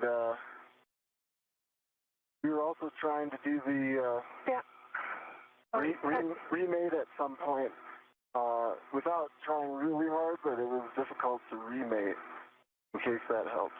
Okay, we understand difficulty to remate. You can also tap like you would a sticky jar on your counter. You can kind of tap with a ret around the circumference of it. We're obviously still talking some options, but you guys are good to just continue working it. Okay, 1, 2, 3. Yeah, we did it! Yes! Yay! You just got a whole round of applause. Nice job, you guys. All right, then let's move on. You can now mate that cable to the dummy receptacle. Copy. I'm just going to reinstall the AET because it's the one from the Agate handle. Copy, thanks. That was probably 100 foot-pounds. Just FYI, that was probably like 100 foot-pounds. You heard applause here in Mission Control and the response by spacecraft communicator Ann McClain with all of the electrical cables having now been demated from the failed space-to-ground antenna. No FOD, through the EMI. Okay, and we're mostly concerned with the boom side where we'll be putting the cables on. So you're looking at J2. Yeah, that one. J2's good, holes, pins, no FOD. There is no rubber O-ring in there like there was the other one.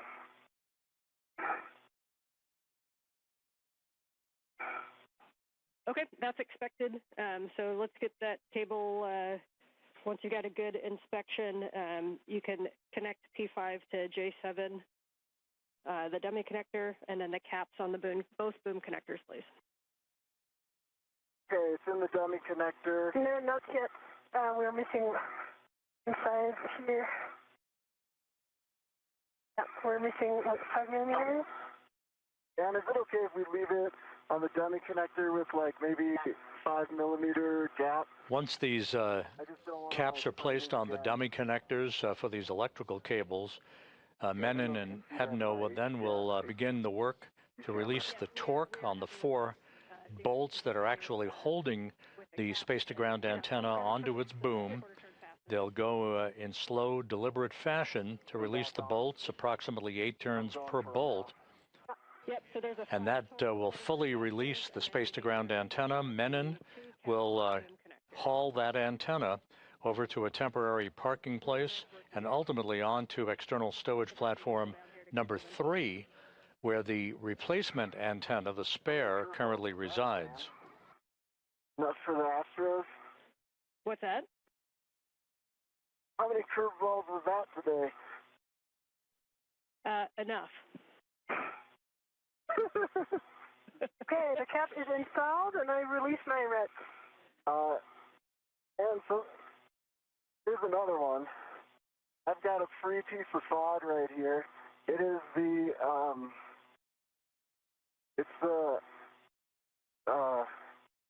quarter turn fastener. It's in my hand. Okay, understand the quarter turn fastener is in your hand. Here. I have my truss bag right here. Okay. Let's take it and put it in. All right, going in. Gonna do this one carefully.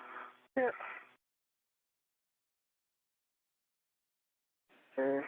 Okay, and yes, we can put that in a trash bag, and whenever you want to, you can also put that O-ring that you had before into a trash bag, and just beware of any sharp edges around where that broke off from. Okay. I think the O-ring is enjoying some life on the AET of Anil. Yeah, I'm not sure it's worth putting into the trash bag. Yeah, I'll leave it on my AET. Yes. Okay, 4 quarter turn fasteners. 4 quarter turn fasteners are on. Okay, 4 quarter turn fasteners, and then we just need verification that the cap is on the J1 boom connector. Cap is on J1 boom. Yes. Okay, I understand that's a good config for the cables. The next thing we're going to do is to release the torque on the S-gant bolts using the ratchet wrench. Okay, I'll get in position with my DRT on handrail 4. Ratchet wrench is in my hand. Excellent. Reminder on the ratchet wrench and these bolts, you can go in any order to release the torque. We'll go in order to fully release, but you can release the torque less than 1 turn in any order, and this is where we want a slow ramp up of the torque. We don't want any impulses into it, so we need you to be like a nice human PGT and just slowly ramp up your torque to what you need to release the the bolt. We're going 1 turn? Less than 1 turn, so as soon as the bolt moves, you'll be good. Okay. And just call out, you can either give me forward, aft, port, starboard, or 1, 2, 3, 4 as you do each one. Any order. I'm starting on the aft. Sophie, watch your hand. Yep, on my 1.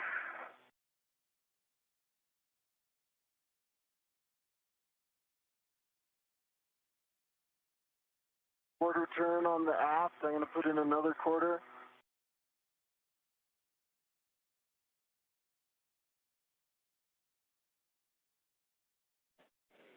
Copy.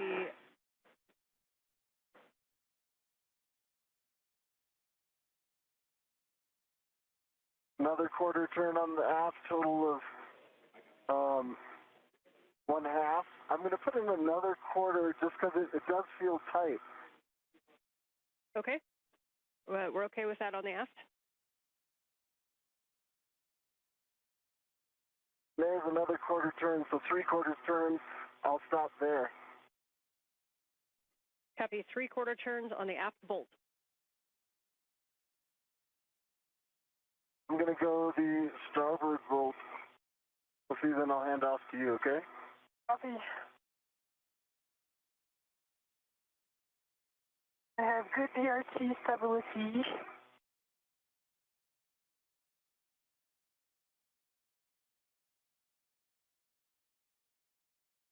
Sophie, I'm going to take the palm wheel off.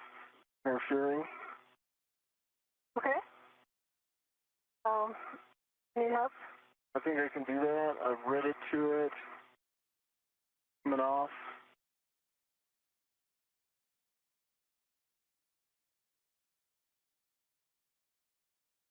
Palm wheels off. And for Anne, I just confirmed that I have no more tether on any of the SCAN side. I'm only tethered to the boom. Okay, good check. Thank you. Quarter turn on starboard. Copy. Quarter turn on starboard. Bolt number 4. So if you're, are you going to be able to get both of those? For sure, number 1, and for 3, yes, I'll make it work. Okay. Quarter turn on starboard for a total of 1. I'm going to put in a little more, and then these are very tight bolts. Yeah, I see that, but you're putting a lot of force into these.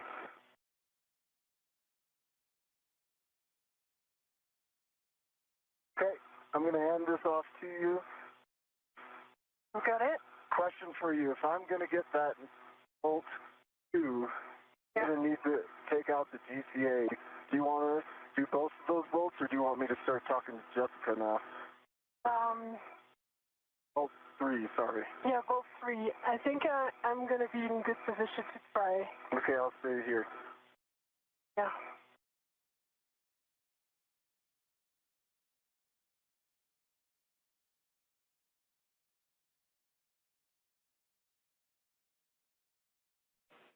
And I can see that you guys are using great technique.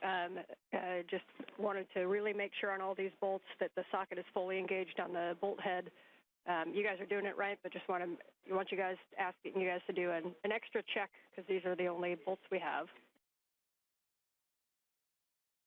I love the extra advice, Anne. Keep it coming. It's unexpectedly easy to do. It could have switched its rotation on the head, perhaps. Like it might be in ratchet off. You might want to just double check that you're ratcheting. Yeah.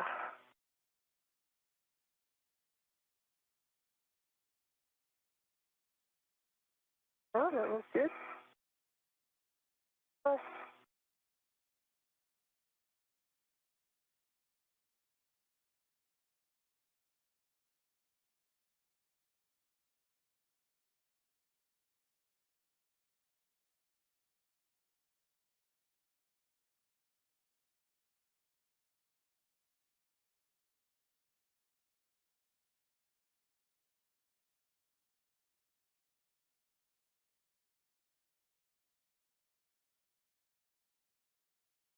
And just pull it towards me for lefty-loosey. Yep. Yeah. Actually, I can probably reach it. Okay. Need extra. Yeah. All right. I've got it. Because my DRT is not enough. Yeah, I for that. understand. I got it. Yeah. So that's quarter turn. Okay.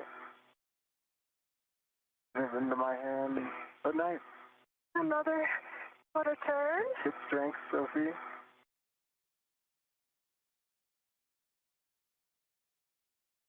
Okay, we're tracking the half turn. Yeah. And another quarter turn, so that was 3/4 turn on bolt 1. Copy. 3/4 on bolt 1. The 1.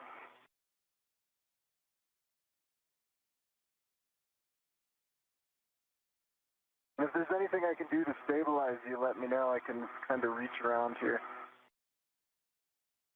Okay. I can hold your suit.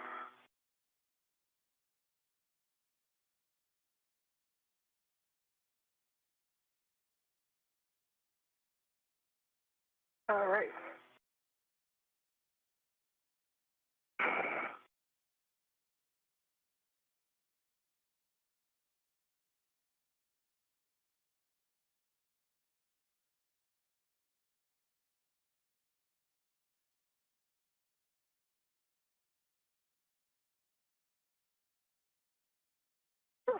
I can push. Oh, yeah, get it. Okay. Yeah. All right, quarter turn. Nice teamwork, guys.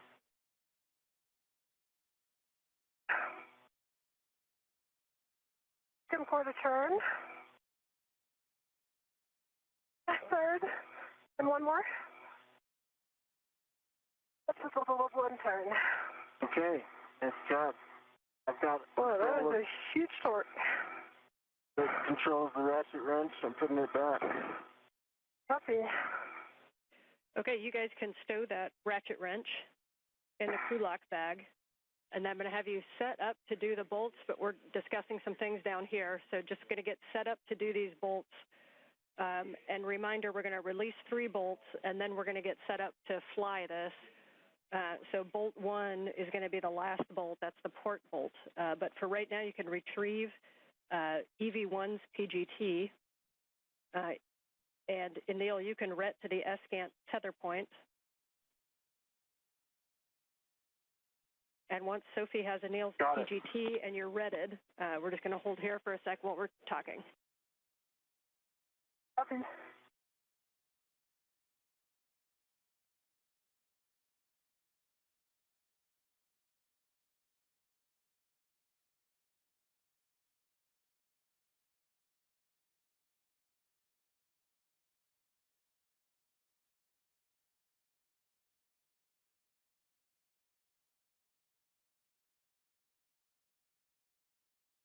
Okay, ratchet wrench is away.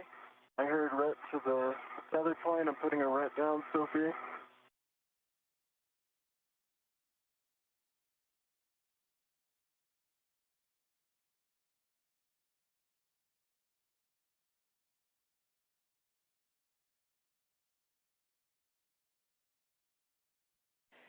As we continue to talk that, the recommended bolt order is going to be 3-4-2, so the forward bolt first, forward bolt.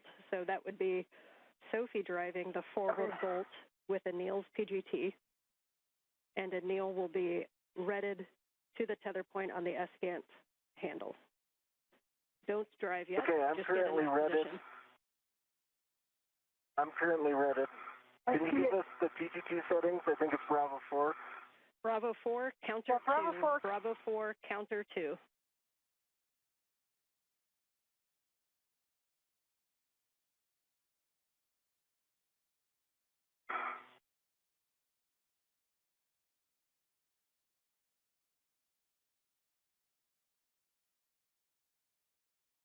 I've got a good body position for bolt number 3. I would like you to send it to me from the forward side. And we have a go to drive bolts for removal. So when you get into position on bolt number 3 with Bravo 4 counter 2, then we'll be releasing that bolt. I have control. You have control. Can you prepare the settings? Yes, Bravo 4, counterclockwise 2 set. Copy.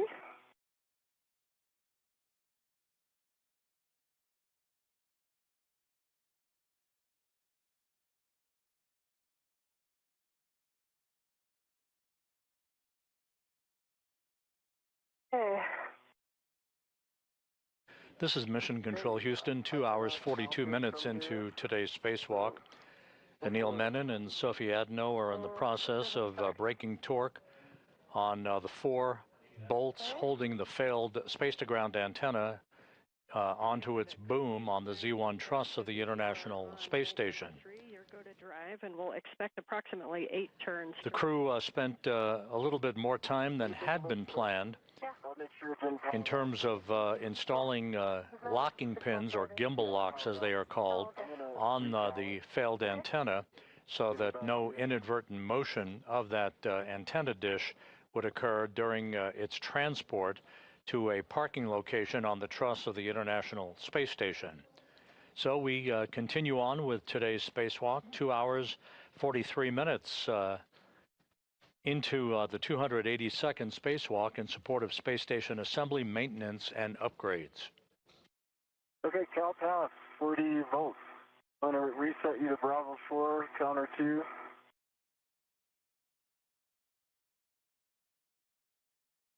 We're on Bravo 4, counterclockwise 2, and I'm passing it back to you. Yep. And I want to just rejoining again my PRT. After it. Enjoy, I see you on the boat. Yeah. I'll help stabilize it here. I'm trying with this. Okay, I'll help you. Okay, there was 2 turns. Oh, and it's over-torqued. Oh, okay. Do you see... Wait, but okay, my left foot was on the map. Do you see that? Okay.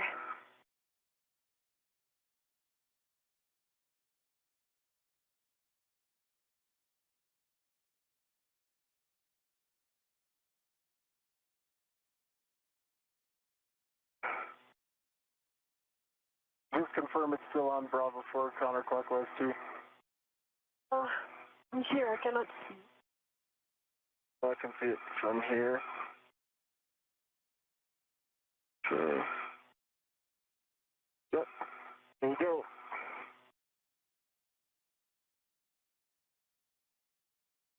Okay. I'll help you stabilize. Yep. It's over-torqued. It's like... We're releasing it, so maybe Yeah. this is the release. Oh, I see the bolt is still in. And did you get turns on that? Bravo 4... Got 2 turns. 2 turns initially. Hey, Sophie, I think I might be able to get it from here. Okay, I'm going to align this. Okay. 2 turns. Let me work on the alignment. So you should have about 5 or 6 more. Yeah. Okay.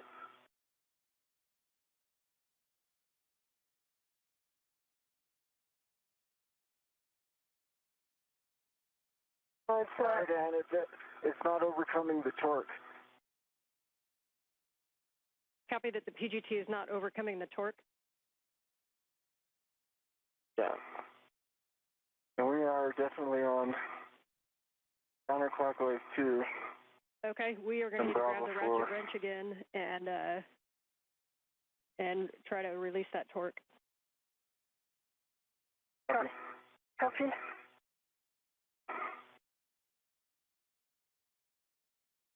I will say that when I was doing the ratchet wrench, it did feel like a hike. Yeah, very high. Like it felt like kind of a more 50 than 20. Even at the 3/4 turn. Yeah.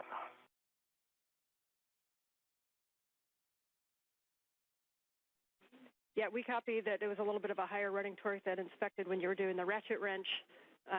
Sounds like a little bit of a sticky bolt. We can hit it with the ratchet wrench again. And it may not work with the other bolts still connected, but you might need to do a little bit of a wiggle on the S-scan as we release the bolts if there's any side loading. Okay. I'm getting in position for the ratchet wrench. The other option is to go to a different bolt to release and then come back to this one. All right, we are on this one, so let's do this one, let's see how it goes, and then let's move on. Okay, we like that plan. Yeah, that's a lot of torque. I felt that. I'm going to pull towards me, and then I'll push it towards you, and you finish that.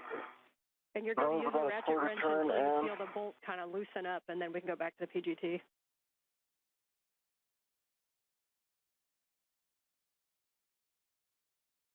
Okay, that was another 1/4 turn.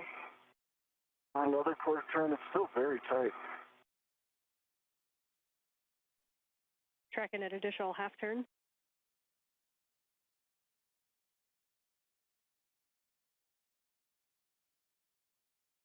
Another 1/4 turn, still same level of running torque.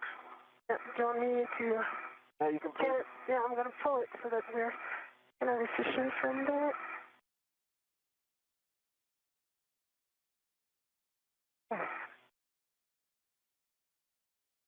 Are you still feeling the same running torque, Sophie? Okay, I did, still the same. I did a half turn. Okay, I'm going to give it to you. You start the 1/4, and I finish the half. Okay. Still the same running torque at a quarter turn? We copy. Do you want us to move on to another bolt? And or do you want us to keep working this one out? We're checking. You can continue to work while we're checking. Okay. Okay.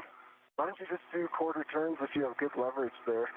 And we can also go on to a different bolt if this isn't going anywhere. Oh, it's easier now. Ratchet wrench is not the easiest to use. If you want to move to a different bolt and try the PGT, you can. That may free this one up a little.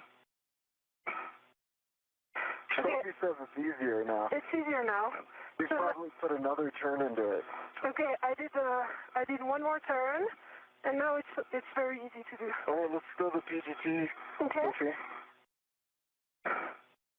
Okay, I hold the ratchet. I think you can take this and then just let go of the ratchet, and I'll okay. I let go of the ratchet, and I align your PGT in the bolt. We're good.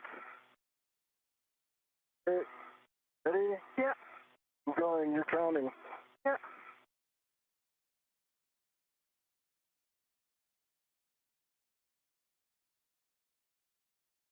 Felt it release. It's released. And that was 5 more turns. Copy. Bolt 3 release with 5 more turns. You can move on to the starboard, bolt 4, closest to Anil.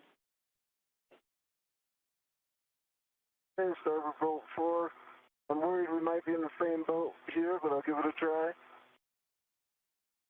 Copy, and we'd end up doing the same process. So I saw you kept the ratchet wrench handy, so good plan. Yeah, I see the ratchet wrench right here. Question, Ann, can these bolts be done simultaneously? Because I think the best strategy here is me to go ratchet wrench on bolt 4, and then Sophie to start working on 2. Yeah, good idea, but unfortunately we cannot do dual bolt ops right now.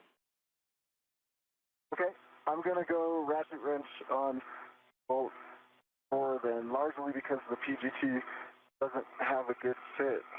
Okay, I have my visor down. And it has a high torque.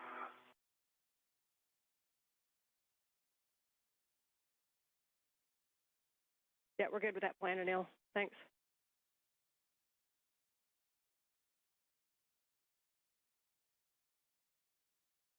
For Sophie, while he works that, we're going to be doing bolt 4 and 2, so that's the one closest to him, and then the aft bolt. And then you'll be getting into position using your own PGT to release the port bolt number 1. So if you want to think ahead and be ready for those ops.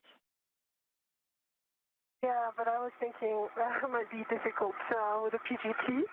But I'll get the setting ready for the PGT. Might need a ratchet for some start.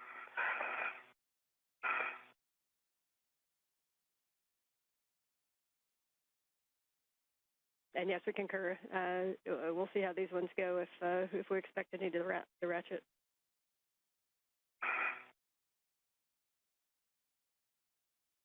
You guys are doing great. You got lots of family and friends back here watching too, so you're making it look good.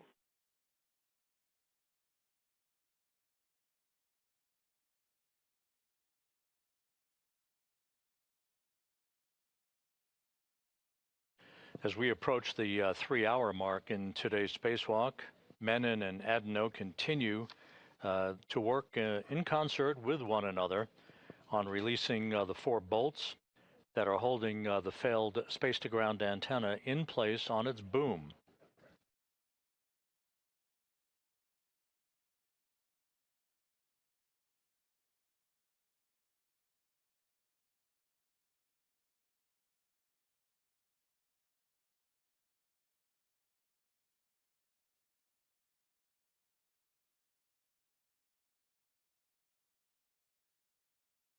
Anil Menon, his feet planted in a portable foot restraint at the end of Canadarm2, and in the foreground, that's Sophie Adenot as they continue to work on the final release of this failed space-to-ground antenna that began to show a degraded capability to track the tracking and data relay satellite system constellation back in November of last year. I'm still working on this one. It's still pretty high running torque.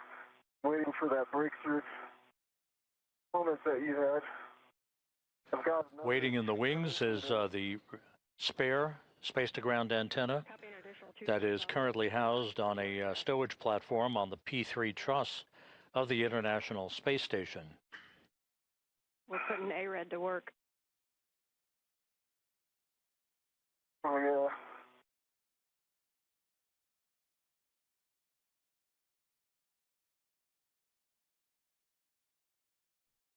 Sophie, It's getting a little easier. Copy. Good news on 4. Sophie, one thing you could look at is on bolt number 2 on the aft.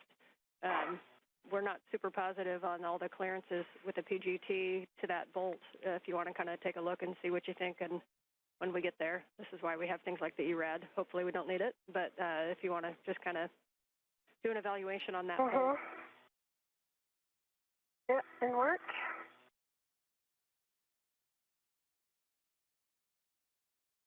Another turn into this. Copy, another turn into 4.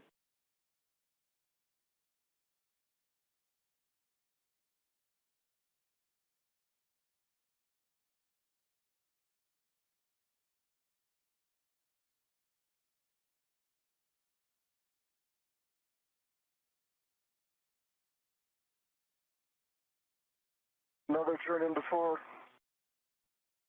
Copy, another turn into 4. Okay, we'll work with wobble socket on number 3.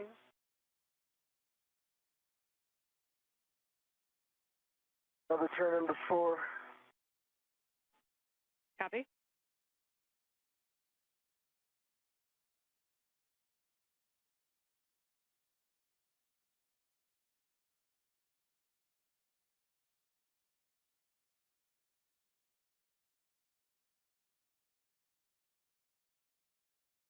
Inferior now, Anil.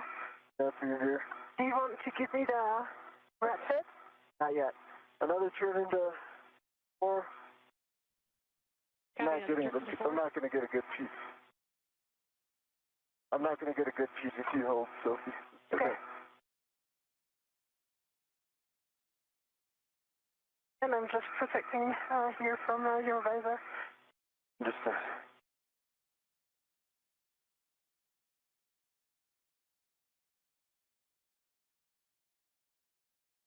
another turn into 4.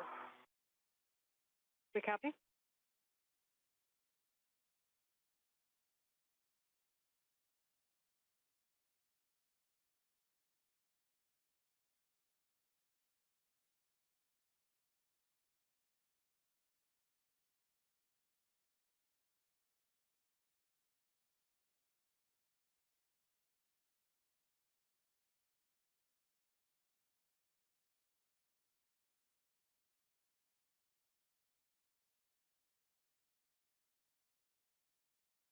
And 4 is released.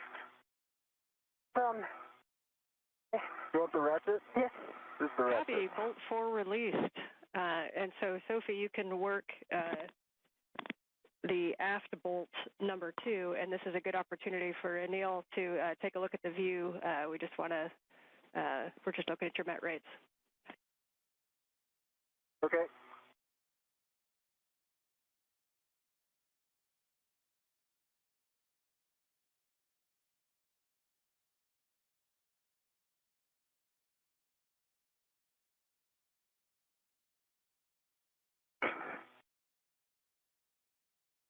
And Sophie, as you put torque into that bolt, just try to make sure that that 6-inch, that the wobble socket isn't too broken over. Okay.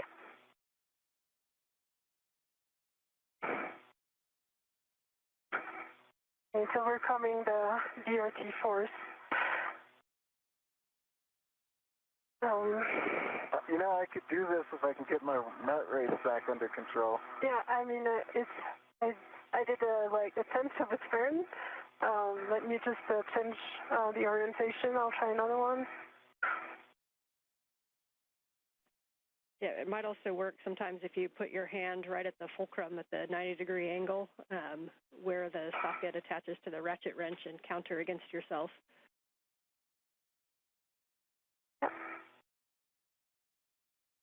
Okay, I did a third of a turn. Okay.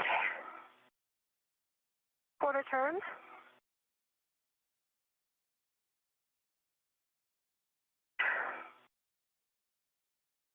Another quarter turn.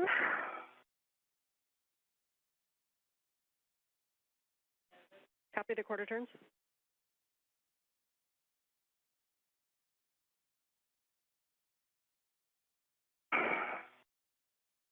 Okay.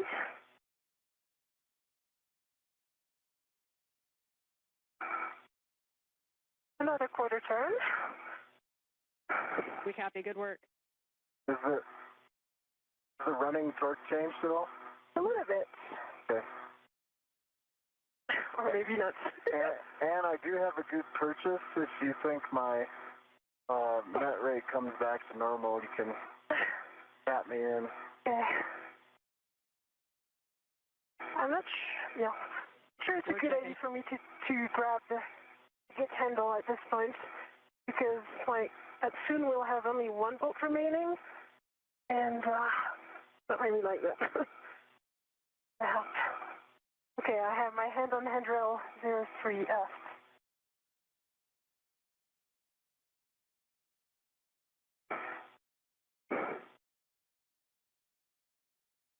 Another quarter turn. Nice. And Anil, we just need a few more minutes there in timeout. This is Mission Control Houston. We have now hit the 3-hour mark in today's spacewalk. Working it. Anil Menon, EV1, wearing the suit with the red stripes, and Sophie Adenot of the European Space Agency, wearing the unmarked suit, the first French woman ever to conduct a spacewalk. They are in the process of completing the fourth of 4 bolt releases that will free up the failed space-to-ground antenna from its boom on the Z1 truss in the middle of the station's truss structure. I hope you're counting, because I just announced the quarter turn. They're counting. They're counting. Keep doing it. All that A-red I see you doing. Crushing it.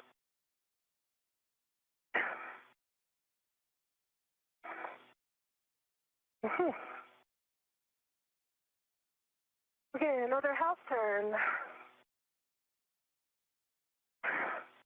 I don't even think that we could try the PGT. It's still very high torque. Yeah. The plan currently calls for the failed antenna to be moved ultimately to a stowage location on a spare parts platform on the port truss of the International Space Station. Currently residing on that spare parts platform is the spare S-Gant, the replacement S-Gant that will be installed on that boom that you're looking at to restore full redundancy and functionality to the high data rate communications capability for the International Space Station. I suspect it is. It would be smart to swap, perhaps. It's easier now. When she starts the bolt 1. Interesting. Sometimes it's easier and sometimes not. So there was another half turn. I will increment.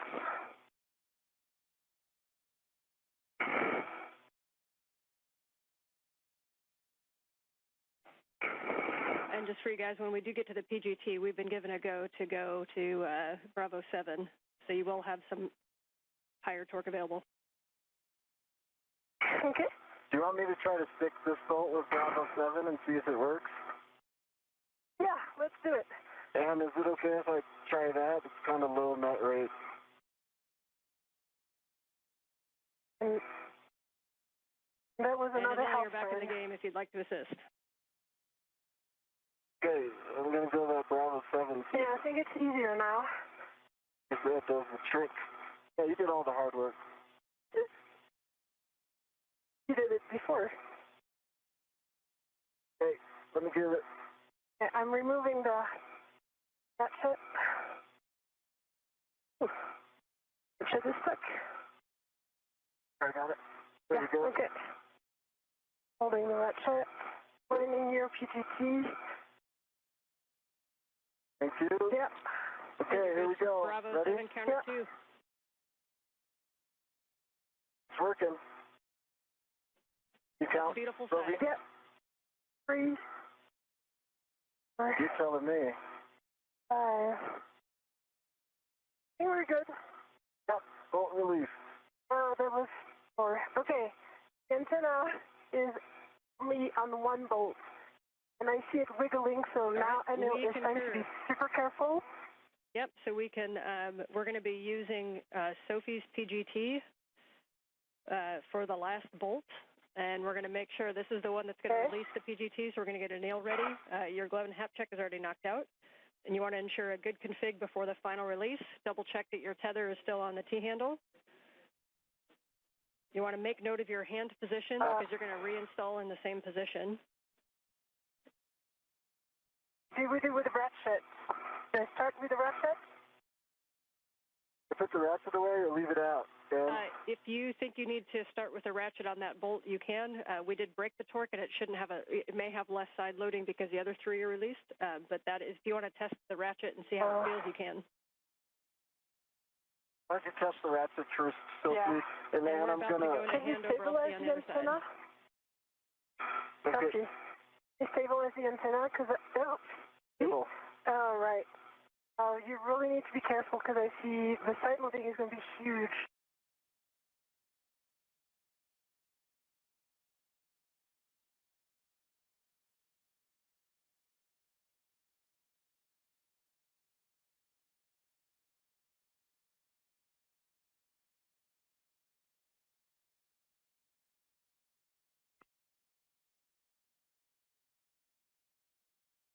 Easier? No. Are you pulling it towards me, lefty-loosey? Don't know why.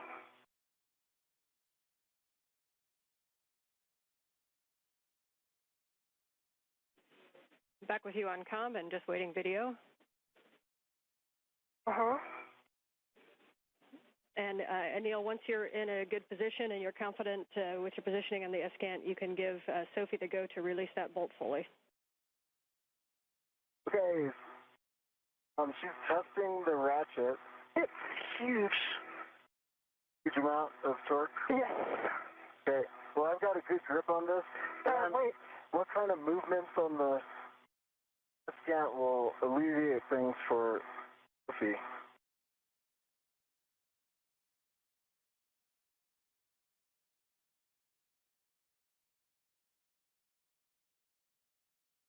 Okay, quarter turn. Just need to see, can you see the gap between the boom and the S-Gant? I can see the gap. Okay, so make sure this is 0. Okay. Quarter turn.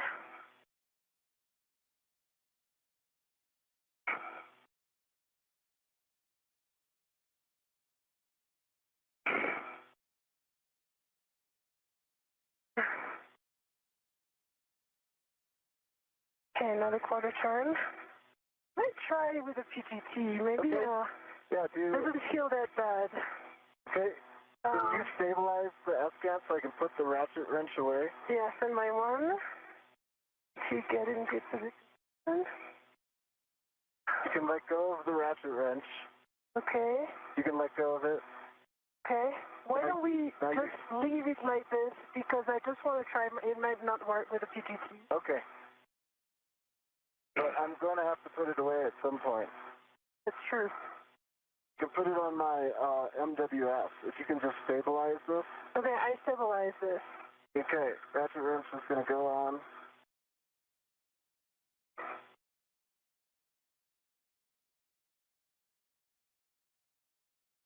Okay, so my MWF. All right, I've got control of the S-Gant. You got control of the S-Gant, copy. You're going for bolt 1.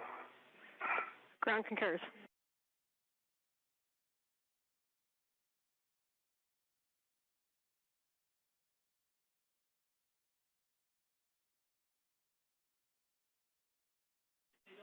standby 1 with a bolt drive. Copy, standing by.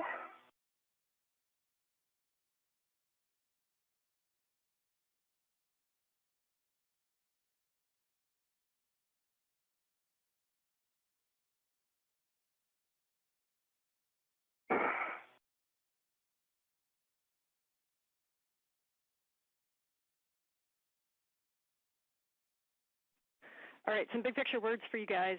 First of all, Soph, I'm going to give you a task to work while I talk to you. So we're going to have you remove the ball stack MUT and the scoop from the aft gimbal lock. Copy. Okay, while you work that, we're looking at times. You guys are currently just over 3 hours of PET.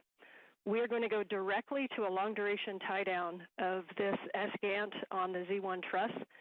So we're going to remove that ball stack MUT and the scoop, and we're going to take it back to the medium ORU bag, and you can retrieve the long-duration tie-down tethers at the time. For Anil, we're wondering how you're feeling in the APFR. If after the handoff you think you'd be able to get in and out of the APFR easily to assist with Sophie. And if not, you may not be able to have that full assessment until we get you in the right position. But what we're thinking is we could do a 2-person tie down, which may be a little bit quicker. Or we've also tested it as a single-person tie down. We think Sophie can do it solo if you don't think get in and out of the arm. I say we do the 2-person. I feel like APFR ninja at this point. Okay, we'll have Robo come up with the swiftest plan to get you towards structure. And in the meantime, we'll have you stow that ball stack MUT, and then you may want to pre-position that medium ORU bag in a spot that you can grab the long-duration tie-down tethers. Then we'll have you go back up and do the port bolt, and then we'll do the handoff as planned, and then we'll do the long-duration tie-down tether. Appeal, I'm working on the ball stack MUT.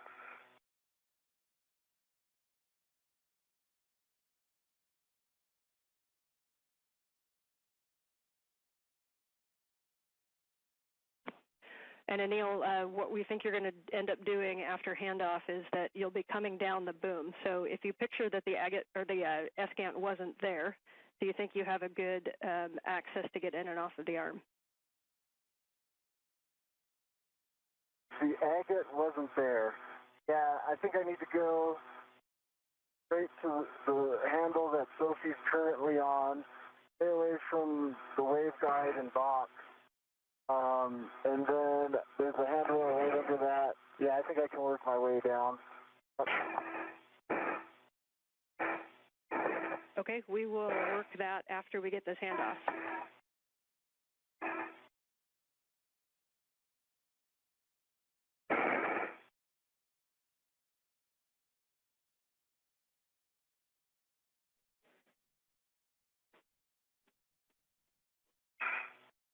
If you prefer to take off the scoop after the handoff down on Z1, you can. We think taking it off right now is going to make the handoff and the tie down easier, but we will take your suggestion if you think something different. Your call, Sophie. ESS.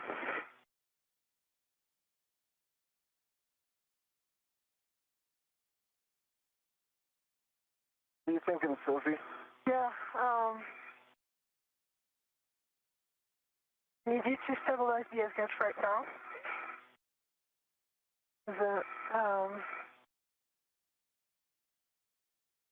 I think it's going to be better to remove the scoop now. Okay. I need to stabilize the S-gant because I see it moving with only one bolt. It's stable. Okay. I see a gap here.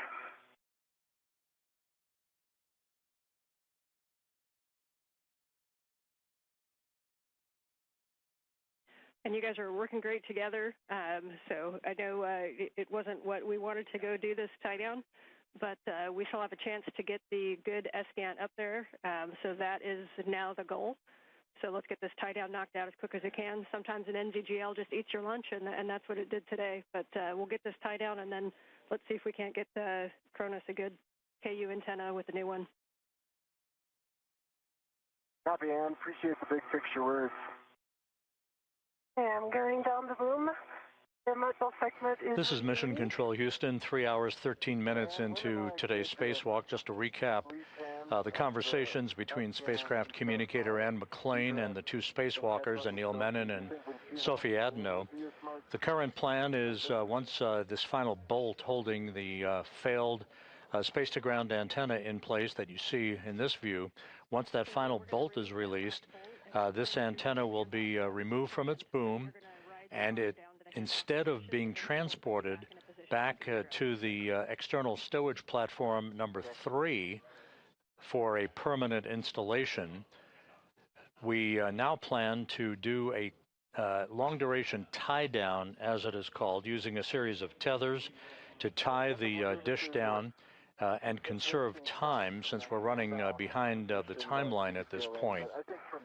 The crew had been working right on the timeline until it ran into a series of slight delays with both the removal of electrical connectors from the failed dish, as well as the usual stubbornness of some of the bolts that are prone to being a bit bulky in thermal expansion and contraction conditions in the void of space. So we plan to remove this failed dish. That's the one on the left. The one on the right is SGANT number 1. That's the space-to-ground antenna that is functional and serving as the prime focus of communications capability, high data rate communications for the International Space Station.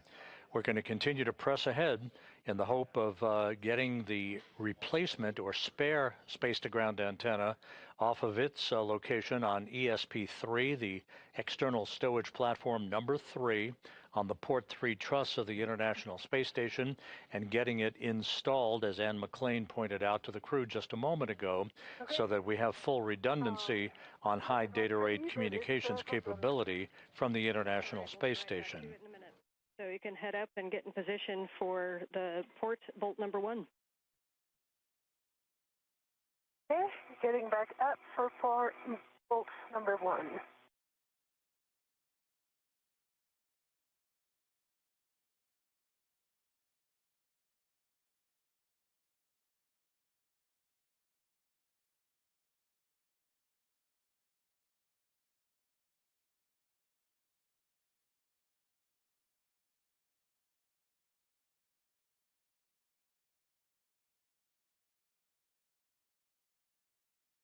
She's good for Bravo 7 there.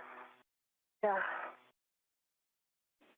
And we concur, Bravo 7 counter 2 with Sophie's PGT that has a 2-inch rigid. Yeah, let me just put my VRT down.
Okay, pulling my VRT to my PGT.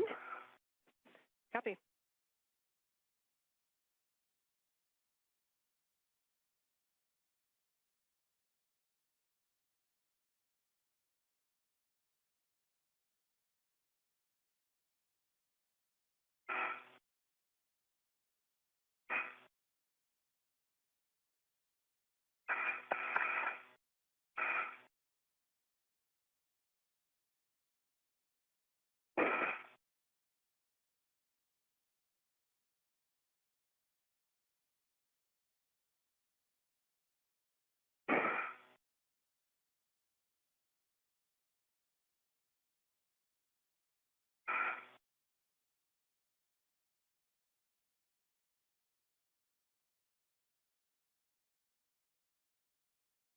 checking the settings.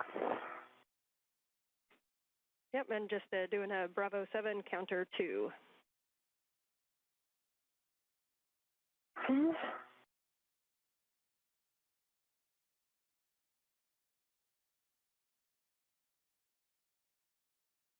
Bravo 7 counter 2 set. All right, and on Anil's go, you can release that bolt. Get my go, Sophie. Okay.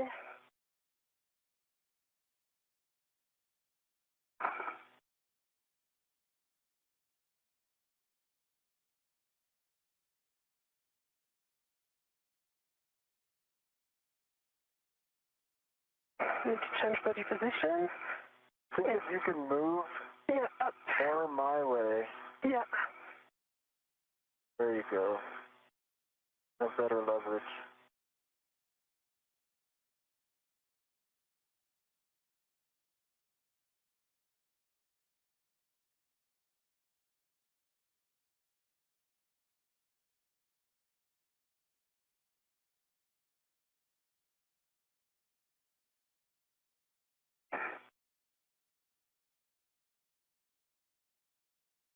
Get seated.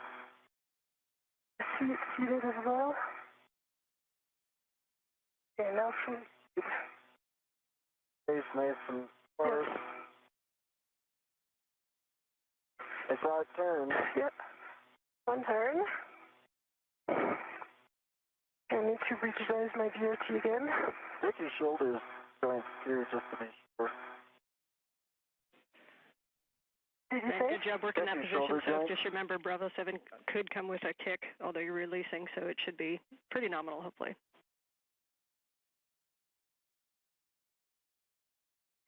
So like a quarter turn, like quarter turn. And you may be able to wiggle a little bit, Anil, if there's some side loading. Okay. And Oh, we're talking.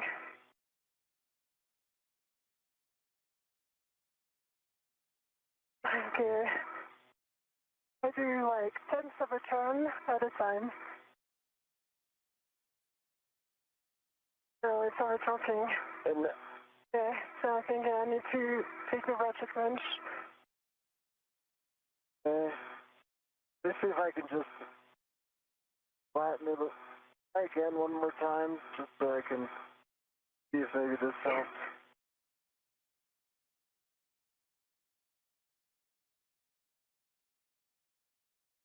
Yeah. Oh. I mean, I see the gap in the threading. Yeah, okay. Is that turning at all?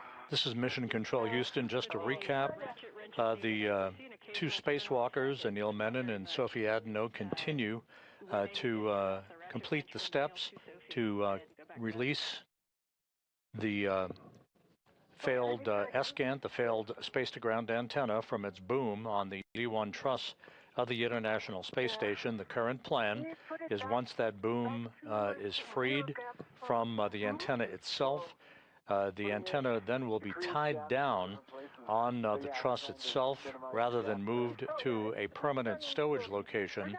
That will conserve time, since the crew took longer than expected in bolt and connector demating operations earlier in today's spacewalk.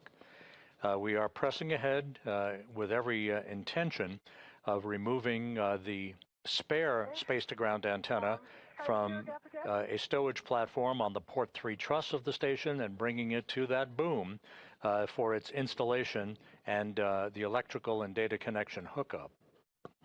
And we're not seeing the socket move. We recommend going back to the ratchet wrench. Copy. Okay. So, Anil, standby 1, I'm starting my PGT. You're starting your PGT. And am I good to just get the ratchet wrench with this one bolt and we both let go of the ESCANT?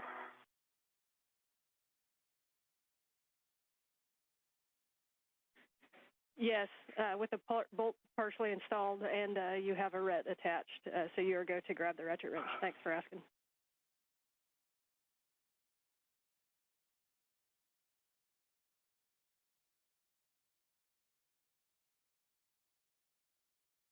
Sophie, so here's the plan. You're going to ret to this thing, then release my ret back to me, okay? My 1, copy.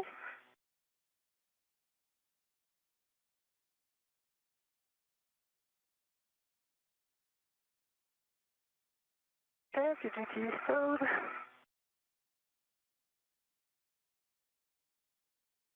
Throw a ret on it. Uh-huh.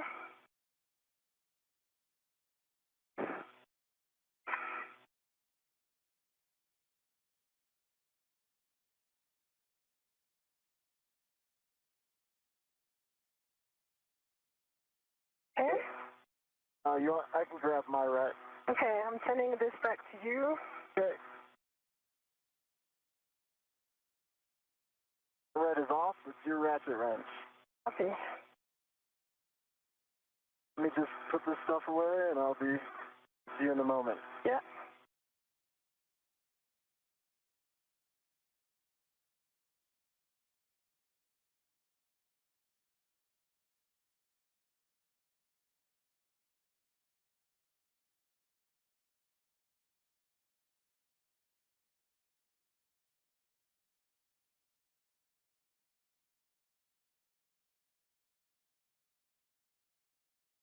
Okay.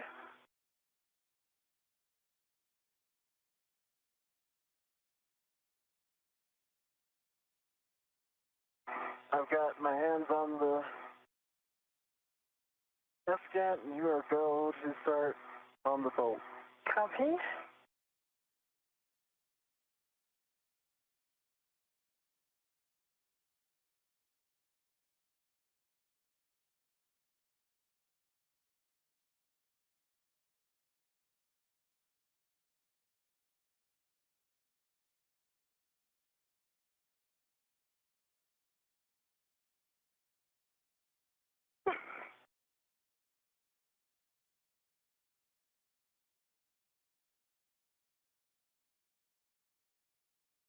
I see it turning. 10 with quarter turn.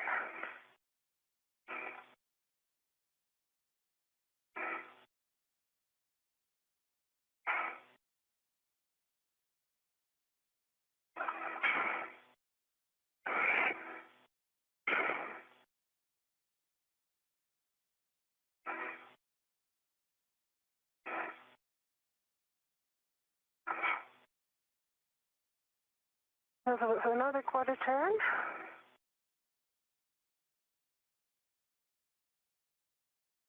It's really overcoming the DRT, so I'm doing my best here, but... Doing great, Sophie. See it turning, that's the goal. Okay, we got it. Nicely done, Sophie. We like that bolt moving. Here comes an S-scan. Okay, Anil, you got it. I've got it. I've got a good hold on it. Okay, and I have no ret attached to it, so I'm good.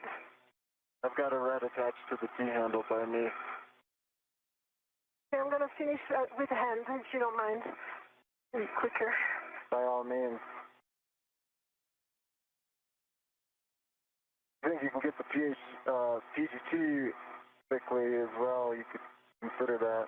Yeah, I would. You're right. I put the ratchet on my MWS, the quick still location if you need. Yeah.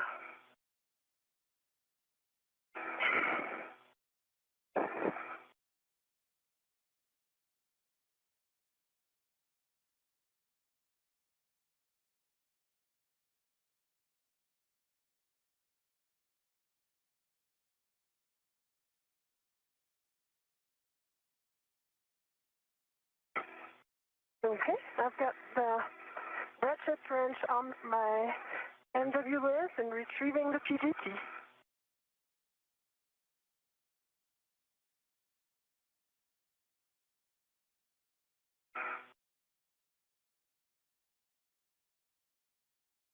Okay, you still have good control? Good control. Copy.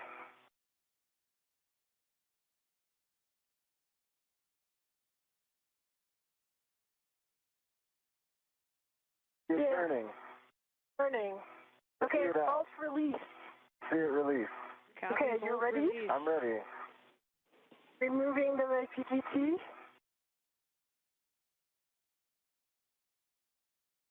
I think you can put your PGT away if you want. Yeah. Yep, and so for Sophie, we're going to have you put your PGT away, and then we're going to get a glove and hap check. I'm going to give you some steps to work while Anil takes the comm to remove the SCANT and get down to the handoff position.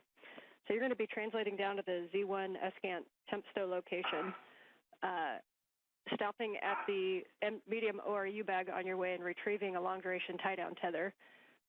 If you want to take the first tie-down tether, it's going to go to the port side of handrail 6050, and then you can get the other tie-down tether and get in the starboard handoff position. Copy.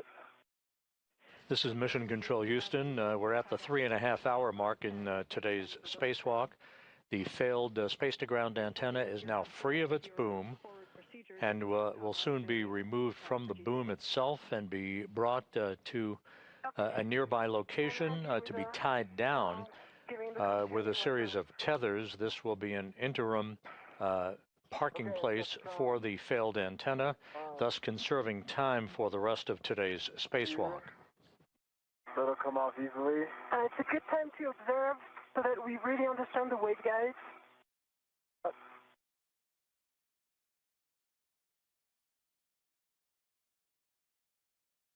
Was there more, Sophie? Right? Want me to release? No, I got it. You got it, yeah. Jessica, how copy? We've got you loud and clear. We're in sync with you. Anil, are you ready for the GCA to the published handoff position? I'm ready for the GCA to the published. Almost. I'm going to get it off of these pins first. Yeah, I see the pins here. It's, okay. So rotate towards, forward. Towards your feet. Yeah, that's it. Okay, I've got it. You got it? Free, and Jessica, I'm ready for that GCA. We copy. We're getting set up for that. Brakes are coming off. Copy off.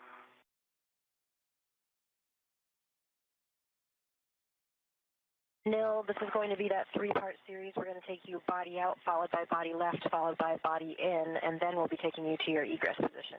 Anil, copy. Go. Got my go. All right, Anil, you're going to be coming body out, starting motion in 3, 2, 1.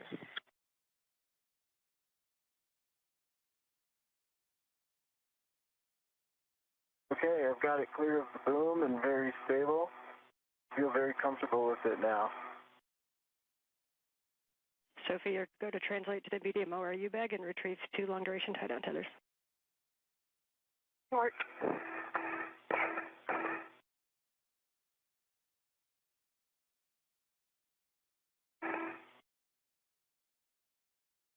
Really good clearances here. Jessica, clearly getting better. I've got good control of the scan.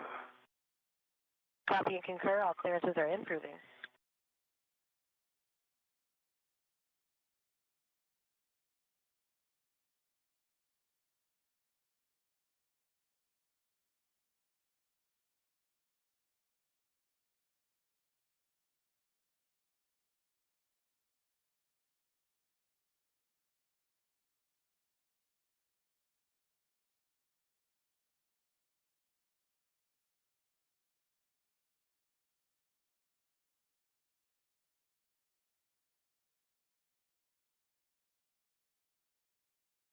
Now starting motion, body left.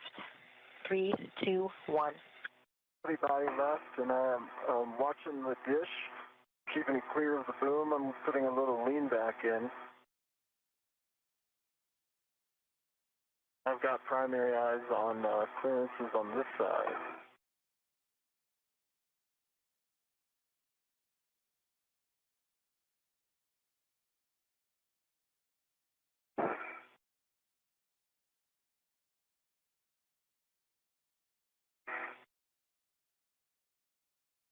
I've got a good meter dish to boom.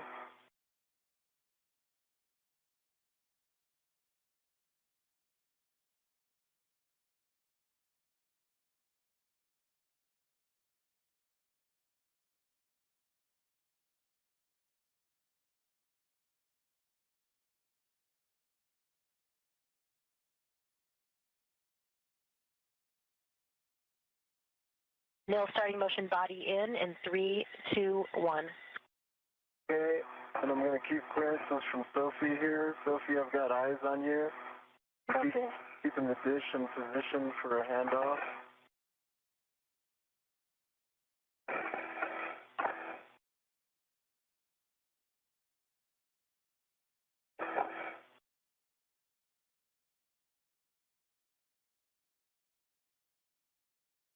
I'm right off your right shoulder, Sophie. I got a meter distance from you. Okay.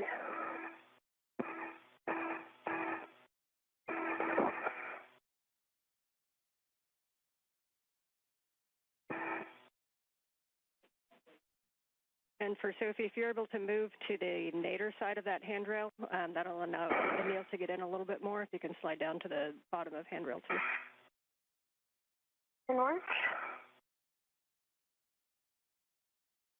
And I'm deconflicting with my body movement, and I think I've got good clearance of about a meter.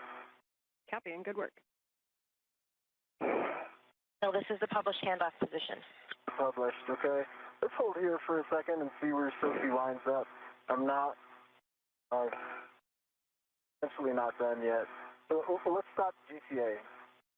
Give comm back to people, and then I might rehack this when she gets set up.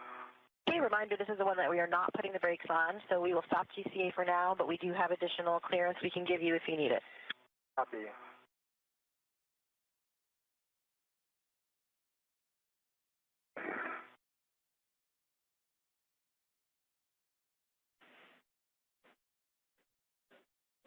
Okay, and for Sophie, we'll just be retrieving those 2 long-duration tie-down tethers and moving to the base of Z1.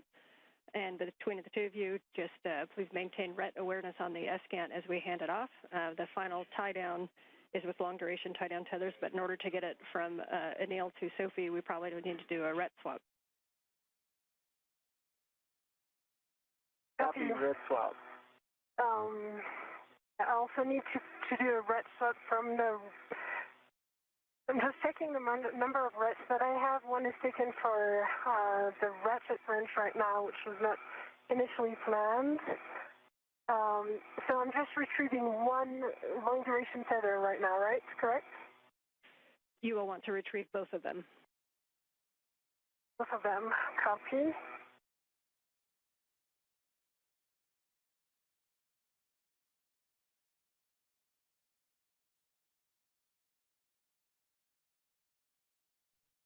If you need an additional wrench, you could always move the ratchet wrench onto an AET. I think I'm good because I'm going to put because we have 2 hooks on the LVTV, I'm going to put 1 hook on my mini workstation. Okay, copy. For Robo, Ann, and Jessica, a future egress position is potentially just body in maybe a meter. Yeah, Neil, we can tell you what Robo had planned for you. It was coming body right and then going body in, and we think that would bring you to the handrail that we were talking about on the boom. Gotcha. Would a body in from here cause a conflict with the other things you're avoiding, like SASA, et cetera? No, we don't. I don't think so. This had you coming body in to about by like up to 300 centimeters, so that would be another 1.5 meters. Yeah. And then you can have the right as well if you needed to get down to that handrail. Yeah, I guess what I'm saying is the body right just brings me up zenith when I'm trying to go nadir, and so we could omit that and save time. We believe that will work. We will verify.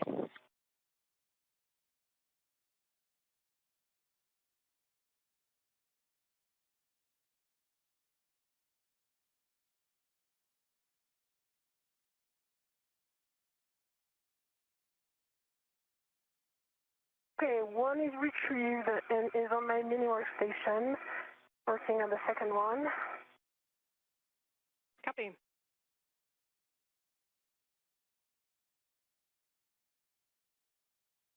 And just a reminder, as you ret to those, you want to ret to the D-ring on those so that the hooks are free for when we go to install. Yeah. I'll do the rets after. For now, I just put them on my mini workstation if it's okay for you, because I'm afraid I don't have enough rets.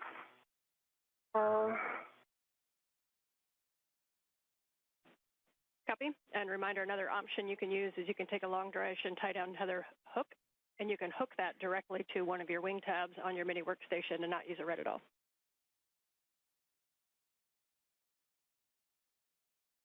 Yeah, that's what I'm doing right now with the first one.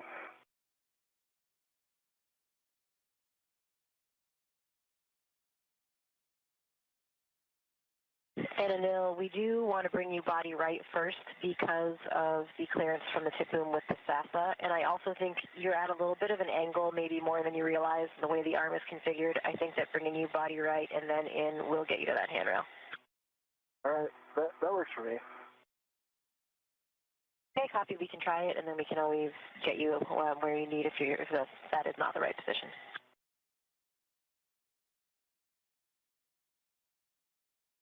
I am guessing for this handoff, I would benefit from some body in 30 to 50 centimeters. Can you do a little quick analysis of that while we're waiting? I can tell you that we can definitely give you at least 25. Okay.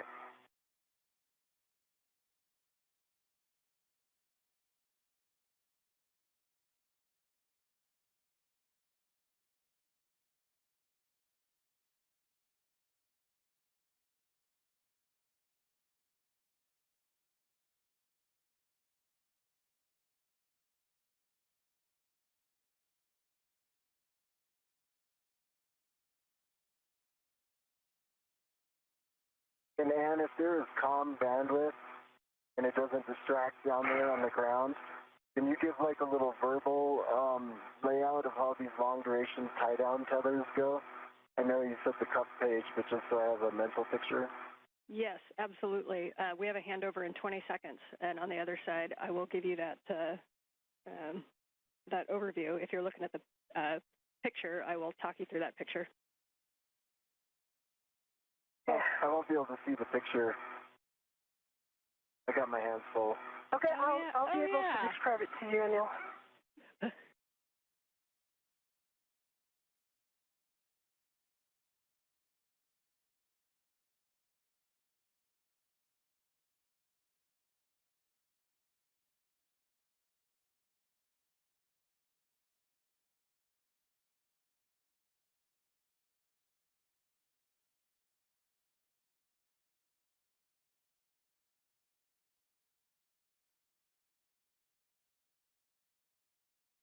Handle and see if I can get this all the way to you without GCA. If that doesn't work, I'll ask for additional GCA. Okay. Okay, we are back with you on comm, not on video yet, so we can't see where you're at. So, Sophie, if you're ready for your net 6, just call them out. Otherwise, I'll talk you through what this tie-down is going to look like.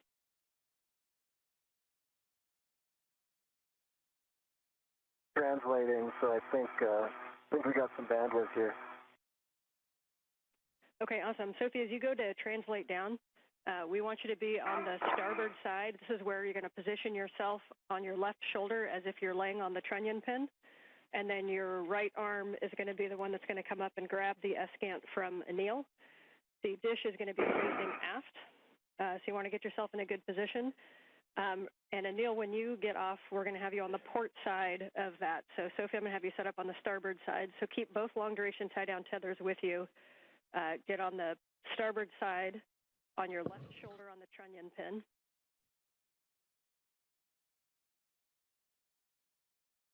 Okay, in work.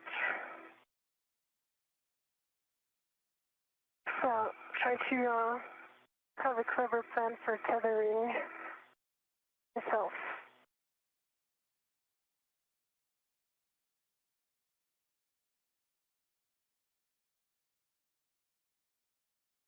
Yeah, I'm going to put this here. The sun's going down when you're set for your visor.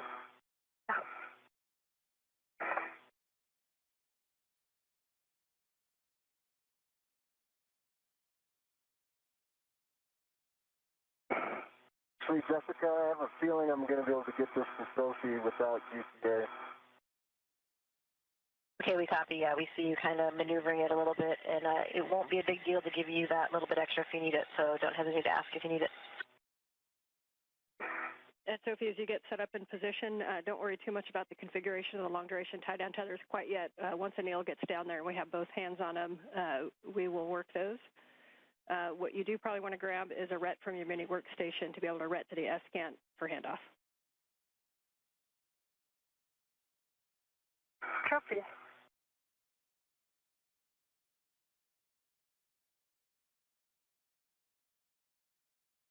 Hey, no cool down. This is Mission Control Houston, 3 hours, 45 minutes into our spacewalk today. Just to recap where we're at, the spacewalk began at 7:29 a.m. Central Time, 8:29 a.m. Eastern Time. The objective was to remove a failed space-to-ground antenna from the location point at the Z1 truss on the International Space Station, the center of the truss structure. It began to exhibit degraded performance back in November of last year, and its swiveling or gimbling capability was reduced so significantly that we had to move to a backup antenna. They come in pairs. They reside side by side on the Z1 truss. The antenna in question has now been removed from its boom. That's ESCANT number 2. ESCANT number 1 remains an operational antenna to provide high data rate communications capability from the station to ground controllers throughout the world.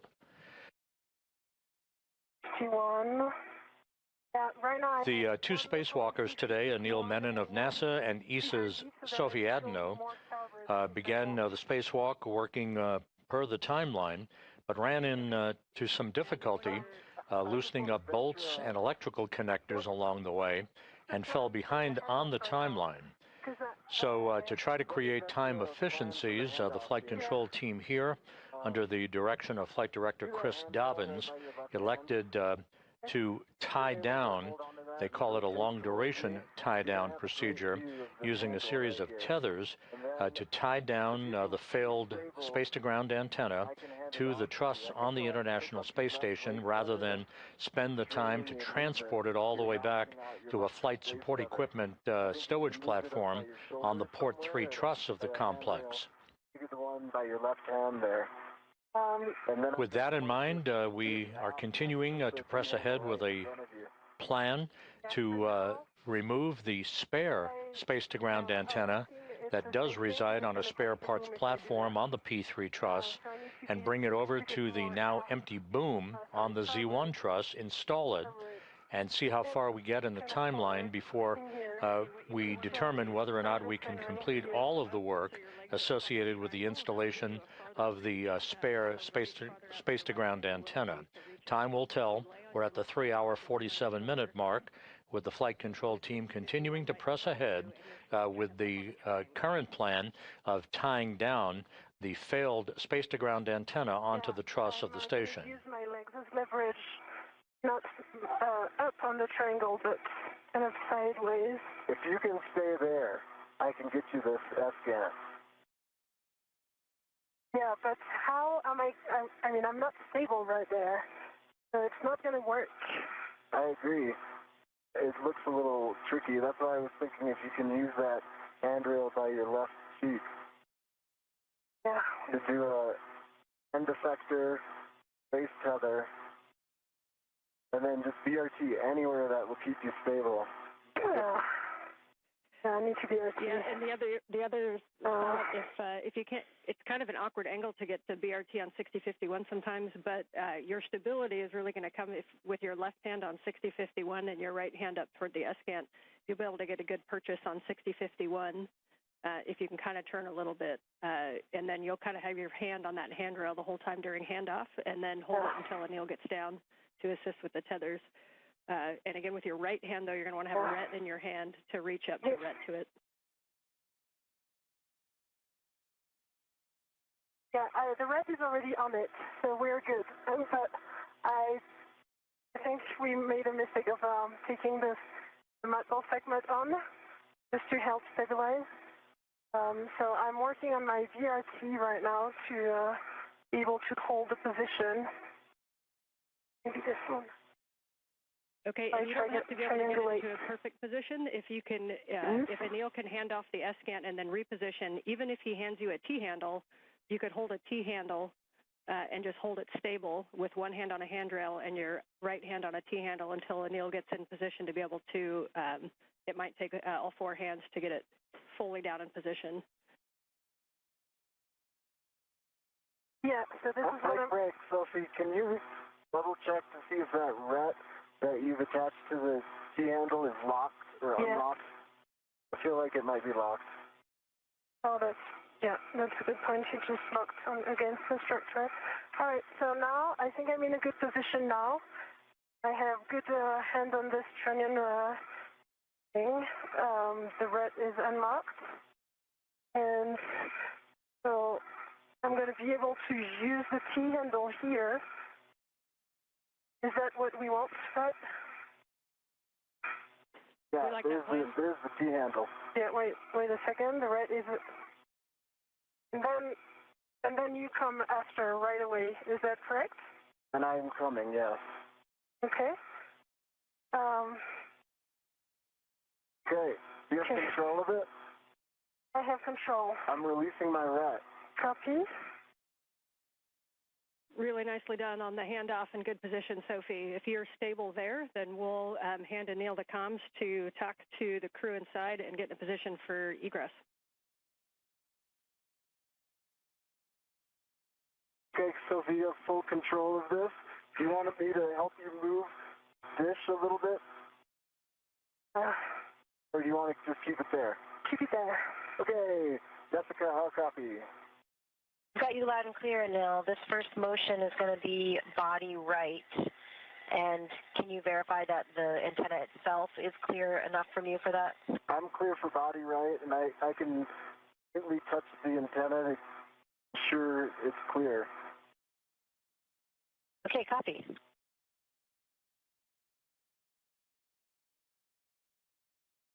Okay, we're starting motion body right in 3, 2, 1.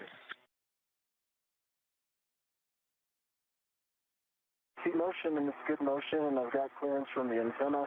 Sophie, good job keeping it stable. Yeah.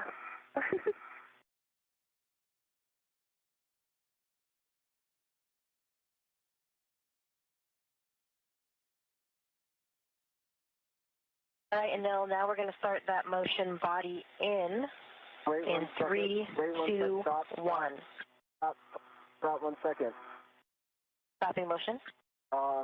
Sophie, if I go body in, I'm going to hit this antenna. Are you able to bring it towards you? Like this?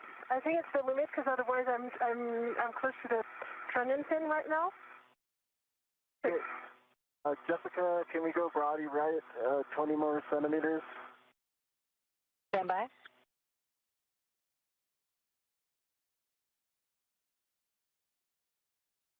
All right, Anil, we'll bring you body right 20 more centimeters. 3, 2, 1. See motion, good motion. It's going to give me clearances. Okay, Jessica, that's enough. We can go body forward. I don't know. We can come in up to 1.5 meters. Do you have an estimate, or do you want to call the stop? I will go 3, 2, 1 ramp out if I feel like we're close enough, but let's do the whole 1.5 meters. I think we might need it. Okay, we copy. Starting motion in 3, 2, 1. I've got clearances from the antenna.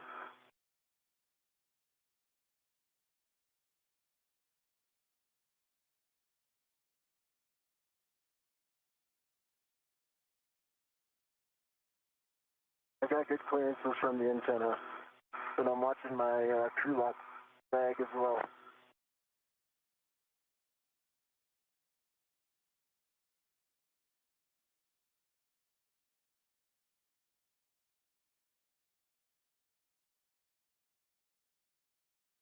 Ian, you clearing the antenna now? I'm sorry, I cannot help with clearances. It's okay, you're doing great.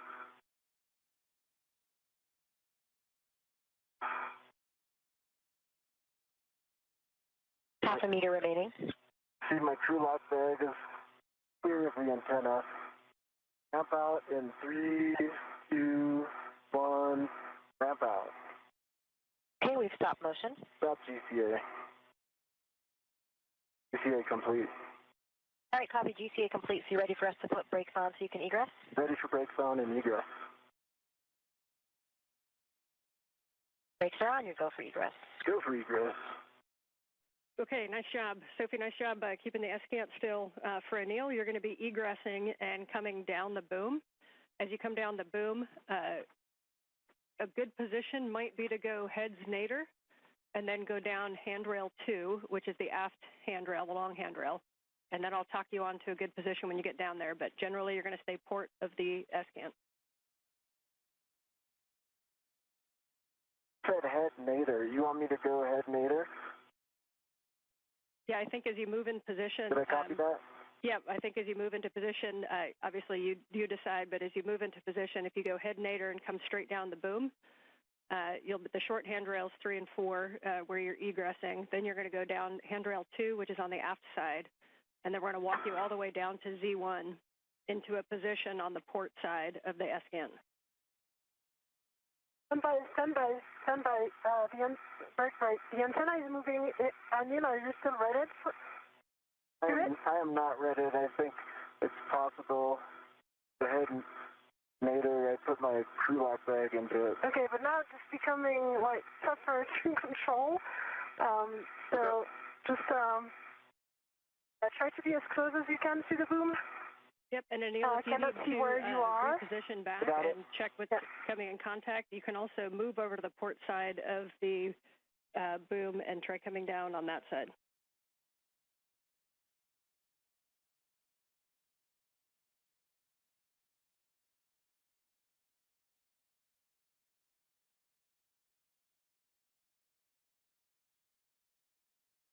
Oh, I see. I think it was your crew lock bag. Yeah, I think it was the crew lock bag. Okay. I think I just have to go feet nadir to avoid it.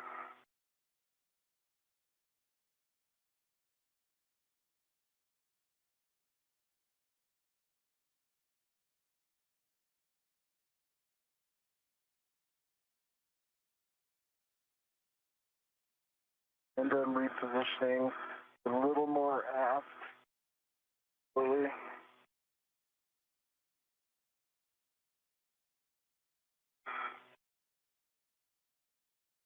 All right, nice job on getting off the arm there, I've got Neil. good eyes on everything.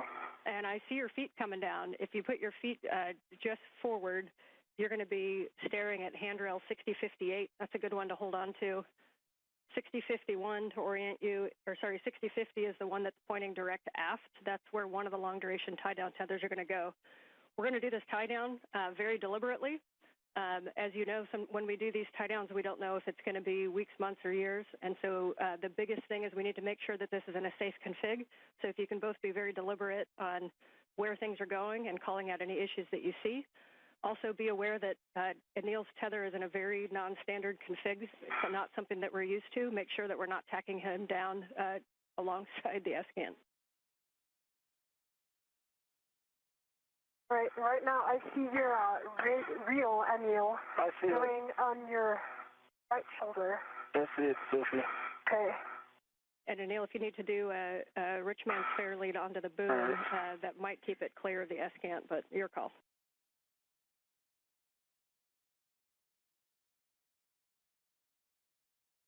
Oh, I see what you're saying. Yeah. Or if you want to do a 4-man fair lead, you see on your left shoulder there is VH36, and then right. I got it. Fixed right now. Well, you are yeah. So break, go for it. All right, Anil, that's a good handrail to come down on. Again. Okay, so as you get into position, you're going to have a lot of room to just kind of keep your feet on the port side. Just take a double check of your crew lock bag, make sure that's not going to get in the way. I'll talk you through the tethers one by one, but big picture, we're going to have the dish is going to be facing aft. We're going to put one tether is going to go from Anil to Sophie wrapped around a handrail and back to Anil to clip, and then we're going to put a second long-duration tie-down tether down by the agate handrails. So for Anil, when you're ready to get into a position, I'm going to have you holding on to handrail 6050, which is the aft-facing handrail that's just over the lip to your right side. In front of my eyes. Okay, I see it. Going down there, I'm gonna... Yeah. I need to relocate my... Yeah, and we need to have a plan for... This is Mission Control Houston. We have now reached the 4-hour mark in today's spacewalk by Anil Menon and Sophie Adenot. They are in the process of conducting what is called a long-duration tie-down of the failed space-to-ground antenna that was removed from its boom on the Z1 truss a short time ago. This will ensure that the failed antenna is in a safe configuration for some period of time until it can be dispositioned to be installed on a stowage platform on the Port 3 truss of the International Space Station. Meanwhile, flight controllers here under the direction of Chris Dobbins currently evaluating the time remaining in today's spacewalk in order to determine whether or not we address the spare space-to-ground antenna and whether time permits its installation into the now empty boom on the Z1 truss. Over the edge is 6050.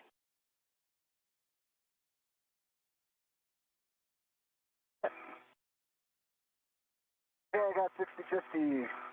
Phenomenal. Right in front of you, there's a long-duration tie-down tether on Sophie's MWS. We need to grab one hook of either of those, and that hook is going to go to the wine glass stanchion on your side, Anil, of that 6050.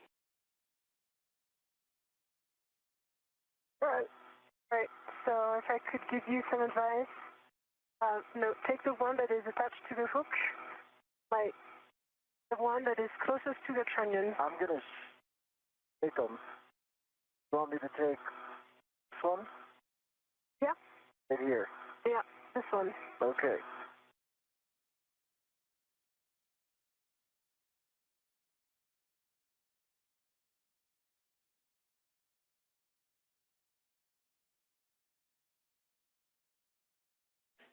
And I'm not sure exactly how they're daisy chained, but if you end up with both, Anil, that's fine. You guys are going to be in the same place when you use the second one.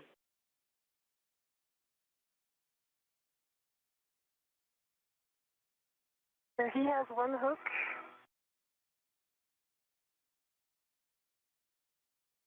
Okay.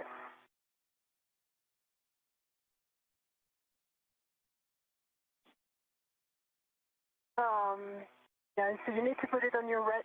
I'm going for that right now. Yeah. Or the other thing you can do is release. We're going to end up using probably the max pull of this long-duration tie-down tether. So if you want to just right now undo that wire tie and release all the slack on that long-duration tie-down tether and then put the other hook on the port stanchion, that works too. I'd rather give some leeway between Anil and I, just because with the antenna it's kind of tricky. Okay, yep, however you guys like to do it.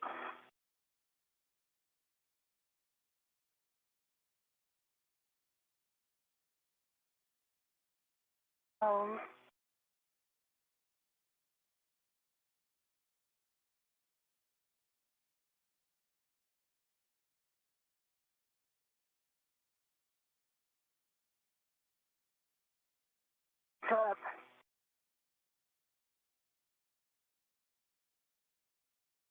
Right, and I'm about 5 seconds away from having that long duration tie down tether. That line glass extension on 6050 is on now. All right, nice job. Now you can just kind of tend that out of the way, and the next thing you guys are going to work together to get the SGANT antenna faced aft. Take a good look at your tools and tethers and make sure that there's nothing in the way. and you're going to lay down that S-GANT antenna, and then what's going to happen, we're going to hold it right against Z1, and Anil, the tether, the long-duration tie-down tether on your side, we're going to pass it over to Sophie. She's going to wrap it around 6051, and she's going to pass it back to you, and you're going to hook it back to that same stanchion or to itself. I should start loosening it now so I could pass it to her then. Do you agree? Yeah, that's a good plan, because then once I give you the antenna, then you're going to stabilize the antenna. Okay, you should be able to pull that and it'll just come loose. Yes, I agree. Okay. All right. So, but you need to put your resetter and effector kind of more port of this extension. That, like, you're sure you're always saying port. I've got an idea. Yeah. Yeah, and Anil, you may lose access to 6050 once we move the antenna. Now, we can always move the antenna and grab it if you need to, but there is a handrail that should be by your right quad, which is handrail 6058 that you might be able to use. Okay, I think I'll relocate from there. That gives me a port movement plane. All right, I'll be there in 1 sec, Sophie. Yeah, no worries. Once I give you the antenna, I'm going to take a second to adjust my TCV.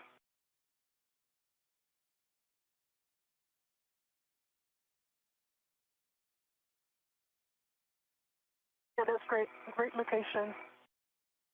All right. Maybe the other one to the VH36, the end effector, which is the small one on your left hand.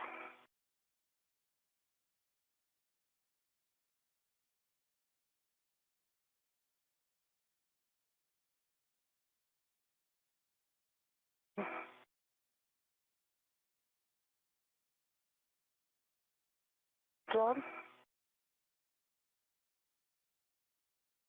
I'm going to put it, see, the antenna's going exactly my way, so I'm going to move right here. I think I'm going no end effector, and we'll just, you can pass it to the some point. Maybe I'll put it right here. Yeah, I think that's a great idea. Okay. All right, and Anil, I do recommend at this time to take off that wire tie and open up the long-duration tie-down tether and release all that slack. Wire tie is off, and slack is now released. I see it. Nice job. And at this point, you guys can talk to each other to get the S-GAN into the tie-down position. Cuff gauge 10 is basically it, but we're going to lay it as flat to Z1 as we can. And the one thing is that rears, that box right below the T-handles, the rears is also going to be just aft of Z1, and that'll enable the gimbals to be kind of flat on Z1 for the long-duration tie-down tethers. Copy that. That all makes sense to me. I got to get a hold of it, Sophie, and we've got to rotate it this way. Rotate it, and how, like, what's the plan? So the idea would be that you reach the other key handle. I think I could go low here, and by low I mean nadir. And then if I can get the T handle, I can stabilize and you can guide so we don't hit anything. I have control. You have control. Okay. And now I'm going to help rotate this. I think this is working. Yes. Okay. Okay. All you have to do is push that agate handle towards the boom. Yeah. I wonder if I should be wedded to this right now. You're tugging on it. Yeah. But it's going to be better because we will rotate this thing. So. You don't necessarily have to rotate it, do you? We will, because it has to go dish facing you, basically, right now. Let me remove my DRT. Give me a sec.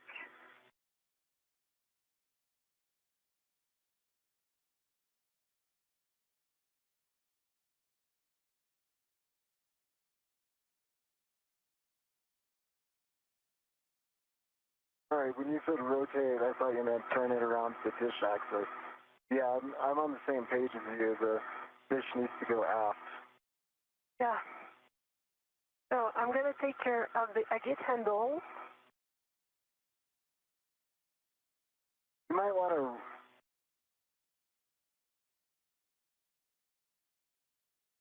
Okay. You might want to do a ret swap and put a ret at the agate handle so you're at that end. Yeah. And I can release you at this end. I was going to use the AET from the agate handle, if I can, I need to rotate it further. Okay. Your end effector might be limiting your motion. Yep. Let me just...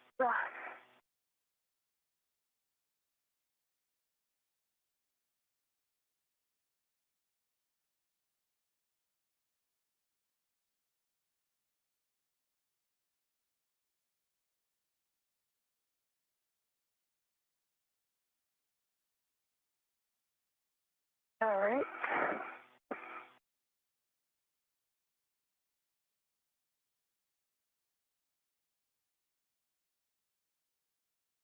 Okay, nice job working together on this one. Once it moves a little bit aft, as soon as the rears pokes over the aft side of Z1, then it's going to be in a good position. I need to have it towards you because right now I cannot even touch This is Mission Control Houston, 4 hours, 11 minutes into today's spacewalk. Anil Menon and Sophie Adenot continue to work with each other to complete the long-duration tie-down of the failed space-to-ground antenna that was removed from its boom on the Z1 truss a short time ago. The time required to demate electrical connectors and to undo bolts holding this antenna in place on the Z1 truss will now prevent any ability to take the spare space-to-ground antenna out of its stowage platform on the P3 truss of the station and install it during today's spacewalk. We simply ran too far behind in the timeline to enable time available to complete the installation today, at least, of the spare space-to-ground antenna. How we proceed downstream in prioritizing the tasks associated with next Tuesday's spacewalk and whether or not the installation of the spare space-to-ground antenna becomes part of next Tuesday's spacewalk activities, yet to be determined.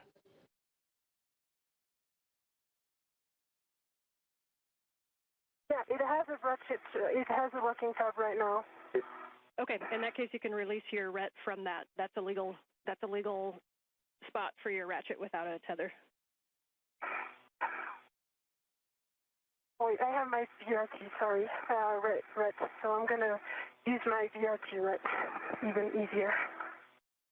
But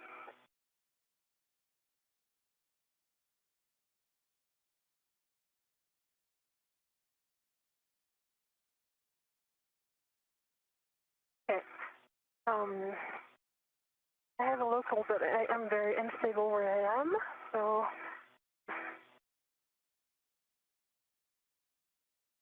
Right.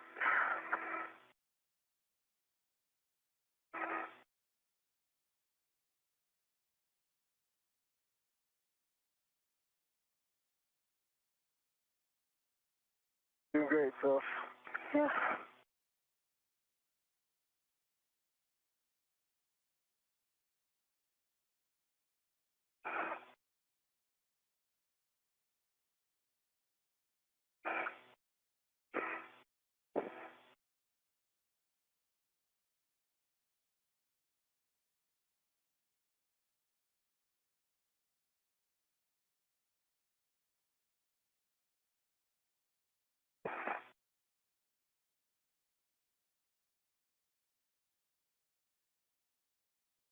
And you guys are doing great. I know this is a little bit of a new work site and a weird config, but keep working through it.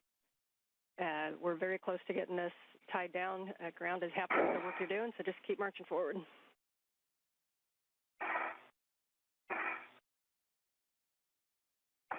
And well, Sophie's working that. I'll just give you what I think my plan is to get this dish facing aft. It's to rotate the agate handle towards the boom, and then I think I can go body nadir to get this dish in the rear part of it past the aft part of G1, and I think I can do that all from this particular position.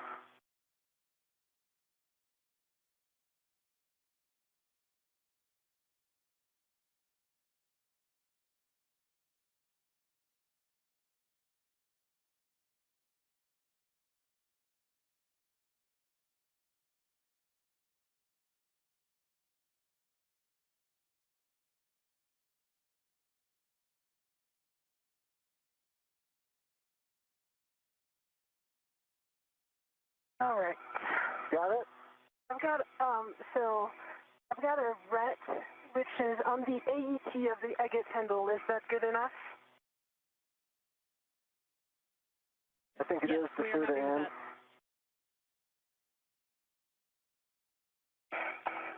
Okay.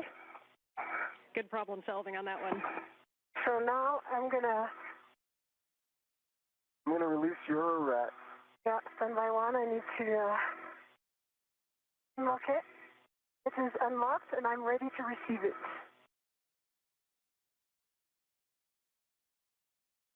Coming. Got it.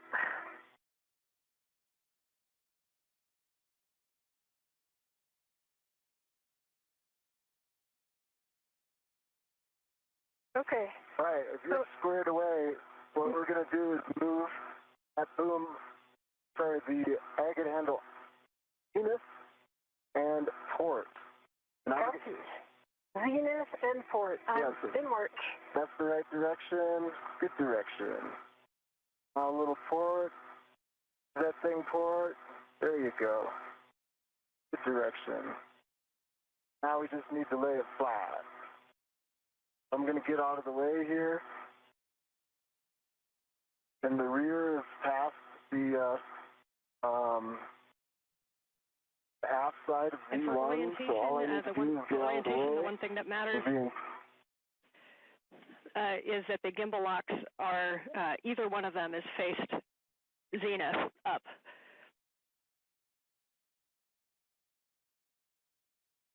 Okay, I'm holding the agate handle, and that you're moving Anil. I see you're clear of the T handle. So with your, yeah, that's good. Okay. Great job, Anil. Awesome. Now I can hold it in place stably while you put those long duration tie down tethers on, okay? Yes. All right, so I have for the one first tether, we like that here. position. Nicely done. Anil, if you can take the tether that's on your side of 6050 and pass it over the S-Gant to Sophie. The one thing is that we need to make sure that the long duration tie down tether is routed in between the gimbal lock bolts. So I'm sending it to you. You see this scoop that is coming? 1, 2, 3. And coming into a handover. 1, 2, 3. Okay. See it coming, Anil? I see it coming. Okay. But I've got a hand on the S-Gant. You got that?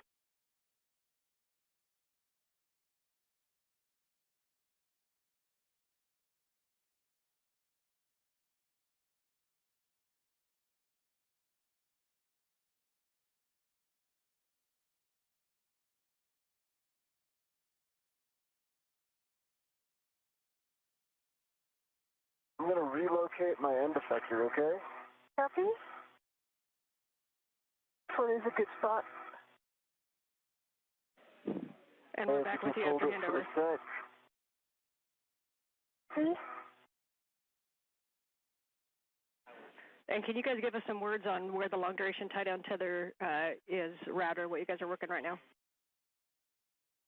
Give her those words and I'll get my end effector. Yeah, sure. So right now, Anil is just repositioning that he can give me this long duration tie down. And for now, there's no long duration tie down. It is only stabilized by my hand and the red that is on my mini workstation.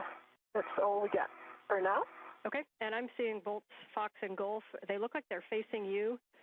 When you do the long duration tie down tethers, just make sure that those are facing zenith. Either one of them can be facing zenith. Copy. Fox and Golf facing zenith. That's the plan because it's the only one. It would be like slick on the. Yeah, it doesn't have to be that one. It could be the one on the other side. We just need a gimbal lock facing zenith. Yep, that's going to be the case.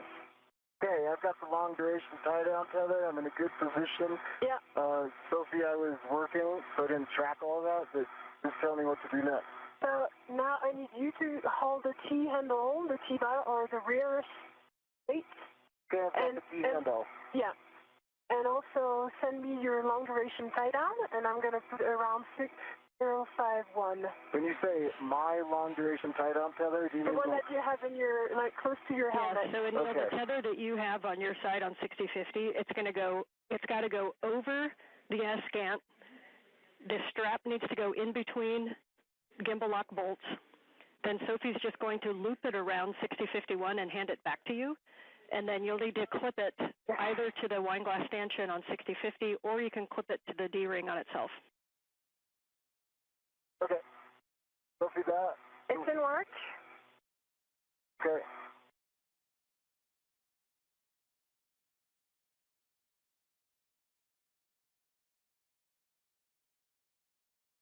Okay, it is right now looped around 6051.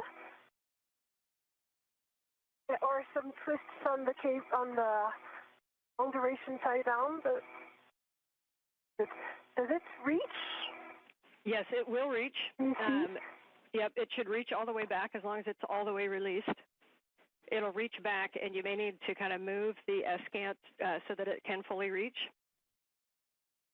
Twists are okay. The one thing you want to think about is if you're twisting next to where we're going to tighten it, you don't want to get a twist into the actual mechanism of the long duration tie down tether. Yeah, sure. Okay, so now we need to put those straps above Fox and Golf. Yeah, I'm supposed to put this on the handrail, though, right? Yeah, it can go back to the handrail or it can go back to itself. Itself. The hook, but there is not enough. Okay. Oh, okay, I see why. Because it was looped around once. See that? Okay, maybe take a look under the S-scant to see if it's caught on something, and make sure that the full rears is aft of the Z1 platform. Full rears is aft.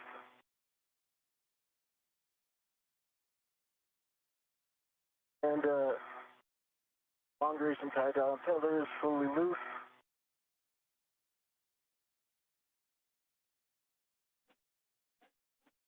Yeah, that's better. I can give you more.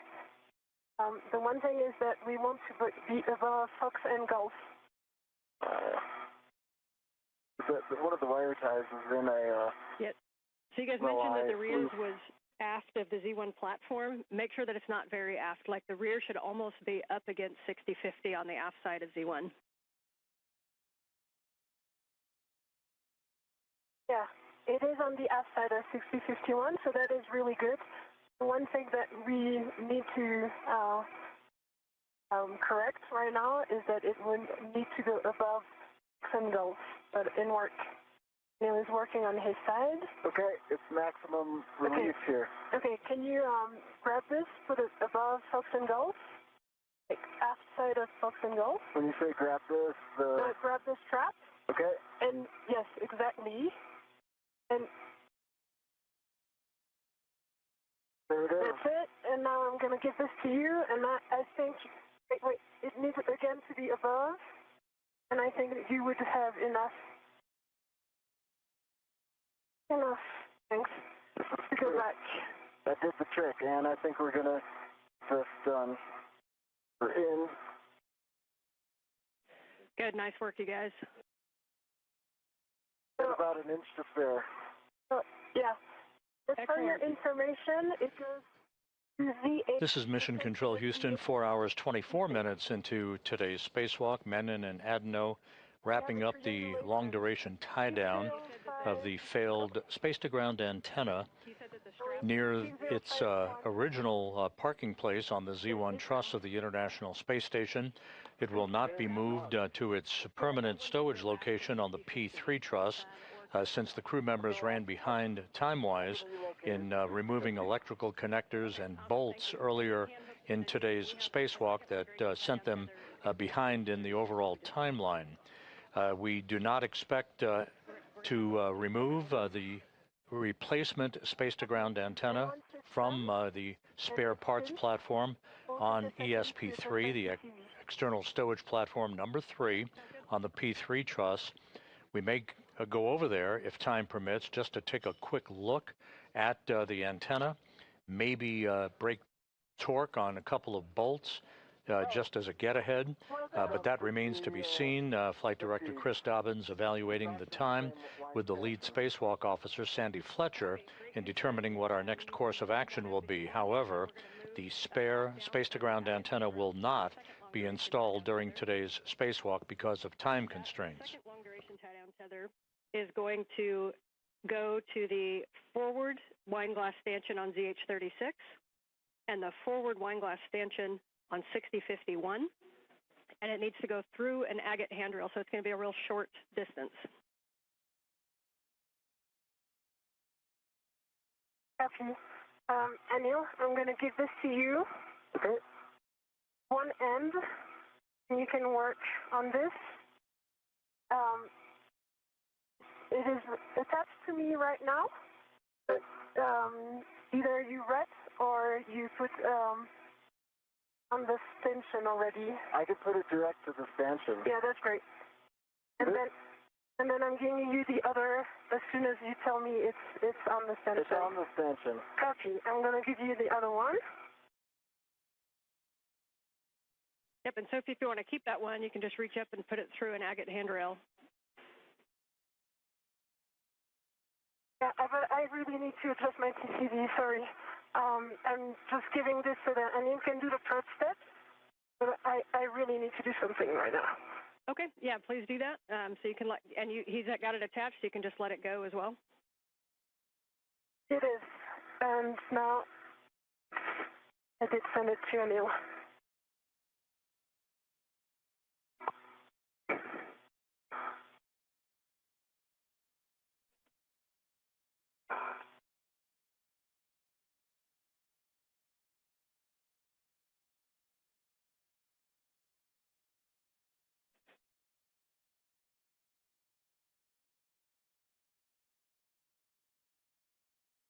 Okay, and want to talk me through this?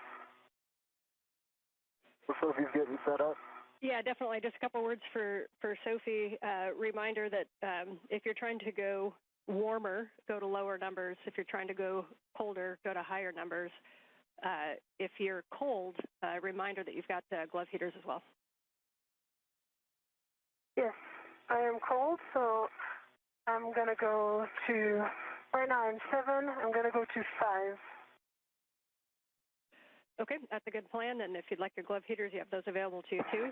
For Anil, that long-duration tie-down tether is going to go from ZH-36 underneath an agate handrail, and then over to Sophie's side, it's going to go on the forward side of 6051. It just needs to go under one agate handrail? That's correct. Okay. If you need it to go under more, it's fine. It just needs a minimum of one. Okay. And the idea that the tether is going to be over the top of the central boom of the ESCANT. So over the top of it, but underneath at least one of the agate handrails. Yep. We'll get it ready for Sophie. Okay, TCV is 5 and glove heaters are on. Copy TCV 5 for EV2. All right, Sophie, this has gone through an agate handrail. Yes. And take your time getting situated. I'm ready. Okay, there you go. I've got it. All right, that's going on the aft side of 6051. And the next step after that's going to be to tighten it. Oh, you mean the hook is attached to? Yes, that's correct. So this is going hook to hook. So one side's on Anil's, and yours is the hook is going to be the Z1 6051 forward stanchion.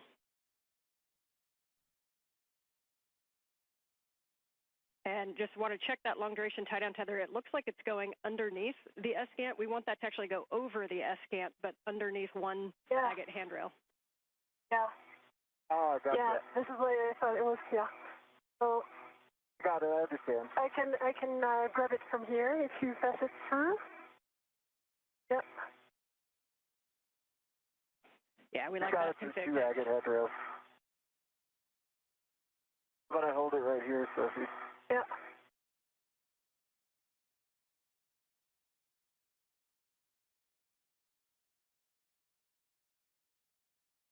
Here you go.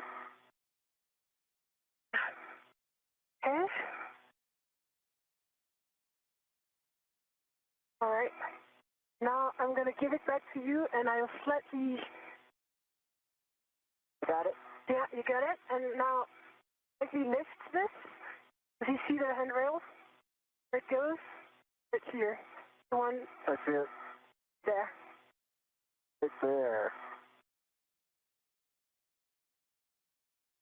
The one right in front of the gimbal. Yeah, the other gimbal. Yeah, good words. Okay, so for right now, we just need to cinch this up really strong. So first, we want to really double check those hooks to make sure that the gates are fully closed on those wine glass stanchions. Then we want to tighten the long duration tie down tethers and set it to low profile. You can move the S-gant around a little bit. We want to make sure it's pretty solid against the top of Z1. And Anil, given the location of the hook, can you give me the strap? This is Mission Control Houston, 4 hours, 31 minutes into the spacewalk by Anil Menon and Sophie Adenot. The failed space-to-ground antenna, which began to exhibit degraded performance in being able to track NASA's Tracking and Data Relay satellites constellation of satellites late last year. That failed antenna has been removed from its boom on the Z1 truss of the station as Menon and Adenot are in the home stretch of tying it down, what is called a long-duration tie-down, using a series of tethers. It is being tied down on the truss of the station near its operational point at the Z1 truss. What we will not be performing today is the installation of the spare space-to-ground antenna because the crew members ran behind earlier in today's spacewalk due to the time that was required to remove electrical connectors and bolts regarding the failed antenna that held the antenna in place on the boom. Okay, here it is. The team is currently looking at perhaps one or two get-ahead tasks just to take advantage of the time outside of the void of space today. But the work to install the replacement space-to-ground antenna to restore full redundancy in the high data rate communications capability for the International Space Station will wait for another day. There will be some meetings that will be held to determine the priorities and the further course of action coming up on next Tuesday's spacewalk and other activities associated with downstream spacewalks.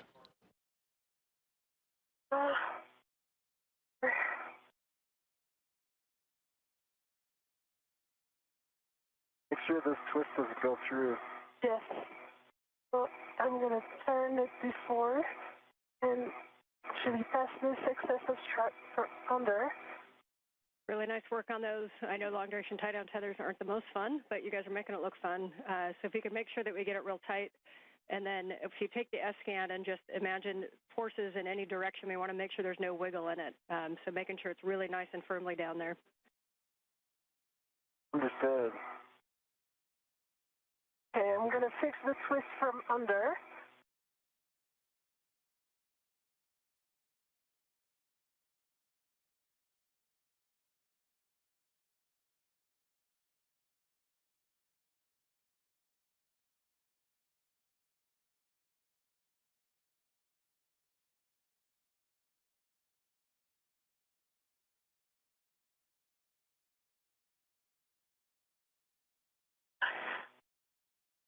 Okay, pulling again. Okay, it's booked. Go back.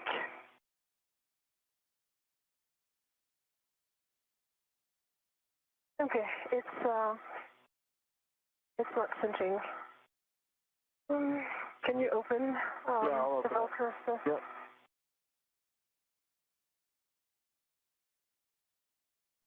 And based on that angle, it may actually be more of a zenith pull to tighten it instead of over towards Sophie. I don't know if that would make any difference. Let's see. Let me try. I think Anne's right. Yeah. Pull it towards the, there you go. Okay, right words.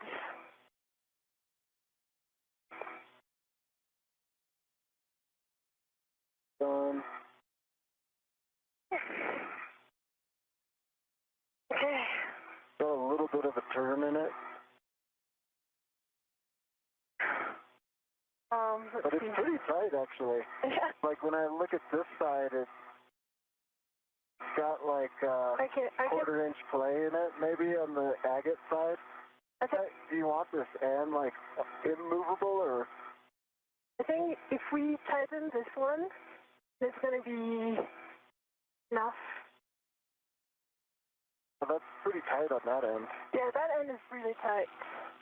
Yeah, we're looking and listening. You may want to also iteratively tighten with the other one, and then keep doing those wiggle tests. Best effort, but if you really want to make sure that this is secure and won't twist or pull with forces. Okay, I can help by just cinching like this, and you... We need to untwist it first. I think that's lesson learned. This one right here. Yes. See if you can rotate it. Yeah. This one is going to be... Yeah, okay, I see what you mean. There you go. Yeah.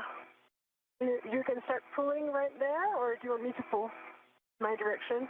So see, I'll pull as much as I can.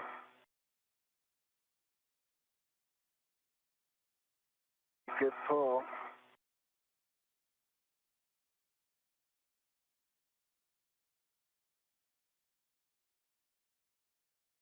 Good pull. Yeah. Maybe I can cinch this one again. Or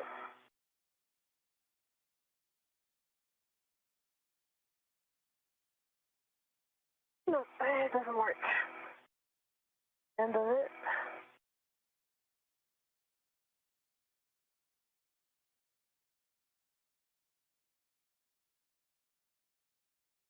Okay. 10 seconds to a handover. What you guys are doing is great.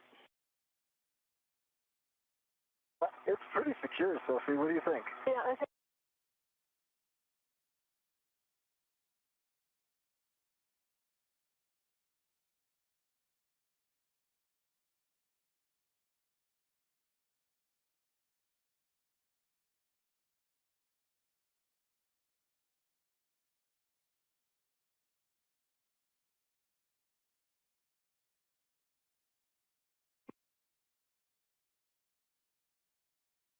One more here.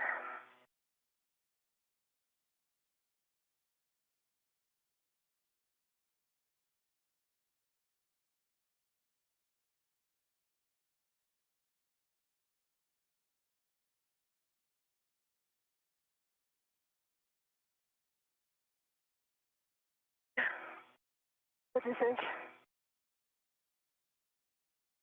Pretty good. Ann, are you with us? I am back with you. Audio, no video. Okay. I think we've got it max tightened. Because of the long duration tie down tether conformation, there's probably like maybe quarter-inch movement capability in it if you apply direct force. If you wanted it tighter than that, I would recommend putting like an AET. Yeah, I get the AET right here. Okay. So and then tying that down to a handrail on either side of the agate handle, and then Copy. And since it has also two tether points, can you check that I can remove my ret? Because I think it also put the flight force.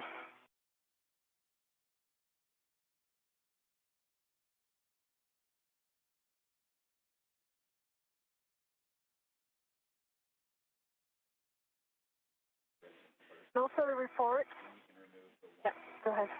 All right, you guys can stand by for 1 second while we talk about it, so you can give your hands a rest. Copy.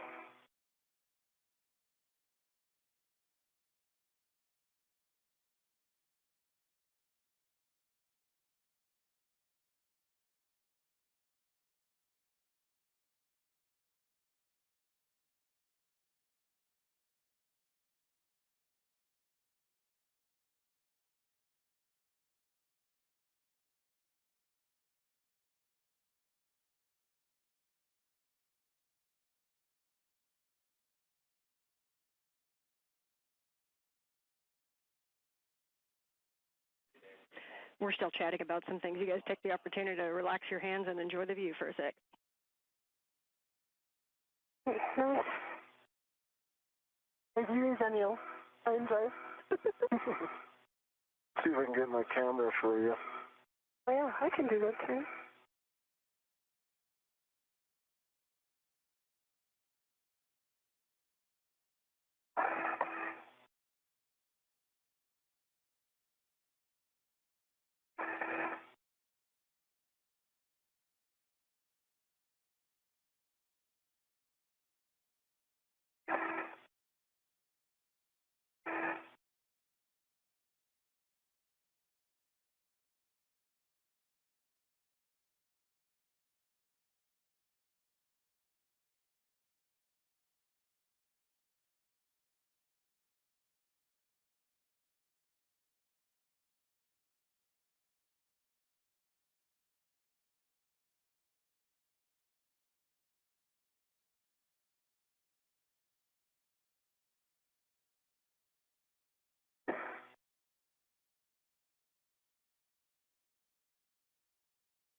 Yeah. Sure. Okay, for the SCANT tie down, good news is we're super happy with the tie down. That was really excellent work with those tethers. I know it's not easy. One of the NZGLs looks like it popped off on that failed SCANT. We're wondering if you can take a look and attempt to reattach it. I'll do that. Okay. By the way, I'm going to go to release my ret. And do you want us to put the extra AET to... We do not need the extra AET, and you are go to release your ret. Okay.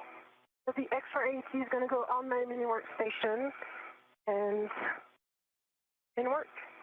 Copy. And one suggestion is, Sophie, if you want to stay there and work that NZGL, Anil, you can start moving back up toward the arm.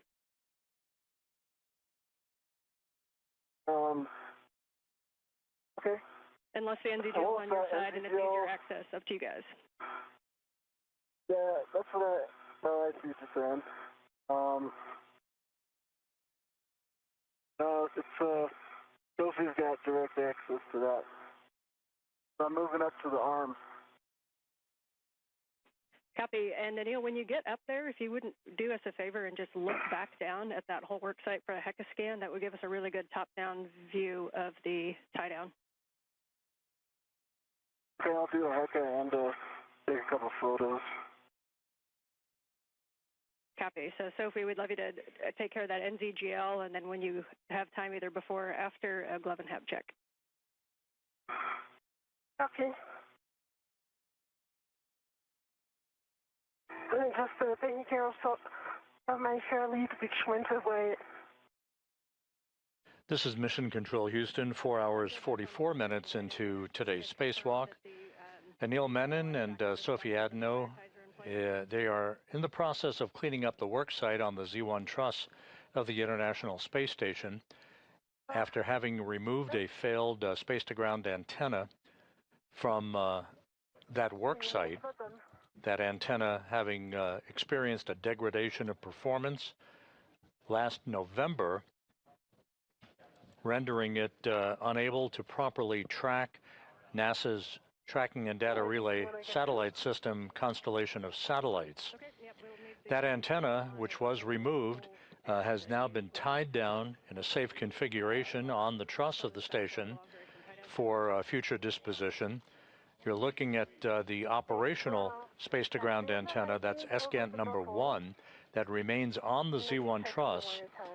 Time simply got away from the crew today.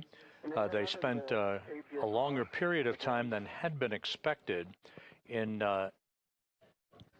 locking down some locking pins called gimbal bolts onto the failed space-to-ground antenna to prevent its inadvertent motion during its transport.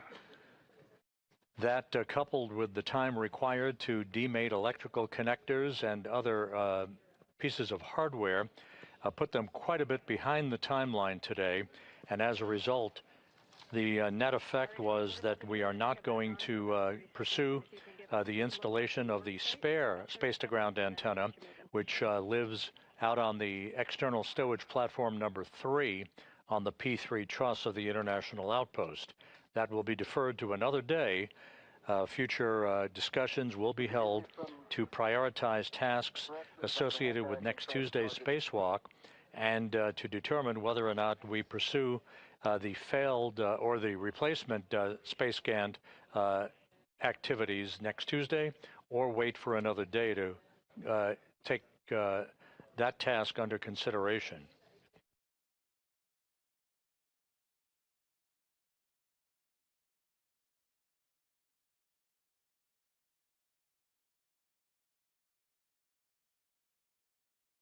So it was not unexpected that the crew might run into a longer period of time required to get that failed space-to-ground antenna off of the boom.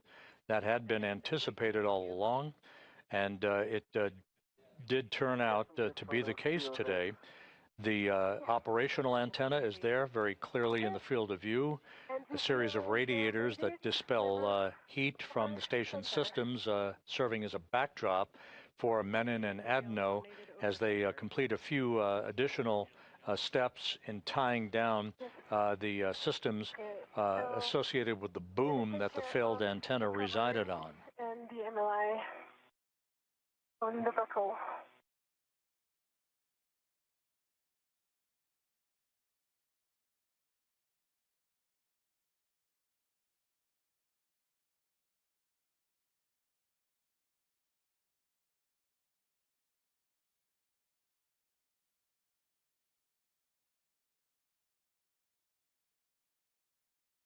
And Sophie, just confirm, I heard you say made it over center. Are you talking the NZGL by your right hand?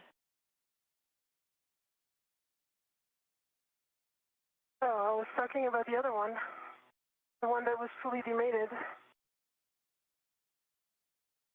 Yeah, that's true. This one was also demated, like not never over. The flight control team here is currently determining whether or not we will pursue a few get-ahead tasks and what those tasks would be to take advantage of the crew's time outside.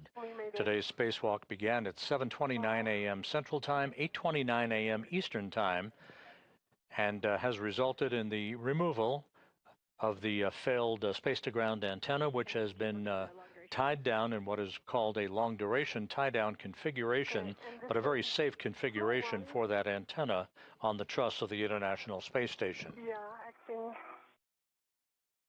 Small one is aft, over center. Yeah, they were aft. Connected. Connected, yeah.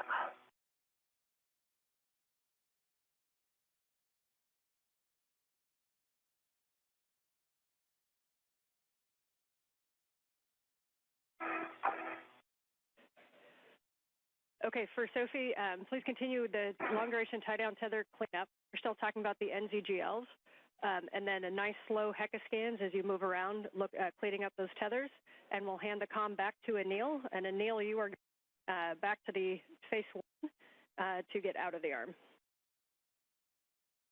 Okay. Picking up comm. Jessica, how copy?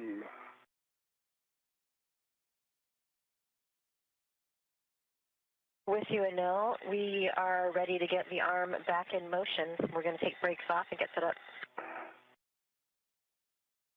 Sounds great. That was Jessica Meir at the robotics workstation inside the station as she works with Jack Hathaway, about to maneuver Menon away from the work site. He is still at the end of the station's robotic arm at a portable foot restraint. Starting motion in 3, 2, 1.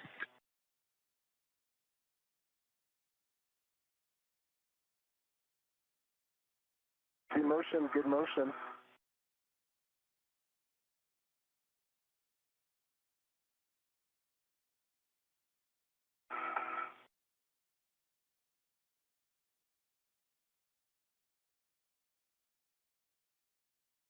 I should have given you the rush end. It's really annoying.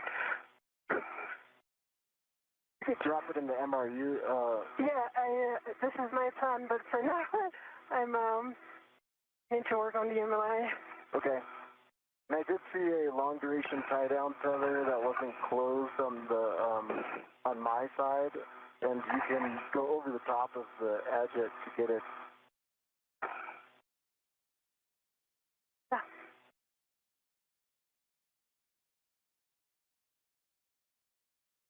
This was indeed my plan.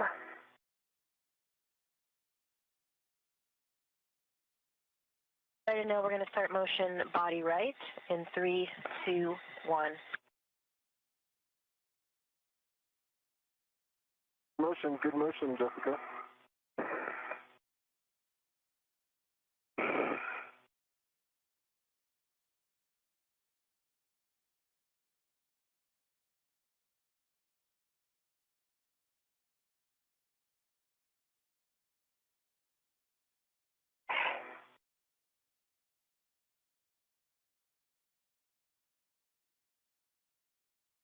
Now we're going to bring you body up. Sorry, body down.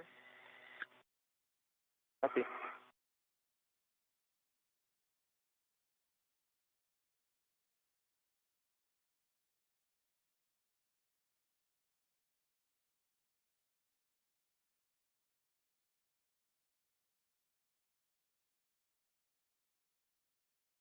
Now this is the Z1 back-off position. We're going to get set up for your JoeCast ESP3. And for all crew, we are going back to phase 1, so we're going to the APFR egress position. Copy egress. Okay, we copy. We're going to the APFR egress position.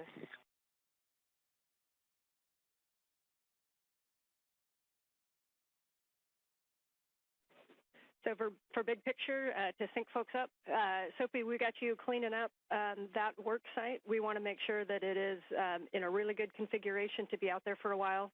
So what you're doing is really important. We need those straps tied down. We need the MLI over the buckles and the wire ties on. We need a really good HECA scan, and then we'll be having you scan, including the dish, as much as you can. And then we'll be having you clean up the bag. For Anil, we're going to be GCAing you over to the APFR egress position and doing a swap back onto your regular tether and cleaning up the arm. And from there, we'll make a call on get-aheads. Copy, and thank you.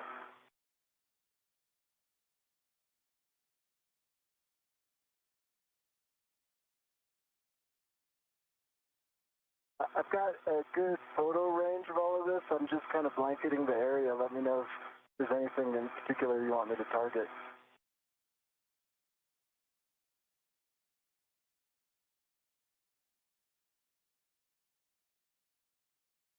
And Anil, we appreciate those scans. We got what we need from that. We're actually going to power it down just for heat. And one go back for you, Sophie, we are going to take a look at that NZGL that you noticed the back shell's back. We're basically going to have you demate it and remate it and see if we can't get that over center. And then we may need to do a wire tie.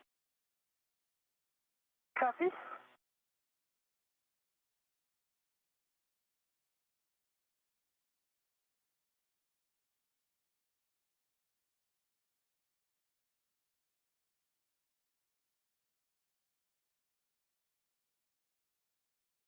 Anil, on your go, we will start the JOCAS to the intermediate position and then another one to APFR back off. Here we go for me.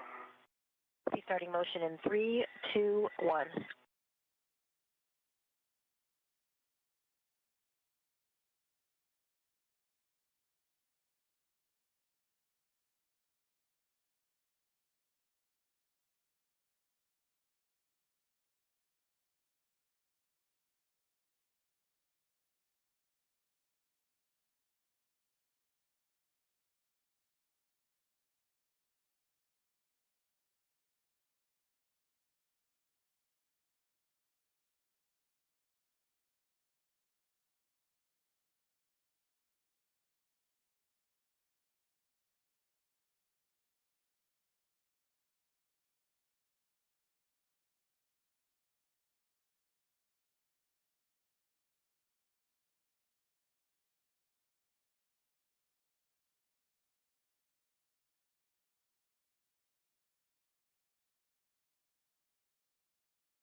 This is Mission Control Houston. We are approaching the 5-hour mark in today's spacewalk. As previously mentioned, the forward plan now calls for Anil Menon at the end of the station's robotic arm, as you see here in this view, wearing the suit with the red stripes. Menon is being maneuvered back to a position in which he will get out of the portable foot restraint, stow that portable foot restraint, and the arm will be parked in its overnight park position where it began the day. There is some additional cleanup work, gathering tools and tethers, and we'll see whether or not time permits a couple of get-aheads, perhaps a swab of microorganisms from one of the modules near the Quest airlock, and possibly a swap of portable foot restraints along the Z1 truss of the International Space Station. The failed space-to-ground antenna was removed and tied down in a safe configuration near its parking place, normally, on the Z1 truss.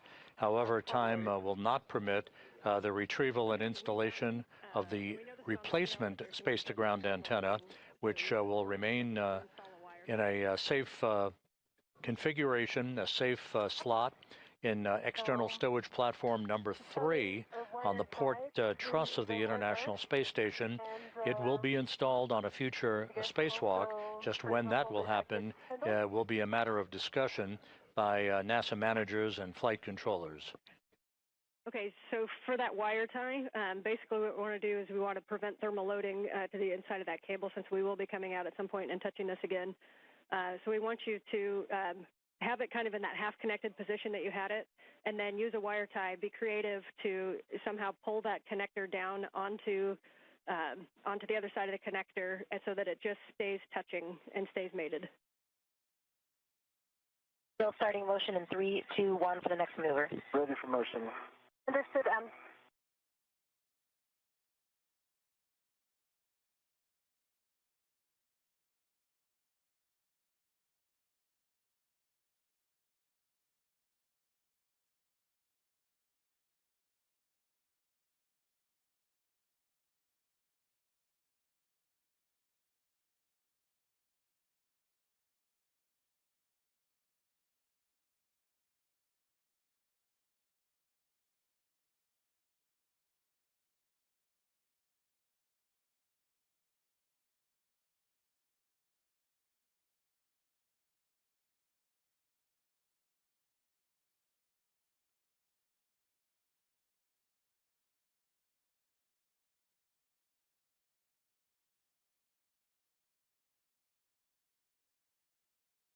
Now retrieving the wire tie from my BRT to start wire tie ups on the NVGL.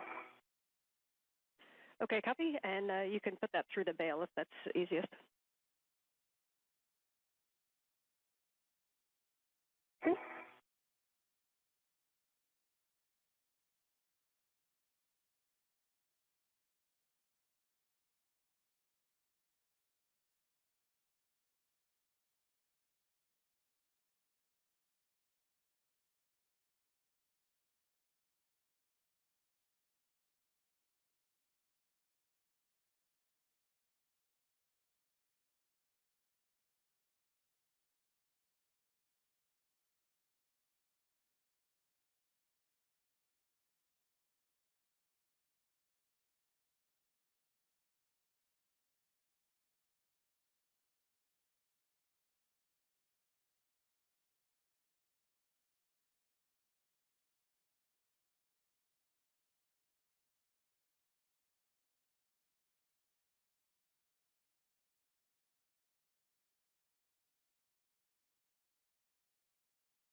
This is Mission Control Houston as the International Space Station flies over the rainforest of Brazil.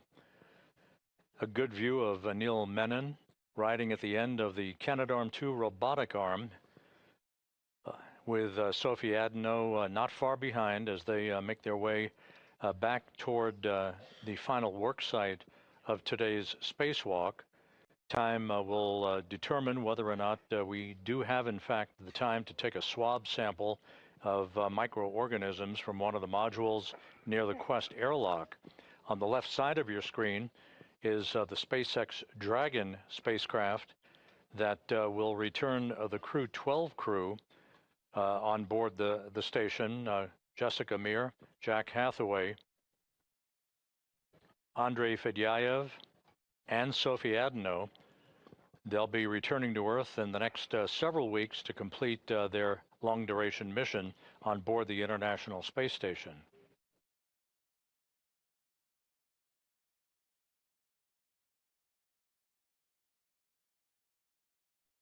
And so if we still don't have Heka, once you do have that wire tie on, if you have a camera with you, if you wouldn't mind snapping a bunch of photos of that whole area, it'd be great. Copy, will do. I'm just adjusting my body position right now. Working on the wire tie. So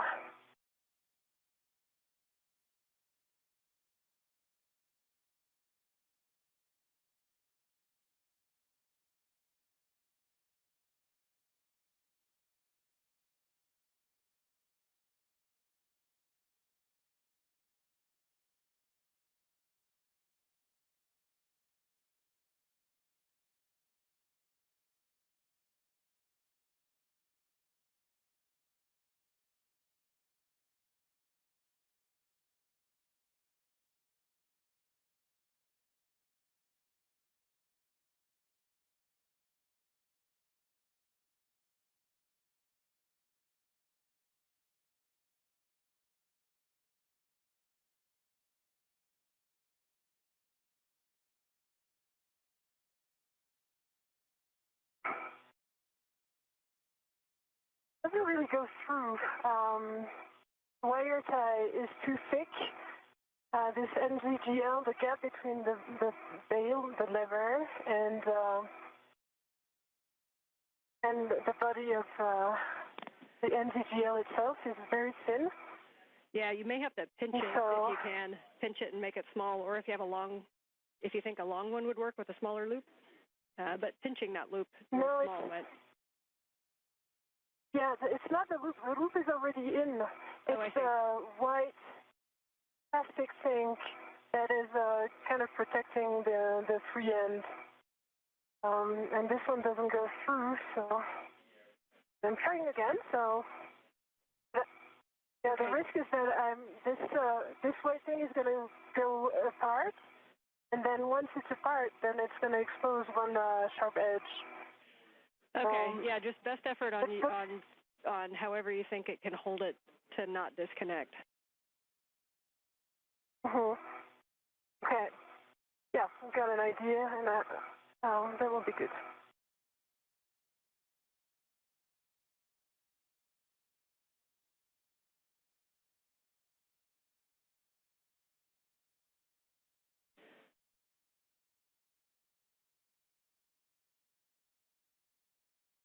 Anil, we're getting set up to bring you to the APFR egress position. Stand by. Stand by. And Sophie, if you can take the free end of that wire tie around the agate handrail with free twist, then we're happy with that config. Copy, in work. That was exactly my plan. Copy and thanks. And that AET that was on the agate handrail, did you pick that up? Or is that still on the handrail? No, I did pick that up. According to what I understood, was the plan, right? Yep, no, that's exactly correct. We're just making sure. Okay.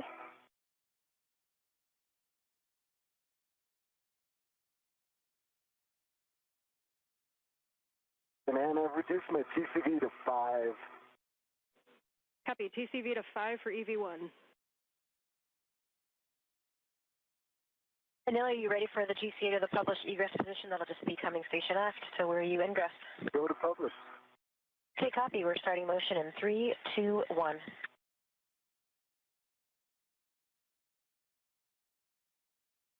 I see motion, good motion. Got good clearances here, and I know you have an orthogonal view, but I can also give you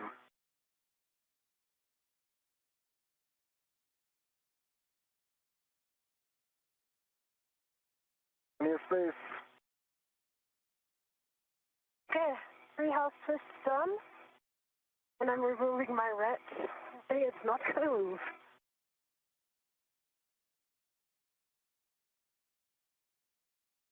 Okay, we copy.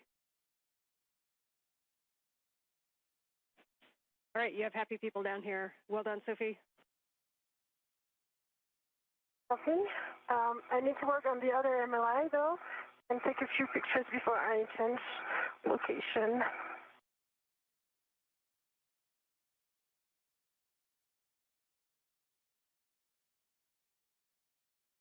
And glove heaters are off OSS for Sophie.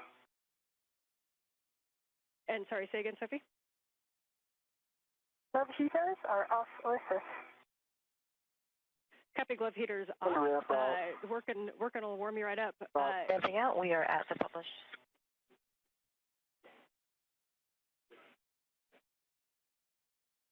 Good, Ann. I believe the NG stop GCA complete.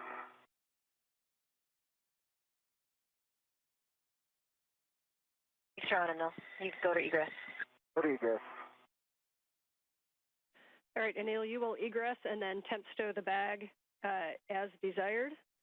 And then we're going to be cleaning up the arm with your safety tether swap being the first thing.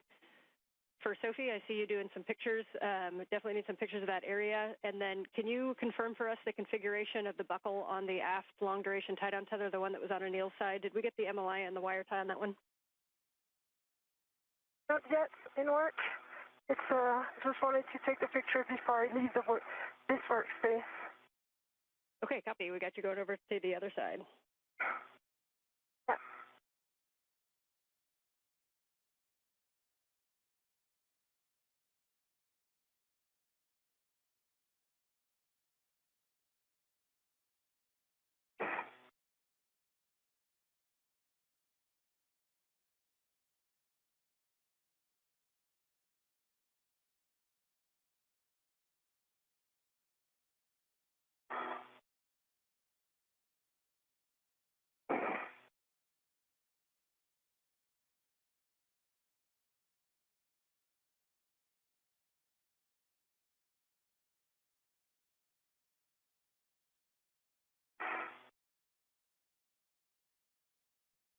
And Anil, once you're in a good position and ready to work the tether steps, we'll take the comm over and I'll walk you through that, including when you have your waist tether down. Good day, Ann. Copy, and for both of you, the plan after we get the Z1 worksite cleaned up and Anil's arm cleaned up and reconfigured is to work the APFR relocate task together. So we'll be grabbing the ESP2 with, or APFR rather, and coming up to Z1 to do the swap. Copy.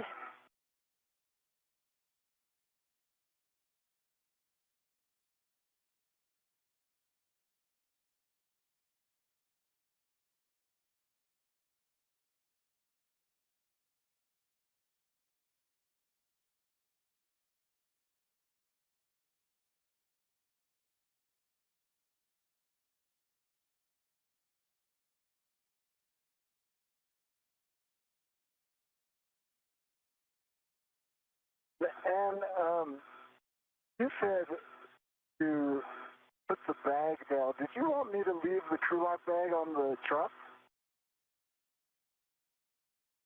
Or am I bundling it with the APFR?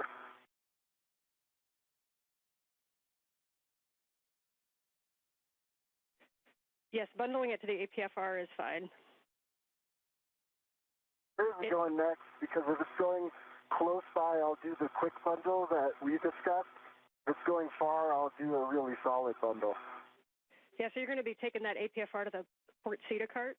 So you can look over to your left and see it right there. So it's up to you if you want to do the bundle on the APFR and take it with you and then bring it back, or if you want to just temp stow it on the truss. Okay, I'm going to temp stow it. Copy.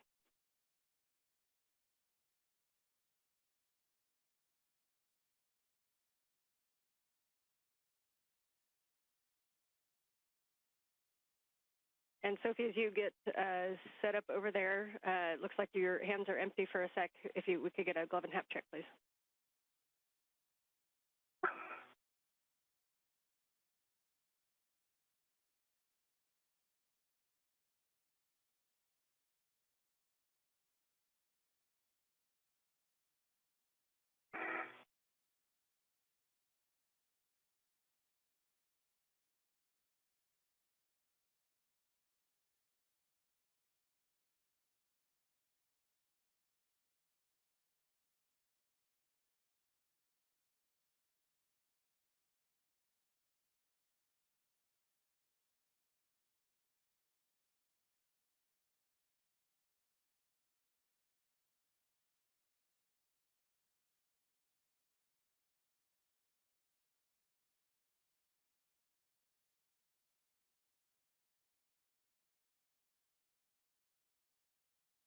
Okay, and crew lock bag is on the truck.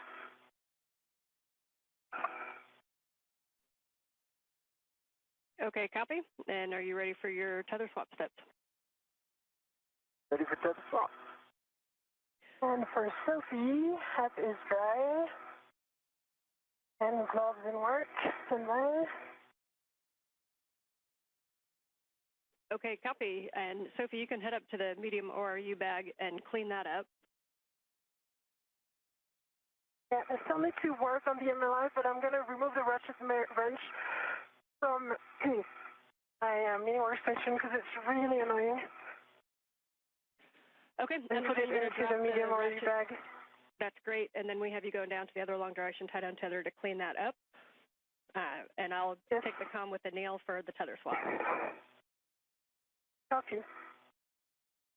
Okay, for Anil, with your waist tether down, you're going to retrieve your green hook from the NTA vertical handrail and attach it to your red tether reel. Work. Locking the green reel.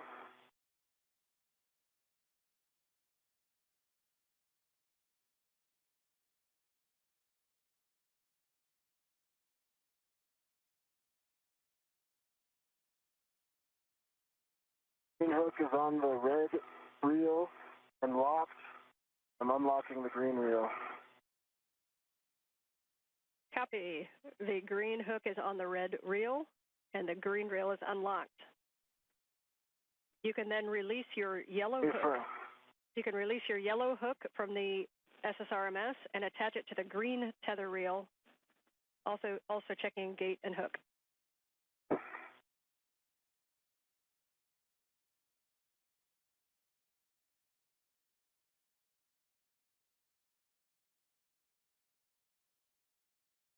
This is Mission Control Houston, 5 hours, 15 minutes into today's spacewalk. Anil, Menon, and Sophie Adenot are in the home stretch of today's excursion, the 282nd spacewalk in support of ISS assembly, maintenance, and upgrades. This was the 5th spacewalk conducted out of the International Space Station this year, the 2nd for Expedition 75 crew members, the 2nd for Menon, and the 1st for Adenot, who today became the first French woman to conduct an extravehicular activity. You see Menon with the suit and the red stripes there in the field of view. He has conducted the work today as EV1, or extravehicular crew member number 1. Adenot, alongside him, has been EV2, the unmarked suit, with no visible markings on that suit. Extravehicular crew member number 2. The crew began their spacewalk placing their suits on battery power at 7:29 a.m. Central Time, 8:29 a.m. Eastern Time. Copy, thanks.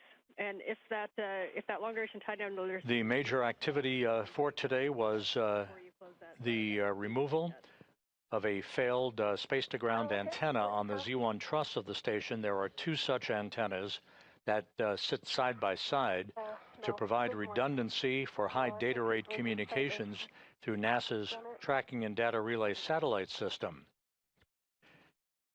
The crew ran into some time constraints. It took longer than expected for them to install locking pins on the failed antenna that first encountered swiveling or gimbaling problems to track the TDRS network satellites last November. They also spent more time than had been anticipated in demating electrical connectors on the boom that the failed antenna resided on the Z1 truss. Because it took much more time than had been expected to get the failed antenna removed, the decision was made to tie the antenna down with tethers right there on the truss of the space station in a safe configuration, but not to pursue the installation of the spare antenna that is housed on an external spare parts platform on the Port 3 truss of the International Space Station. Both reels are unlocked. So with the failed antenna tied down, future meetings are to be conducted to determine the next set of priorities for the upcoming spacewalk that is planned for next Tuesday. Gonna rent to the APSR, then remove it. That'll be the 3rd spacewalk of the month of August, the 3rd to be conducted in a 19-day period. We are expecting a couple of get-aheads for the crew as they make their way back to the Quest airlock, the swabbing of surfaces on the outside of the station to collect microorganism data, and an exchange of portable foot restraints out near the Quest airlock.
Nice for both of you on the cleanup steps, and just letting you know we're about 5 hours and 20 minutes into the EVA. Go ahead, Sophie.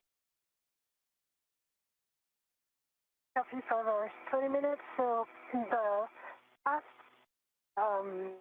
VTV buckle is covered with MLI and 3 house twists with a wire tie. We see that config. Beautiful. So at this time, you can move up to the medium ORU bag, and we'll start cleaning that up. Okay.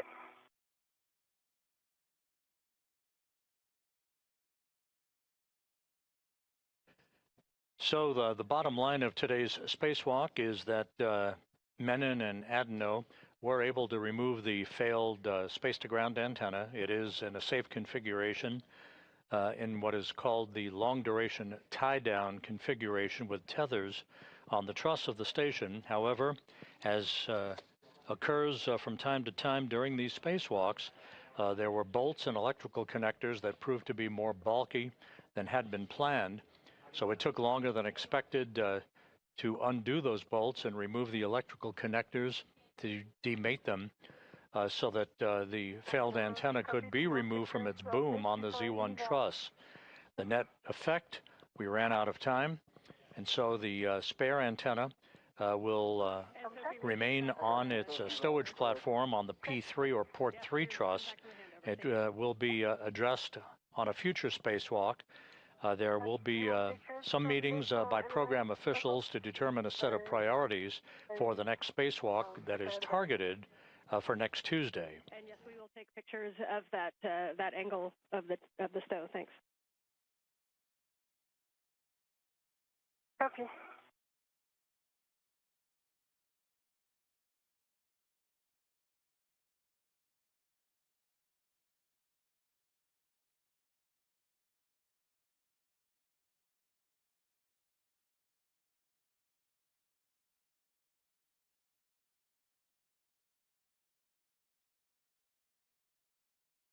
And the excess strap of the forward LDTV, I was not able to put it inside the MLI of the buckle because it was under the agate handle and would have required a whole reconfiguration. So I don't know if you're okay with that plan, but I just put it under another agate handle so that it doesn't fly around.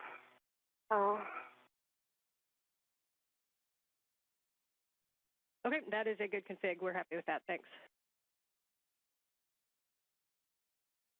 Okay.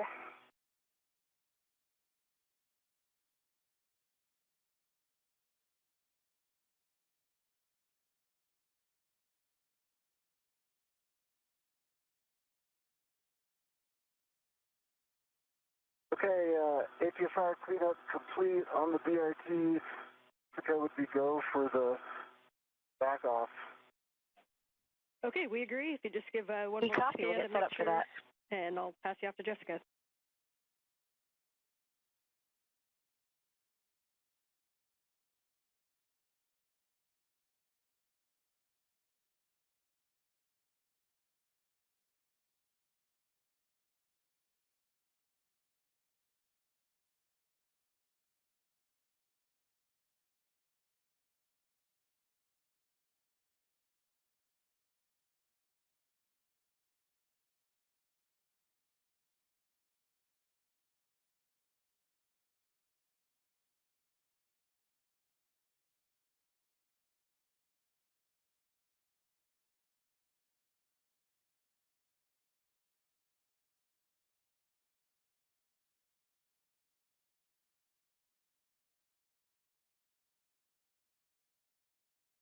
Okay. Nighttime is not the best time to do the pictures, but I did my best. Now starting motion in 3, 2, 1 with the arm coming station forward away from you. Copy, starting motion.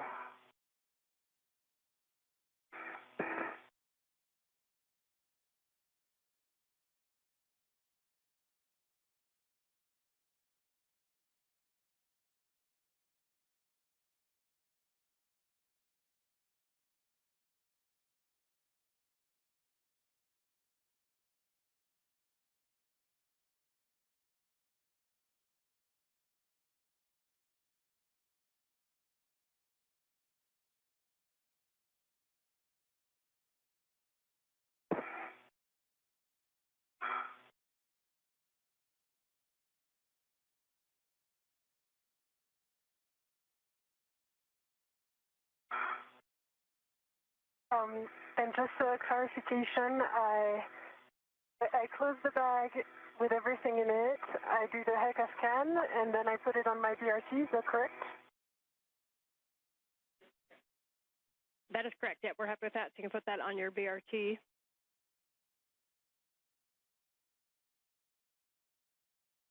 Okay. And we can see your scan. So yes. So if you just want to go through everything that's in the bag and show it to us, we will. Okay. Right now.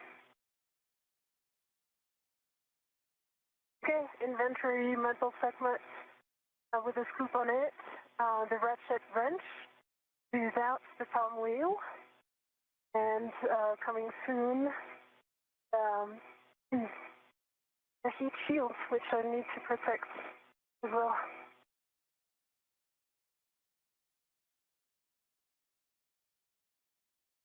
That's a good inventory, so you can pack that one up and get it on your BRT.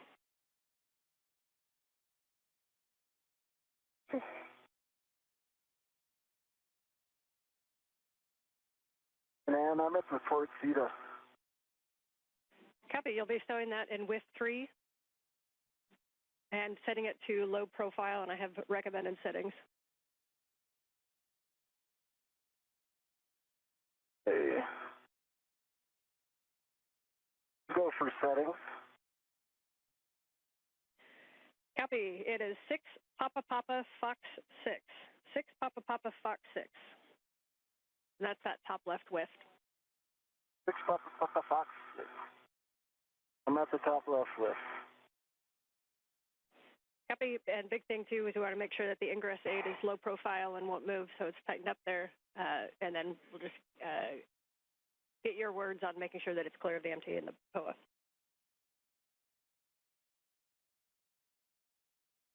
Copy all. And for Sophie, once you have that packed up, we're going to have you put that on your BRT, and we'll have you start heading toward the airlock. Copy airlock.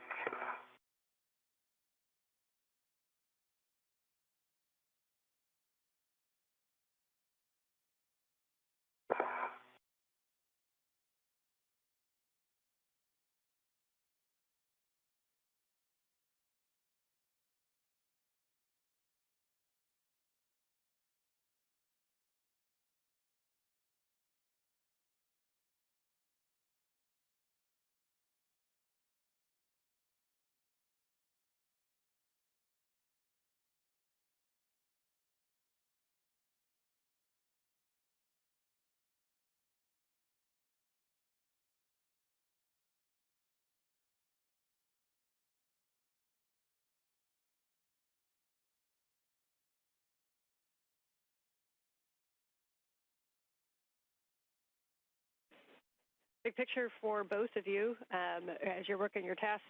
Sophie, we see you work in the bag, and Anil, we see you work in the APFR. When we're done, we're going to have Anil head down to ESP2,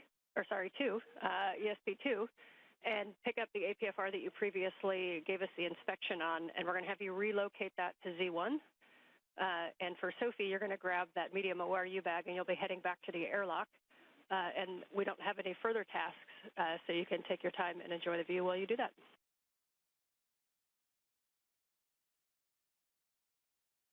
Copy, working on the bag and airlock. And can you repeat those APFR settings again? Yes, 6 Papa Papa Fox 6.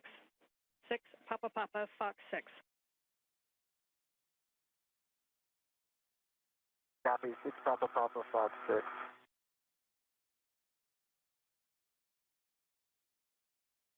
And for a picture in your mind, the boot plate should be kind of facing toward the MT.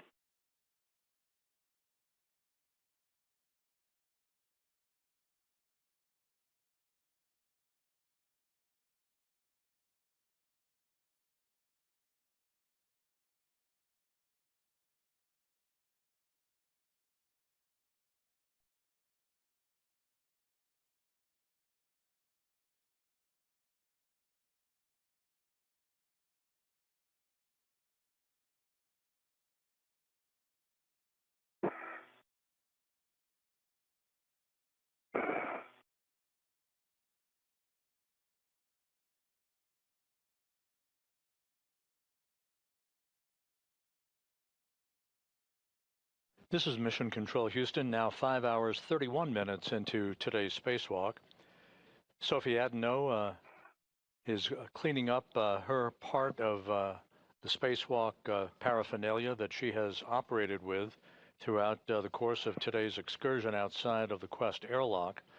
Anil Menon will relocate an articulating portable foot restraint from one of the stowage platforms right outside of the Quest airlock to the Z1 truss nearby, and will join Adenot back in the airlock. We will not pursue a get-ahead task involving ISS microorganism swabs today. That'll be deferred to another day.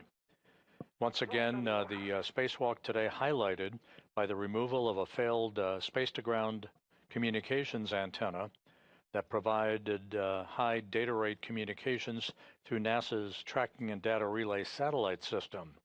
It has been tied down in a safe configuration known as a long-duration tie-down with a number of tethers on the truss of the station, but time ran out, not permitting the removal and installation of a spare space-to-ground antenna to provide redundancy for the high data rate communications capability on the International Space Station. That work is going to be deferred to an upcoming spacewalk, although the priorities for the next spacewalk targeted for next Tuesday and then other spacewalks to follow have yet to be determined by program management and the flight controllers.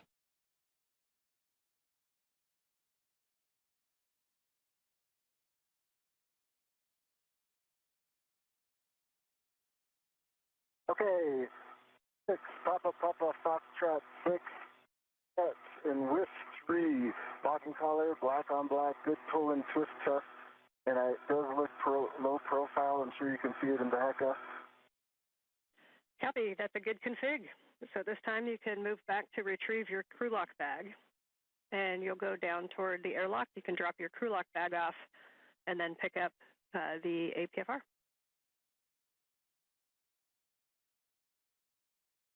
Hey, going for crew lock, then APFR.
And for Anil and Sophie, you guys are both kind of headed back toward the airlock with the bag. You guys can work out the choreography yourself, but so Anil, when you get down there, if you want to attempt stow the bag, and then Sophie can put both bags into the airlock while you relocate the APFR, that may work. That looks like a great idea. The timing works out.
All right, both looking good. Anil, it looks like you've got that crew lock bag out at the NTA, and Sophie, it looks like you're about to grab the medium ORU bag as well.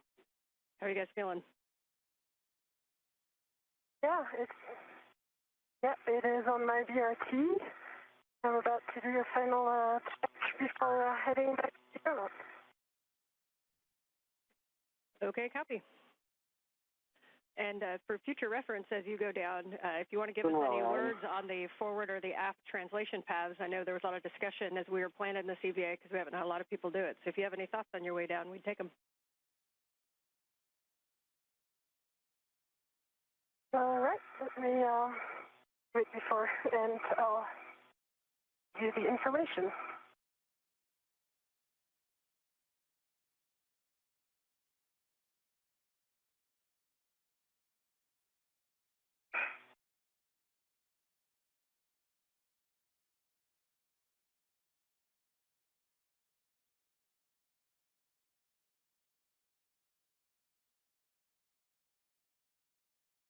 On the seat of spur.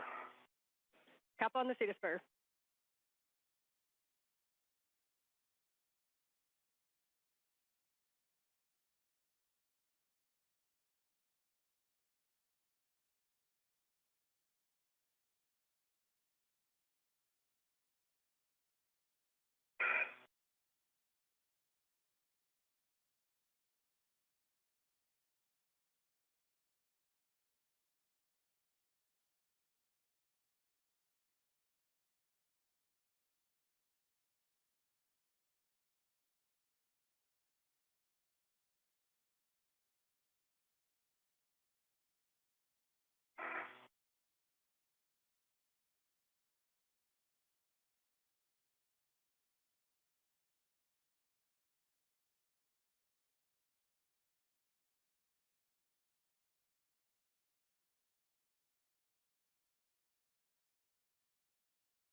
And the suggestion was I temp stow the bag, Sophie puts them away, and I head out to the APFR.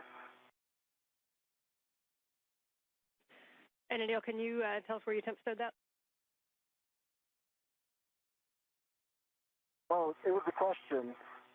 Well, the question was, were you suggesting, Sophie, I temp stow it on the circular handrail ring, and and then Sophie puts them inside the airlock, and then I head to the APFR, we both temp stow. Yes, outside that the would, airlock. if that works for you guys, you can temp stow the crew lock bag right there at the circular handrail or somewhere in that area, and then go forward on ESP2. Sophie is just headed that way with the medium ORU bag, and she can stow both bags inside of the airlock.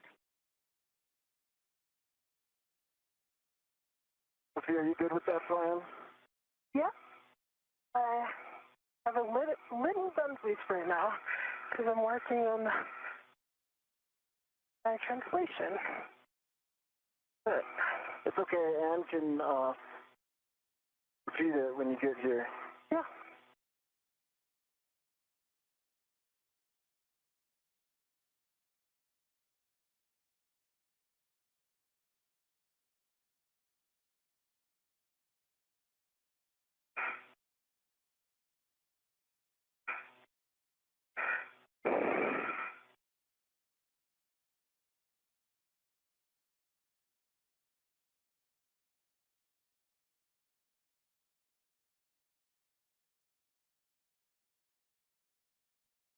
And Sophie, you came down the forward side of Z1, is that correct?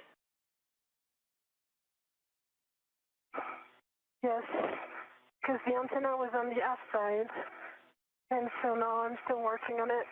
Okay, yeah, so you'll come down, as you get down to the bottom there, you'll see 6024 and then WIF 9, and at that point you could either kind of reach over to the high-pressure gas tanks, or you can go more zenith, and you'll see handrail 6005, and you can get the high-pressure gas tanks from there. Yeah, I have 6024 in hand. Just Okay. as ORU bag is a giant thing. Yeah, so from 6042, getting down to 6052, you can either go, or sorry, you said 6024. So from there, you can kind of go starboard to the gas tank, or if you go down nadir to 6005, then it's a little bit of a shorter reach over to the gas tanks. Yeah, I'm trying that.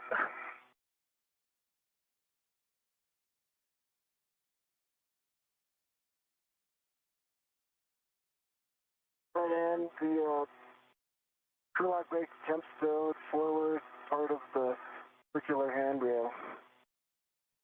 Copy temp stow. So you are going to translate to ESP2 WIF4, which is the one that you passed before, that's on the most starboard side of the forward side of ESP2.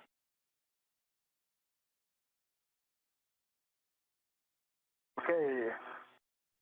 And Sophie, that part you're in right now is Okay. is I'm one of gonna the go trickier back parts. out.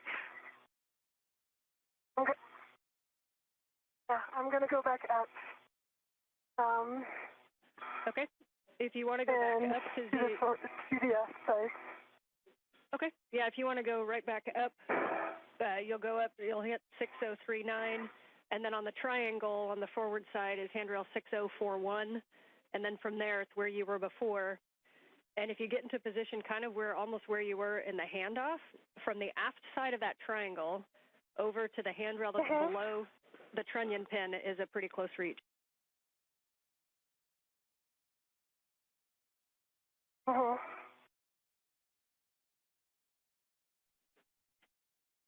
Yep, nicely done. So from the... I'm over the triangle, it's just Yeah, so that in your left hand is 6040. If you reach from that down below the trunnion pin, you'll see handrail 6003, and that'll take you right down the aft path.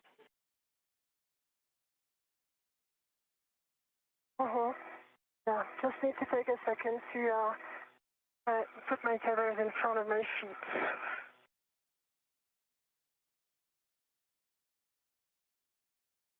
Good call. Slow and careful. Oh,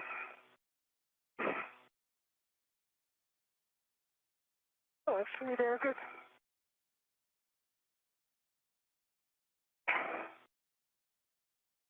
Okay, mindful also about the antenna.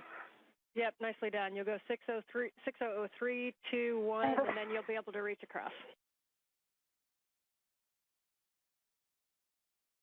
Yeah. This antenna, between the antenna and the satellite, it's kind of tight here, but yeah, it can work. That's super helpful information to see that forward path. We'll take your words on that tomorrow. Yeah.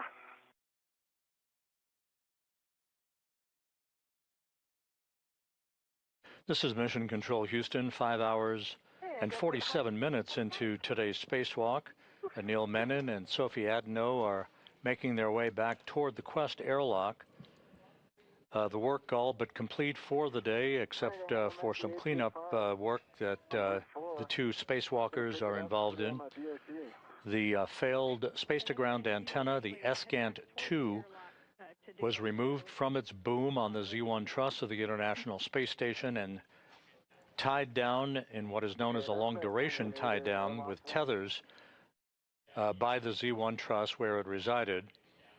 However, time ran out on the clock that would have enabled the two spacewalkers to retrieve a spare space-to-ground antenna from a stowage platform out on the port side of the truss structure of the International Space Station to install it on the now empty boom that the failed antenna occupied for all the years that it provided its service.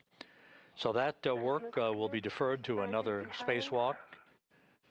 We will determine through a series of meetings what the priorities are for dispositioning the completion of the space-to-ground antenna spare installation. It will be conducted, it's just a matter of when, and other work yet to be determined in the next spacewalk that is tentatively scheduled and actually targeted for next Tuesday, August 25th. Boxes. And I see your tethers, Anil. This was the second spacewalk for Anil Menon.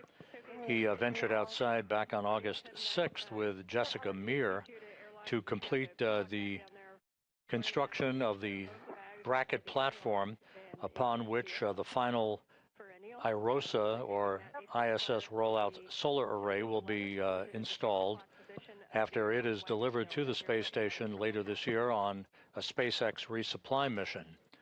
Yeah, I remember that from the... So Menon is in the home stretch of the second spacewalk of his career. This was the first spacewalk for Sophie Adenot of the European Space Agency, the first spacewalk by a French woman in history. And again, the determination of the priorities for the upcoming targeted spacewalk for next Tuesday, along with determining when we will complete the installation of the spare space-to-ground antenna, which we could not get to today when time ran out. The two spacewalkers simply ran into a longer than expected amount of work to disconnect electrical connectors and to remove bolts holding the failed space-to-ground antenna in place. So as we approach the 6-hour mark in the spacewalk, the two spacewalkers soon will be making their way back inside the Quest airlock. You see them right there at the hatchway to Quest. They will close the hatch, and the end of the spacewalk will be officially marked with its elapsed time at the point that the repressurization of the spacewalk of the Quest airlock begins.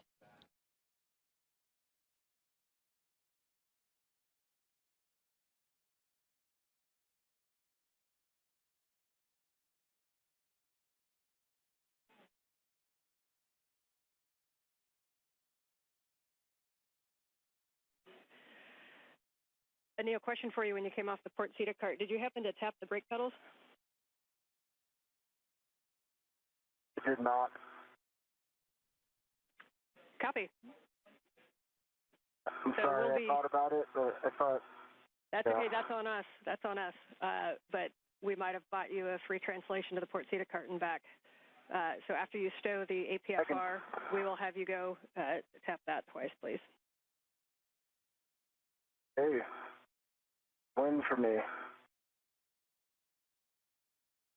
Anil, your tethers look good. And it's not in my way, so opening the thermal hatch now. Okay, sounds good. I'm heading down. Thermal cover, sorry.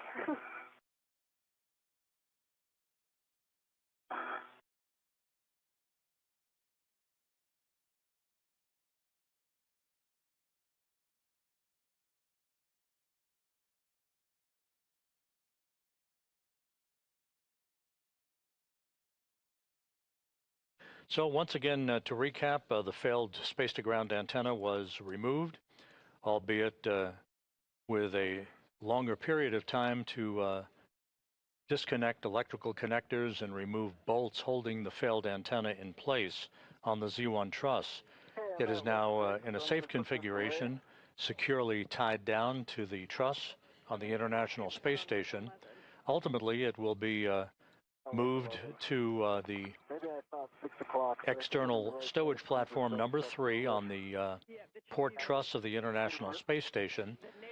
That slot is currently occupied by the spare space-to-ground antenna that was first delivered to the International Space Station on the STS-127 mission in the summer of 2009.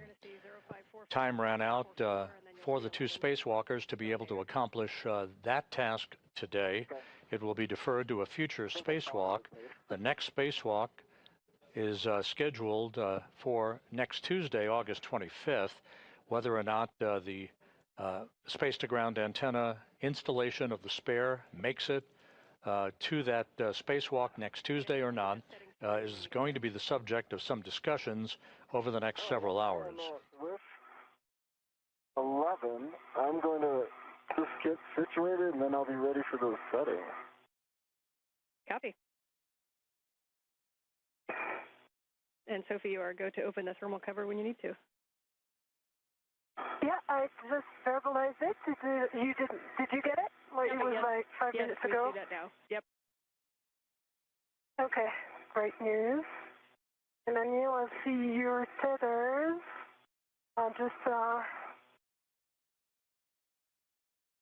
Yeah. Now you're going aft.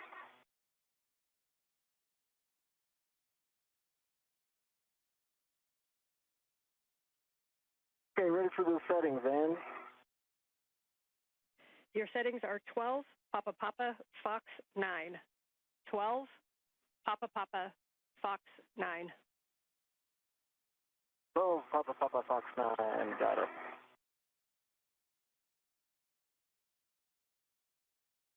All of the bags are bundled together and ready to my BRT rep.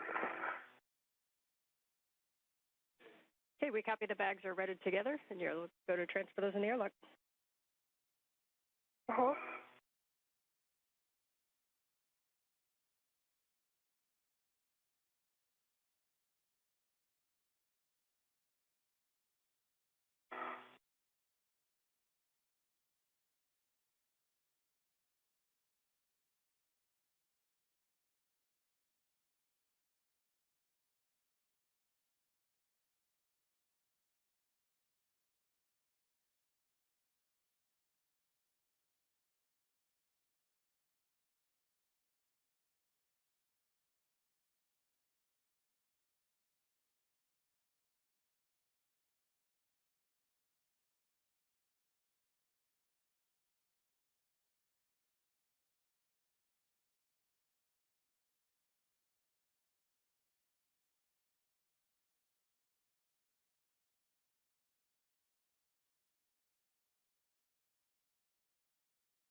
I'm going to read my load path to station. Right. Base tether is small hook gate close lock back on black. Large hook gate close lock back on black. On the airlock waist tether, gate close lock black on black for the big hook, and small hook gate close lock black on black as well. So I have a good load path to station, and I'm retrieving my local from the and going back in. Okay, we concur that that is a good load path. Hey, And 12 Papa Fox truck. Copy, 12 Papa Papa, Fox 9. Twist. Up depressible, black and color, black on black. Copy, good calls. You are go to translate to the port seat occurred, and Sophie, we see you about to get in the airlock. You might want to pause there and take a view. It's going to be a little bit before you're back. But nicely done.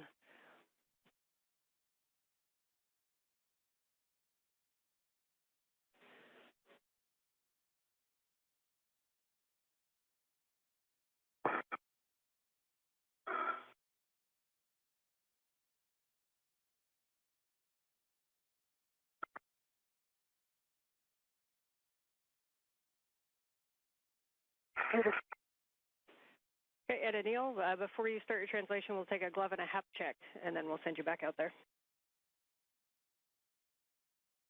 Okay. Anything I can help with, Anil? Oh, I'm in a good spot. Right glove, right index finger has a few small remarks. And looks nominal. And copy for Anil, thanks. And for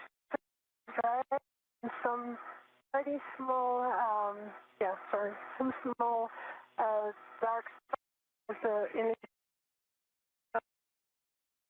not bigger than a fingernail. And there's also another on the left thumb.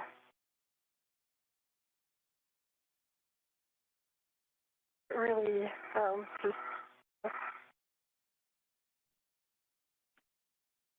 Okay, we copy, Sophie. Your comms are coming in a little bit broken, so we didn't quite catch that. Copy. Some for the gloves, I can observe is dark markings on the fingertips of both hands.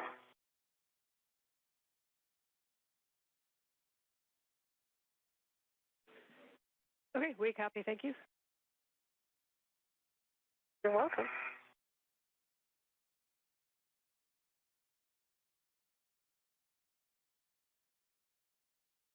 Right, and I'm headed to the feeder cart.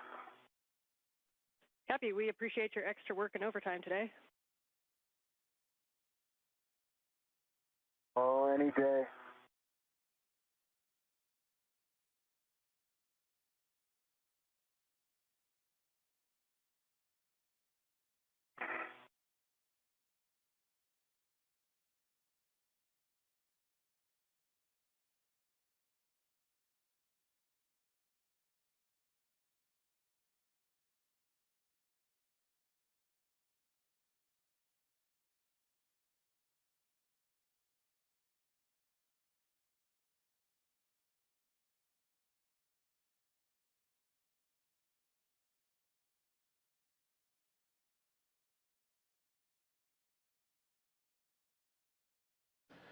This is Mission Control Houston. We've just passed the 6-hour mark in today's spacewalk. Anil, Menon, and Sophie Adenot soon will be back inside the crew lock section of the 2-compartment Quest airlock. They will close the hatch behind them and begin the repressurization of the airlock to mark the end of today's spacewalk, highlighted by the removal of a failed space-to-ground communications antenna. Although time did not permit the installation of a spare that continues to reside on a spare parts platform on the port truss of the International Space Station, that work to be deferred to a future spacewalk.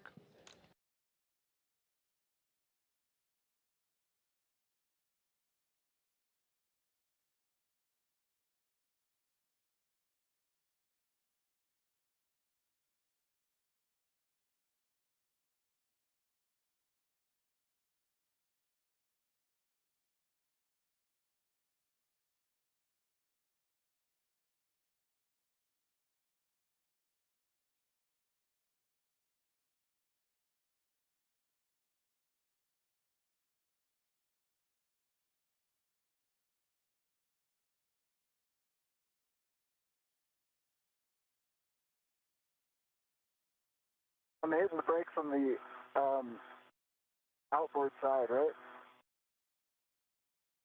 Inboard. Yes, that pedal that's right in front of you, that's correct. 2 pumps a day keeps the myrrh away. Pumped it. Unfortunately, on this one, the myrrh won. Oh, I thought you were going to say, unfortunately, go back and do it again. We appreciate that. I don't so, mind. Anil, with that, you are going to return to the airlock, and Sophie, you're going to ingress the airlock. Copy.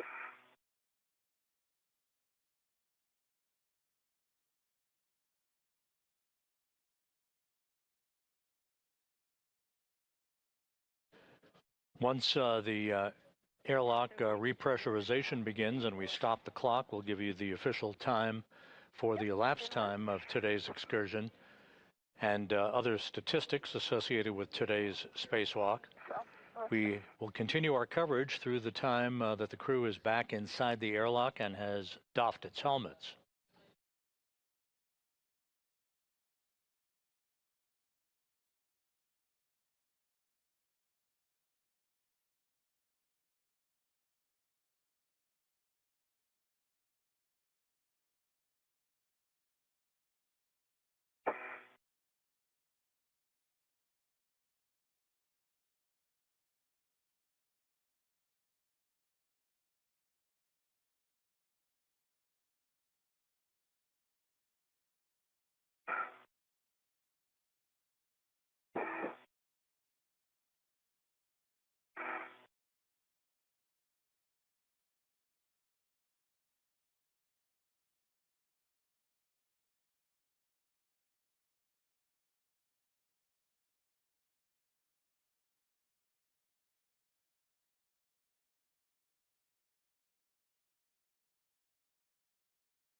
And at the end of the feeder spur.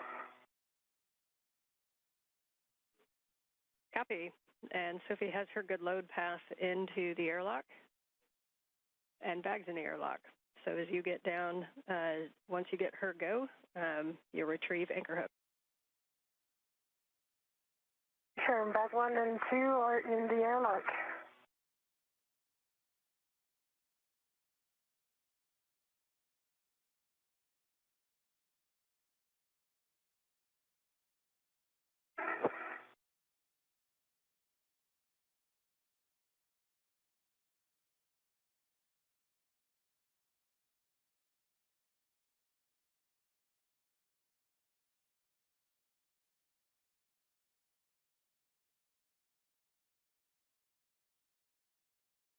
All right, Ann, I'm going to verbalize everything so I get this last part right, okay? Copy. We'll take it. Let me know if you'd like any steps.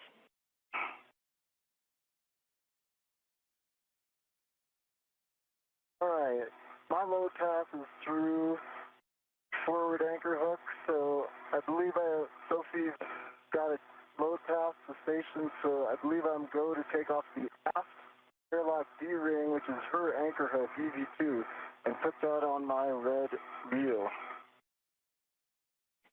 Anil, we concur with that plan. Hey, Sophie? Yes, I concur. And I prepared all the bags really aft so that you can ingress.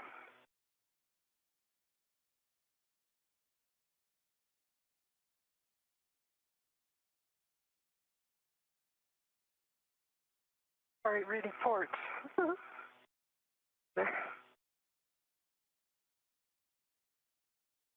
right, your anchor hook is on EV1's red reel, closed lock, black on black.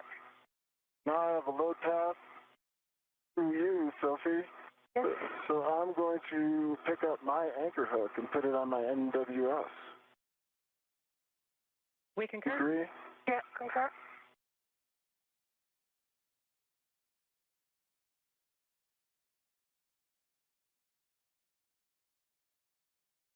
All right, I'm going to go ahead and ingress now.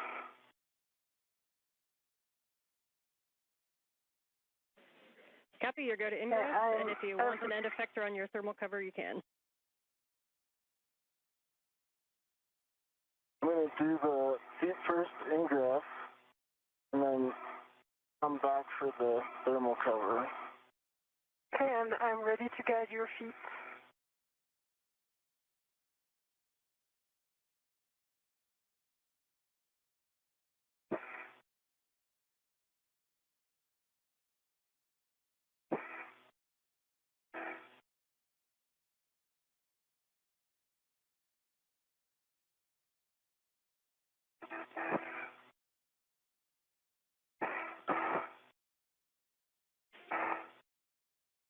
Okay, I'm going for the thermal cover here. Mm-hmm. Copy, you can close the airlock thermal cover, and we'll be attaching the integral strap to the magnetic plate D-ring and cinching until snug.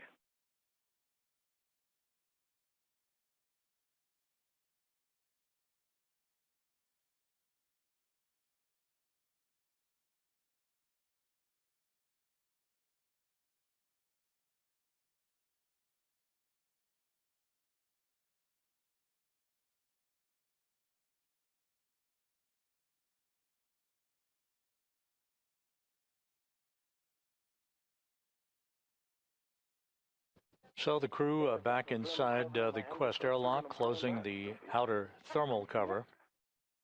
And That'll be followed by closing the hatch itself to the crew lock section of Quest.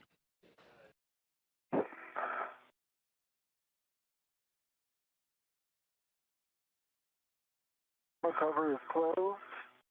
I'm in. Mm-hmm. I'm going to do the strap now. Mm-hmm.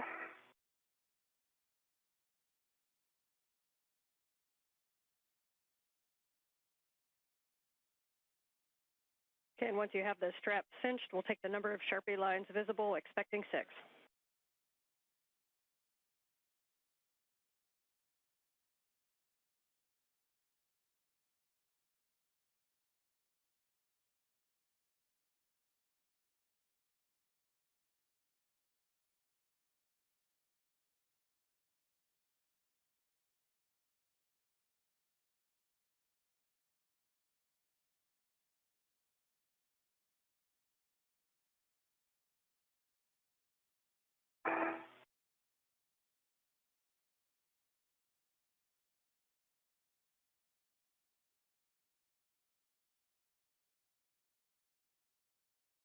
Hey, the map is on, and I'm pinching it.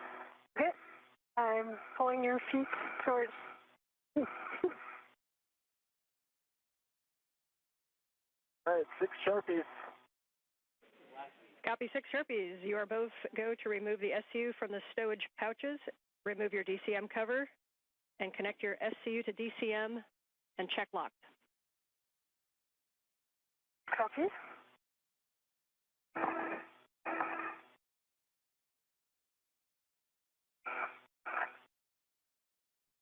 And Anil, if you could turn your HECA off, please.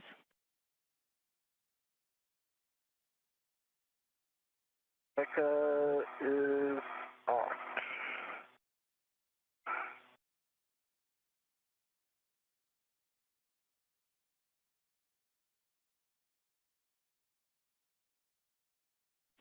As you work your SCUs, just a note on the water that comes out of the SCUs, reminder that the station water is a little bit warmer than what your PLIS gives you, and so you may want to turn down your cooling to a higher number if you need it.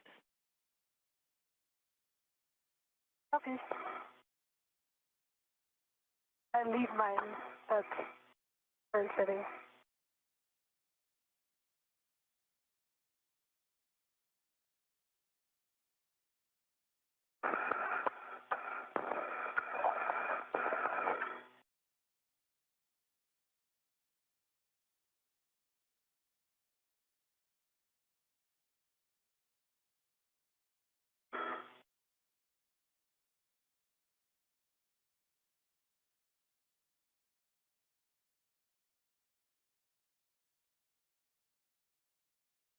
Hey, EV1's SCU on.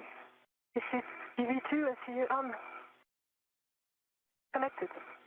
Copy. SCU for EV1 and 2 are connected. we are in the pre-repressed cue card. You can now switch your water to off OFF.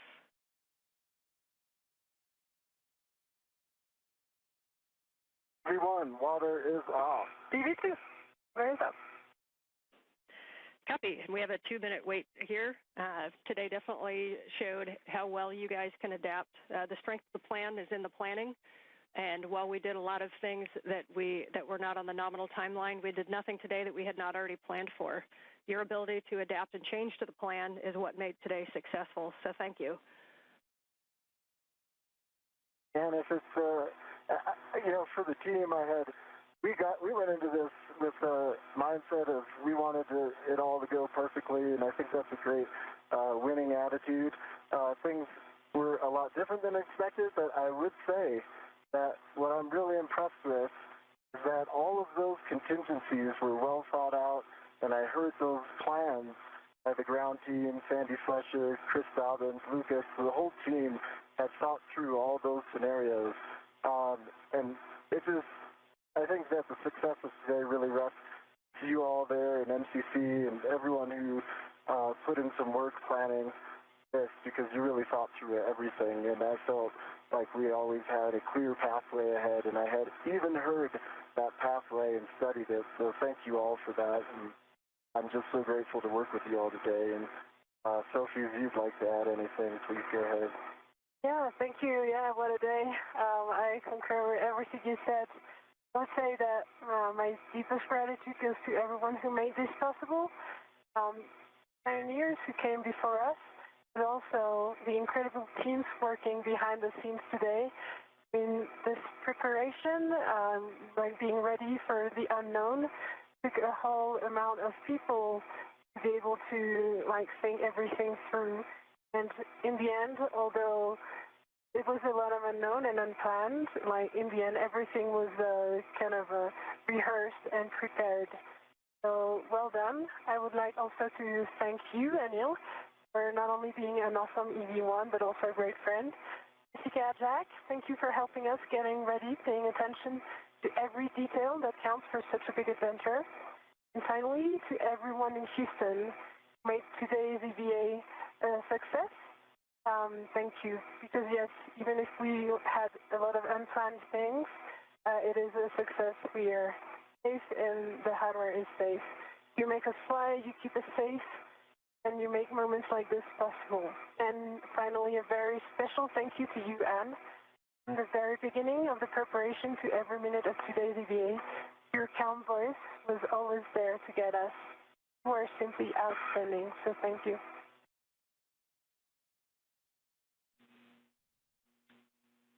Anil, Sophie, Jack, and Jess, it's Dobbins. I just wanted to say really quick, great job today. I know that wasn't necessarily the result we were hoping for in the morning, but I really appreciated your perseverance and resilience throughout the day. Thank you for being prepared for all of the next worst failures, since I feel like we dealt with all of them for the first half of this EVA, and appreciate you working as a team, both with each other, the four of you, and with us. Without that, Escant would have been in a worse configuration than it is. We'll get back out there and finish this up sometime, hopefully before at least one of you comes home.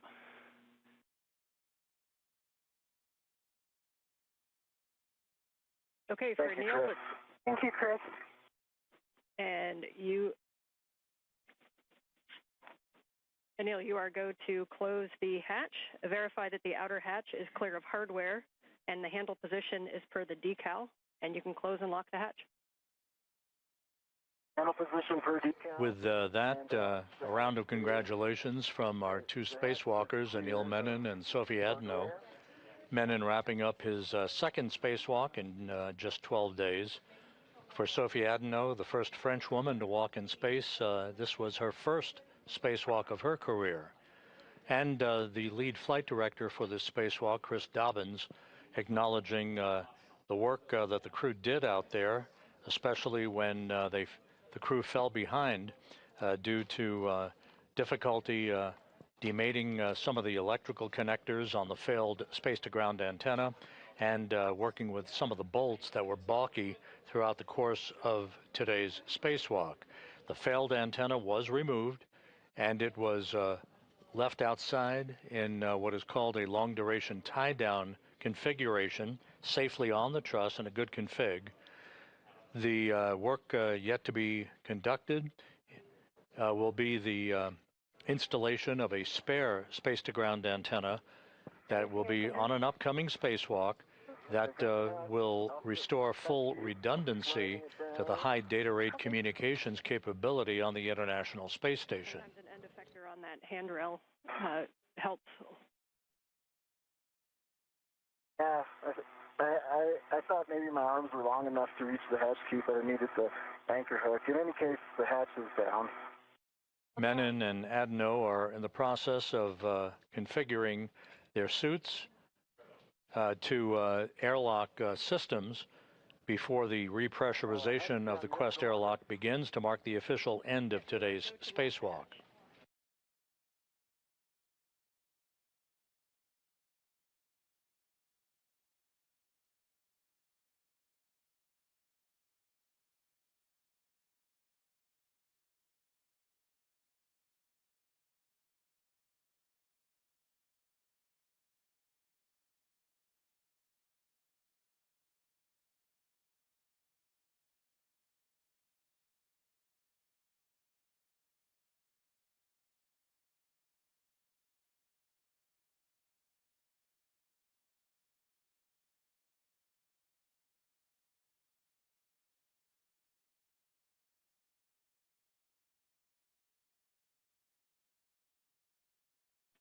Ten seconds from a 20-second handover. Right.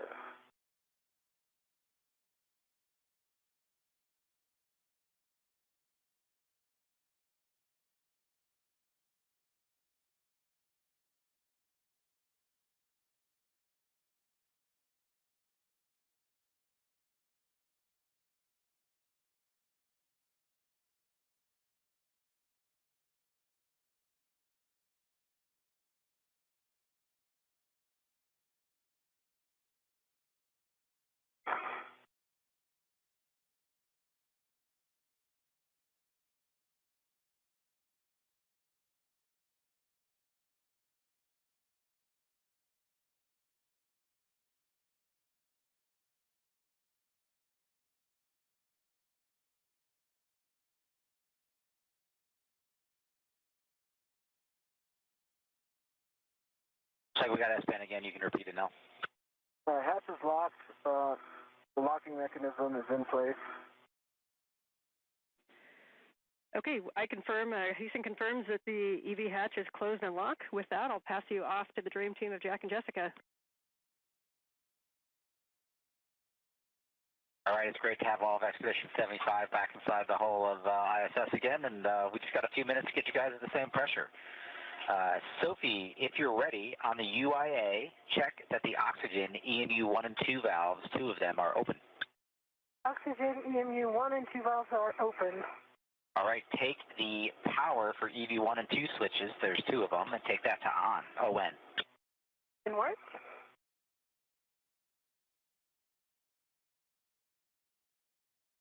Power EV1 and 2 on, ON. Good green LED. The ON and two LEDs, can you verify the voltmeters on 1 and 2 for me? 18.8 and 18.6. So that's great. EV1 and EV1 only, take your power switch to SCU, expect a warning tone. EV1, issuing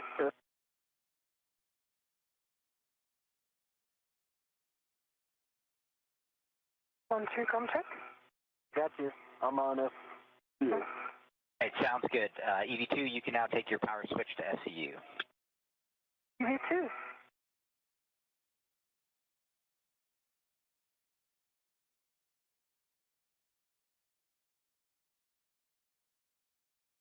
Power to SCU. Both EV1 and EV2 are on SCU power. All right, for both EV1 and EV2, take your O2 actuators to press.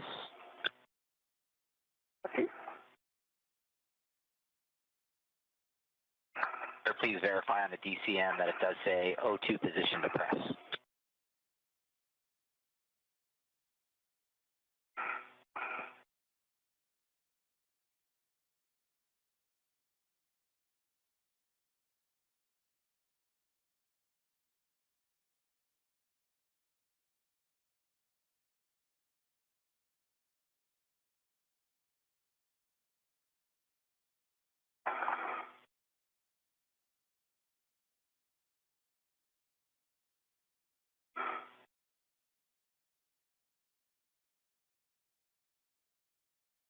EV2 press.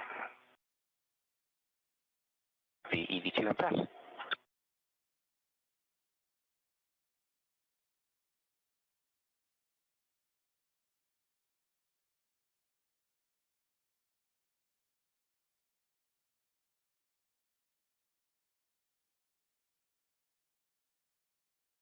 EV1 press.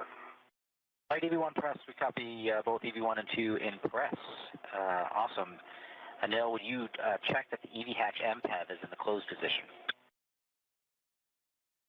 MPEV is closed. All right, we are going to take the IV hatch equalization valve to start the repress. You guys should get an alert tone as we start.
And Anil, Houston, I'm acting as Capcom now. Can you verify your O2 actuator is in press?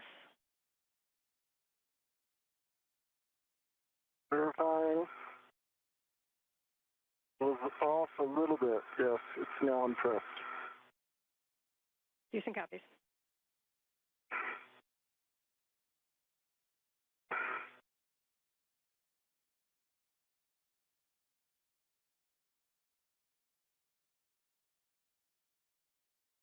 Jack, can you go down the rate?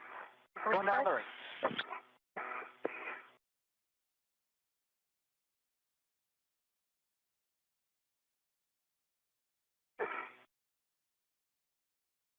This is Mission Control Houston. The repressurization of the Quest airlock is now underway. The official end time for today's spacewalk, 1:52 p.m. Central Time, 2:52 p.m. Eastern Time, giving us an elapsed time of 6 hours and 23 minutes for today's spacewalk. Again, today's spacewalk ending at 1:52 p.m. Central Time, 2:52 p.m. Eastern Time, for an elapsed time of 6 hours and 23 minutes. With the repressurization of Quest underway, we will now gather some additional statistics and have those for you momentarily.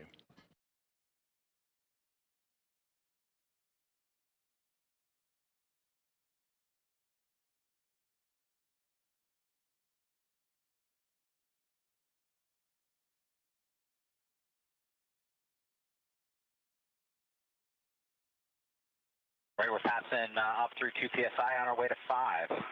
Copy.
We're passing through 3.5 PSI on our way to 5. You guys might get an alert tone at 4.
This is Mission Control Houston. The repressurization of the Quest airlock well underway.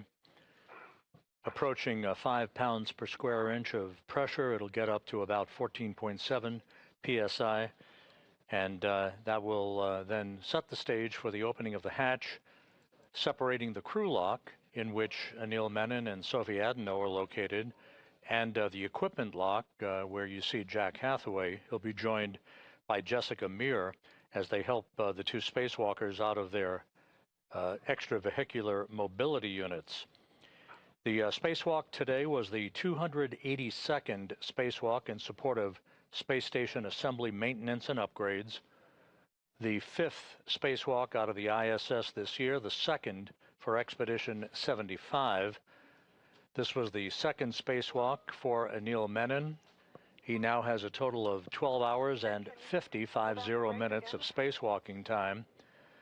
For Sophie Adenot, this was the first spacewalk for her and the first spacewalk by a French woman, 6 hours and 23 minutes. The spacewalk, by the way, began at 7:29 a.m. Central Time, 8:29 a.m. Eastern Time, and ended just a few minutes ago at 1:52 p.m. Central, 2:52 p.m. Eastern Time. The 282 spacewalks in support of space station operations have now totaled 1,786 hours and 44 minutes. That is the equivalent of 74 days, 10 hours, and 44 minutes of spacewalking time. And we'll continue with our coverage through the time the crew is back inside the airlock and have doffed their helmets. The two spacewalkers removed a failed space-to-ground antenna from a boom on the Z1 truss of the International Space Station, but in doing so, ran behind the timeline because of some difficulty with electrical connectors and stubborn bolts. That resulted in the crew running out of time to be able to retrieve a spare space-to-ground antenna for its installation on the boom on the Z1 truss. So that other portion of today's major objective will be deferred to a future spacewalk.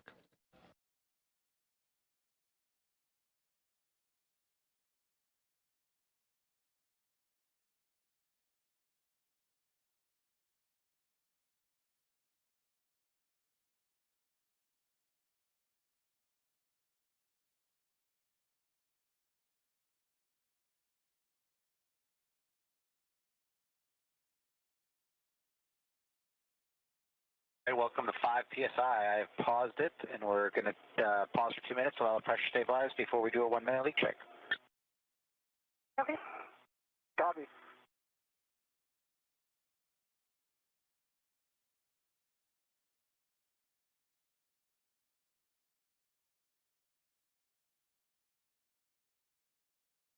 And the repressurization of the Quest airlock paused momentarily at 5 pounds per square inch. It will resume shortly and bring the crew lock section back to equalization with the equipment lock.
Right, that's our 2 minutes. Pressure's holding at 258. We got 1 minute for the leak check.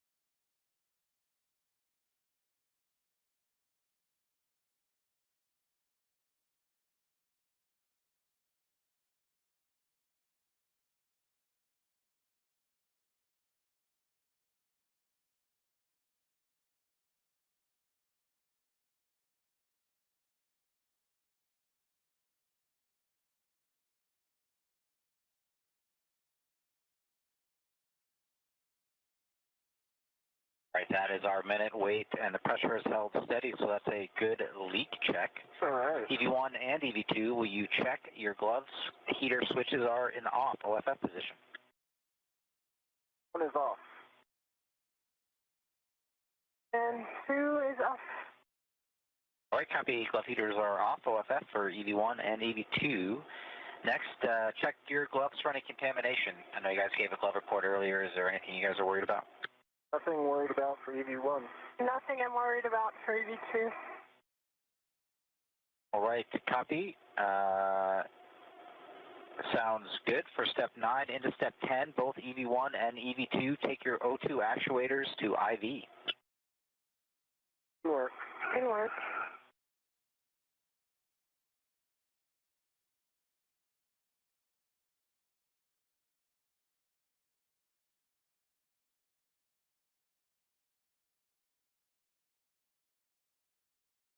One's an IV. 2 IV. Great work, guys. I hear EV1 and EV2 O2 actuators and IV. All right, next up, I'm going to take the equalization valve back up to start repressing, and we'll continue at the nice flow rate we've been at. Thank you. One copy.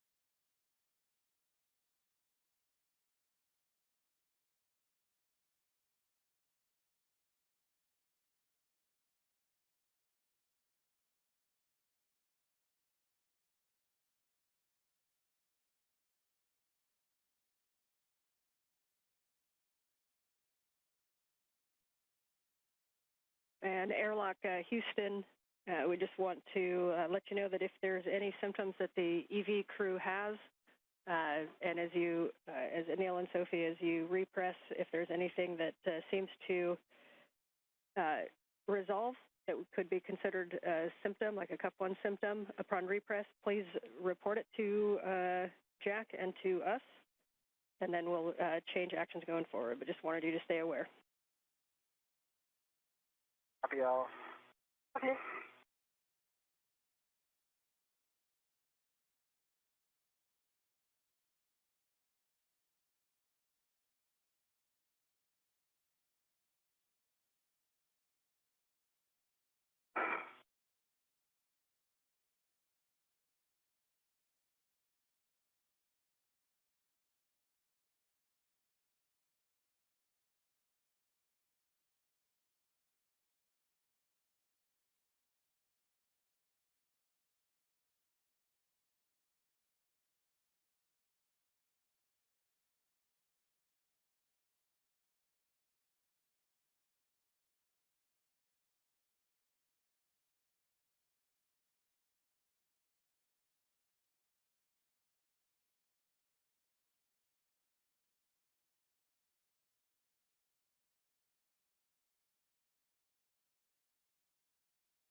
Really happy with this repress rate. If you guys are, just want to give you the heads up that it will be about 20, 25 minutes to get to stack pressure.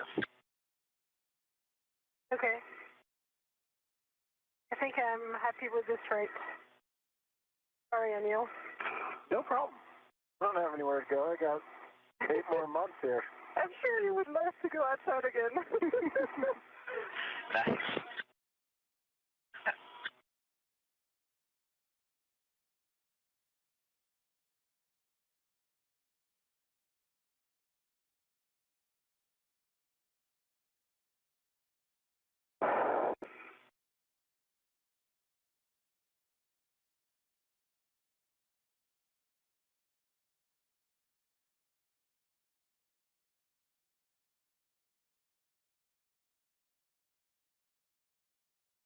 The repressurization of the Quest airlock is continuing.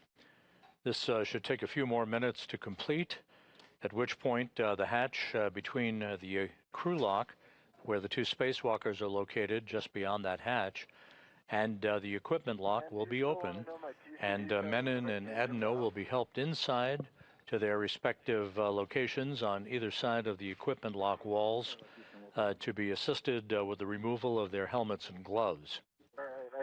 The spacewalk ended at 1:52 p.m. Central, 2:52 p.m. Eastern Time, with an elapsed time of 6 hours and 23 minutes for today's spacewalk, which saw a failed space-to-ground antenna removed and stowed on the truss of the International Space Station, setting the stage for the retrieval and installation of a spare space-to-ground antenna on a future spacewalk.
This is Mission Control Houston.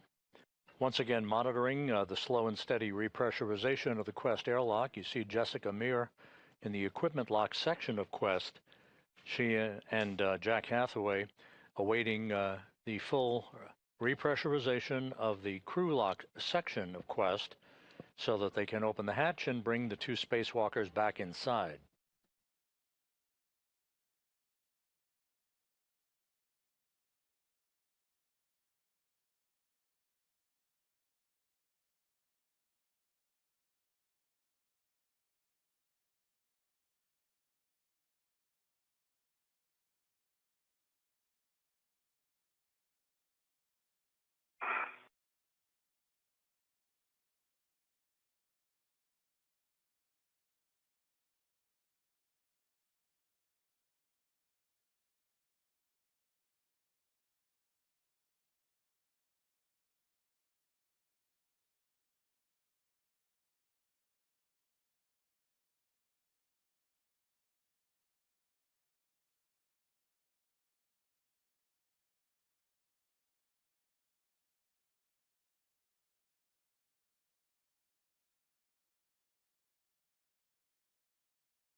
How you doing, Sophie?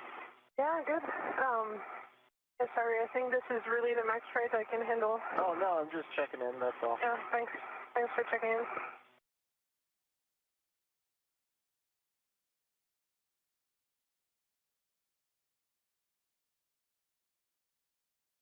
Passing 11 and a half PSI, almost 12 PSI, still probably 12, 15 minutes left. Okay. Copy.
This is Mission Control Houston. You're looking at Jack Hathaway at the hatchway of the Quest airlock's equipment lock, separating it from the crew lock section of Quest. As we are almost complete now with the repressurization of the crew lock section of Quest, that will lead to the opening of the hatch and Hathaway and Jessica Meir guiding Anil Menon and Sophie Adenot of the European Space Agency back inside the International Space Station's habitable volume. The 6-hour, 23-minute spacewalk concluded a short time ago. The major objective to remove the failed space-to-ground antenna was completed. That antenna was tied down with a series of tethers to a truss structure near where it resided on the Z1 truss of the station. However, it took longer than expected to undo electrical connectors and bolts holding the failed antenna in place, and the clock ran out on the two spacewalkers, so we did not complete the installation of a spare space-to-ground antenna, which remains on a spare parts platform on the Port 3 truss of the International Space Station. That work will be done on a future spacewalk.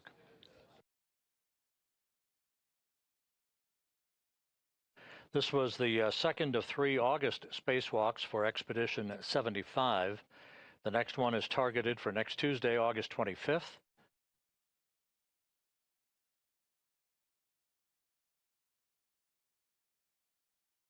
That will then in turn lead to the mid-September launch, targeted for September 12th, of the Crew 13 crew on a SpaceX Dragon spacecraft.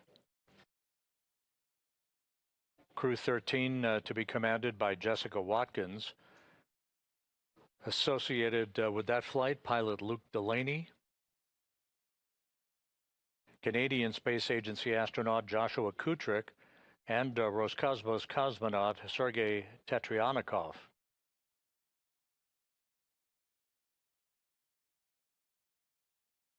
The Crew 12 crew will conduct a short number of days of handover with Crew 13 once they arrive on station, and Crew 13, led by Jessica Meir, that you see there in the sweatshirt, along with her pilot, Jack Hathaway, Roscosmos cosmonaut Andrei Fedyaev, and Sophie Adenot, will return to Earth to complete their mission on board the International Space Station.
Right, as we get close to stack pressure, the repress rate at this setting is slowing a little bit, so I'm going to move the knob and let me know if it's too much. Okay.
Joining Hathaway in the equipment lock section of Quest is Roscosmos cosmonaut Anna Kikina, well into the second mission of her career. She launched with Anil Menon and Station Commander Pyotr Dubrov to the International Space Station. They launched on July 14th for the start of an 8-month mission on the International Outpost.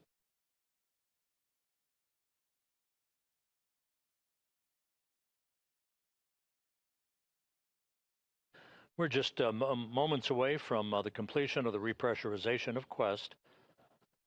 The repress has been conducted in a deliberately slow fashion, and once pressure is equalized across the hatchway, that hatch will be opened and the 2 spacewalkers will be back inside the equipment lock.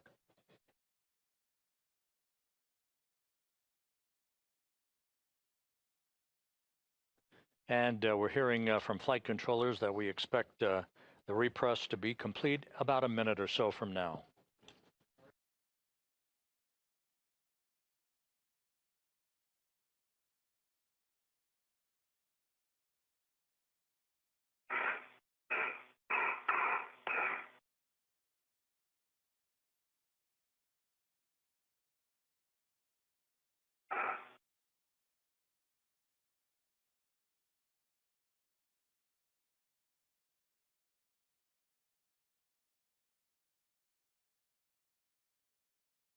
All right, we're passing 740 millimeters on our way to 750. You guys will get alert tone when we level off. Copy.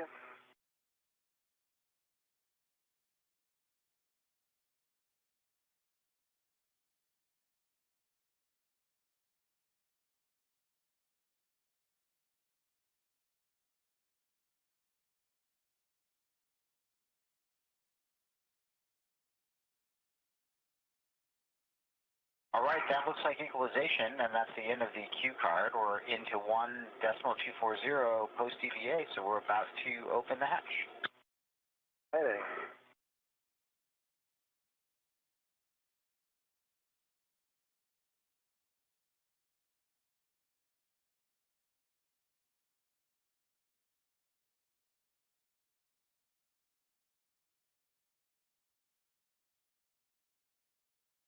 Hathaway now opening the hatch. Jessica Meir and Anna Kikina awaiting the entrance of the two spacewalkers back inside.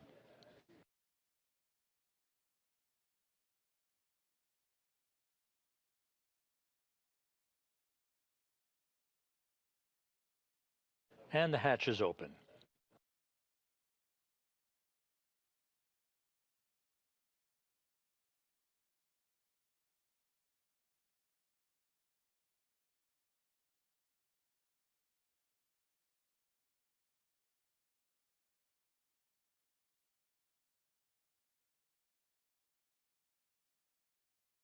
Airlock,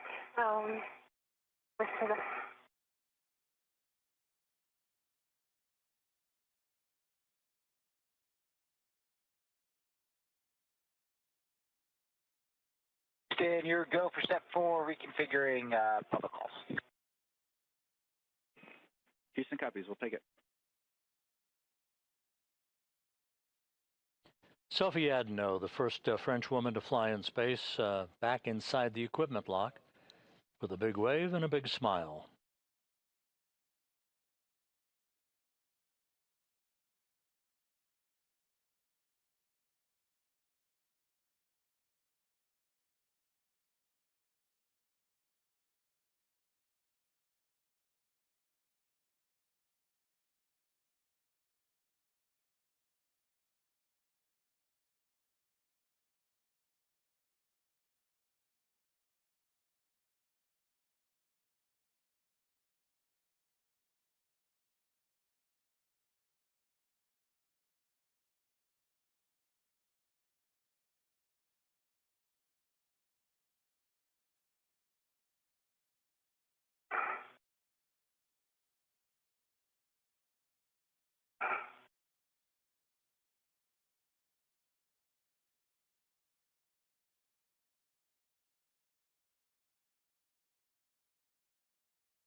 Station Houston on 1. Just a heads up that we have configured comm back to nominal, and you are no longer hot mic. Anil Menon back inside the equipment lock, having completed the second spacewalk of his career.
Jack Hathaway and Jessica Meir pulling in to the equipment lock some of the gear that Menon and Adenot used during today's 6-hour, 23-minute spacewalk, which ended almost an hour ago.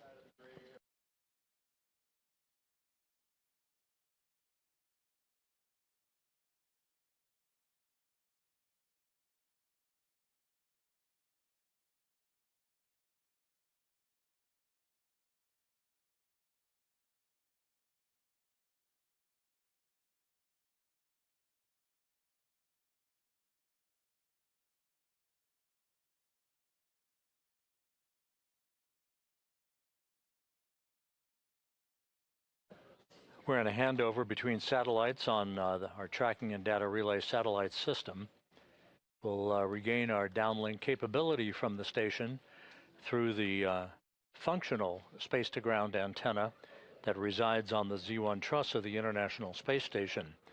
The other antenna that failed was removed by Menon and Adenot and stowed, tied down in what is called the long-duration tie-down configuration.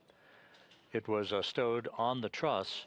The crew ran out of time, however, before it could get to the installation of a spare that resides on the external stowage platform number 3 on the port 3 truss of the complex.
This is Mission Control Houston, back inside the equipment lock of the Quest airlock on the International Space Station. Sophie Adenot on the left, Anil Menon partially obscured by a laptop computer on the right. Their helmets now doffed, their work for the day complete.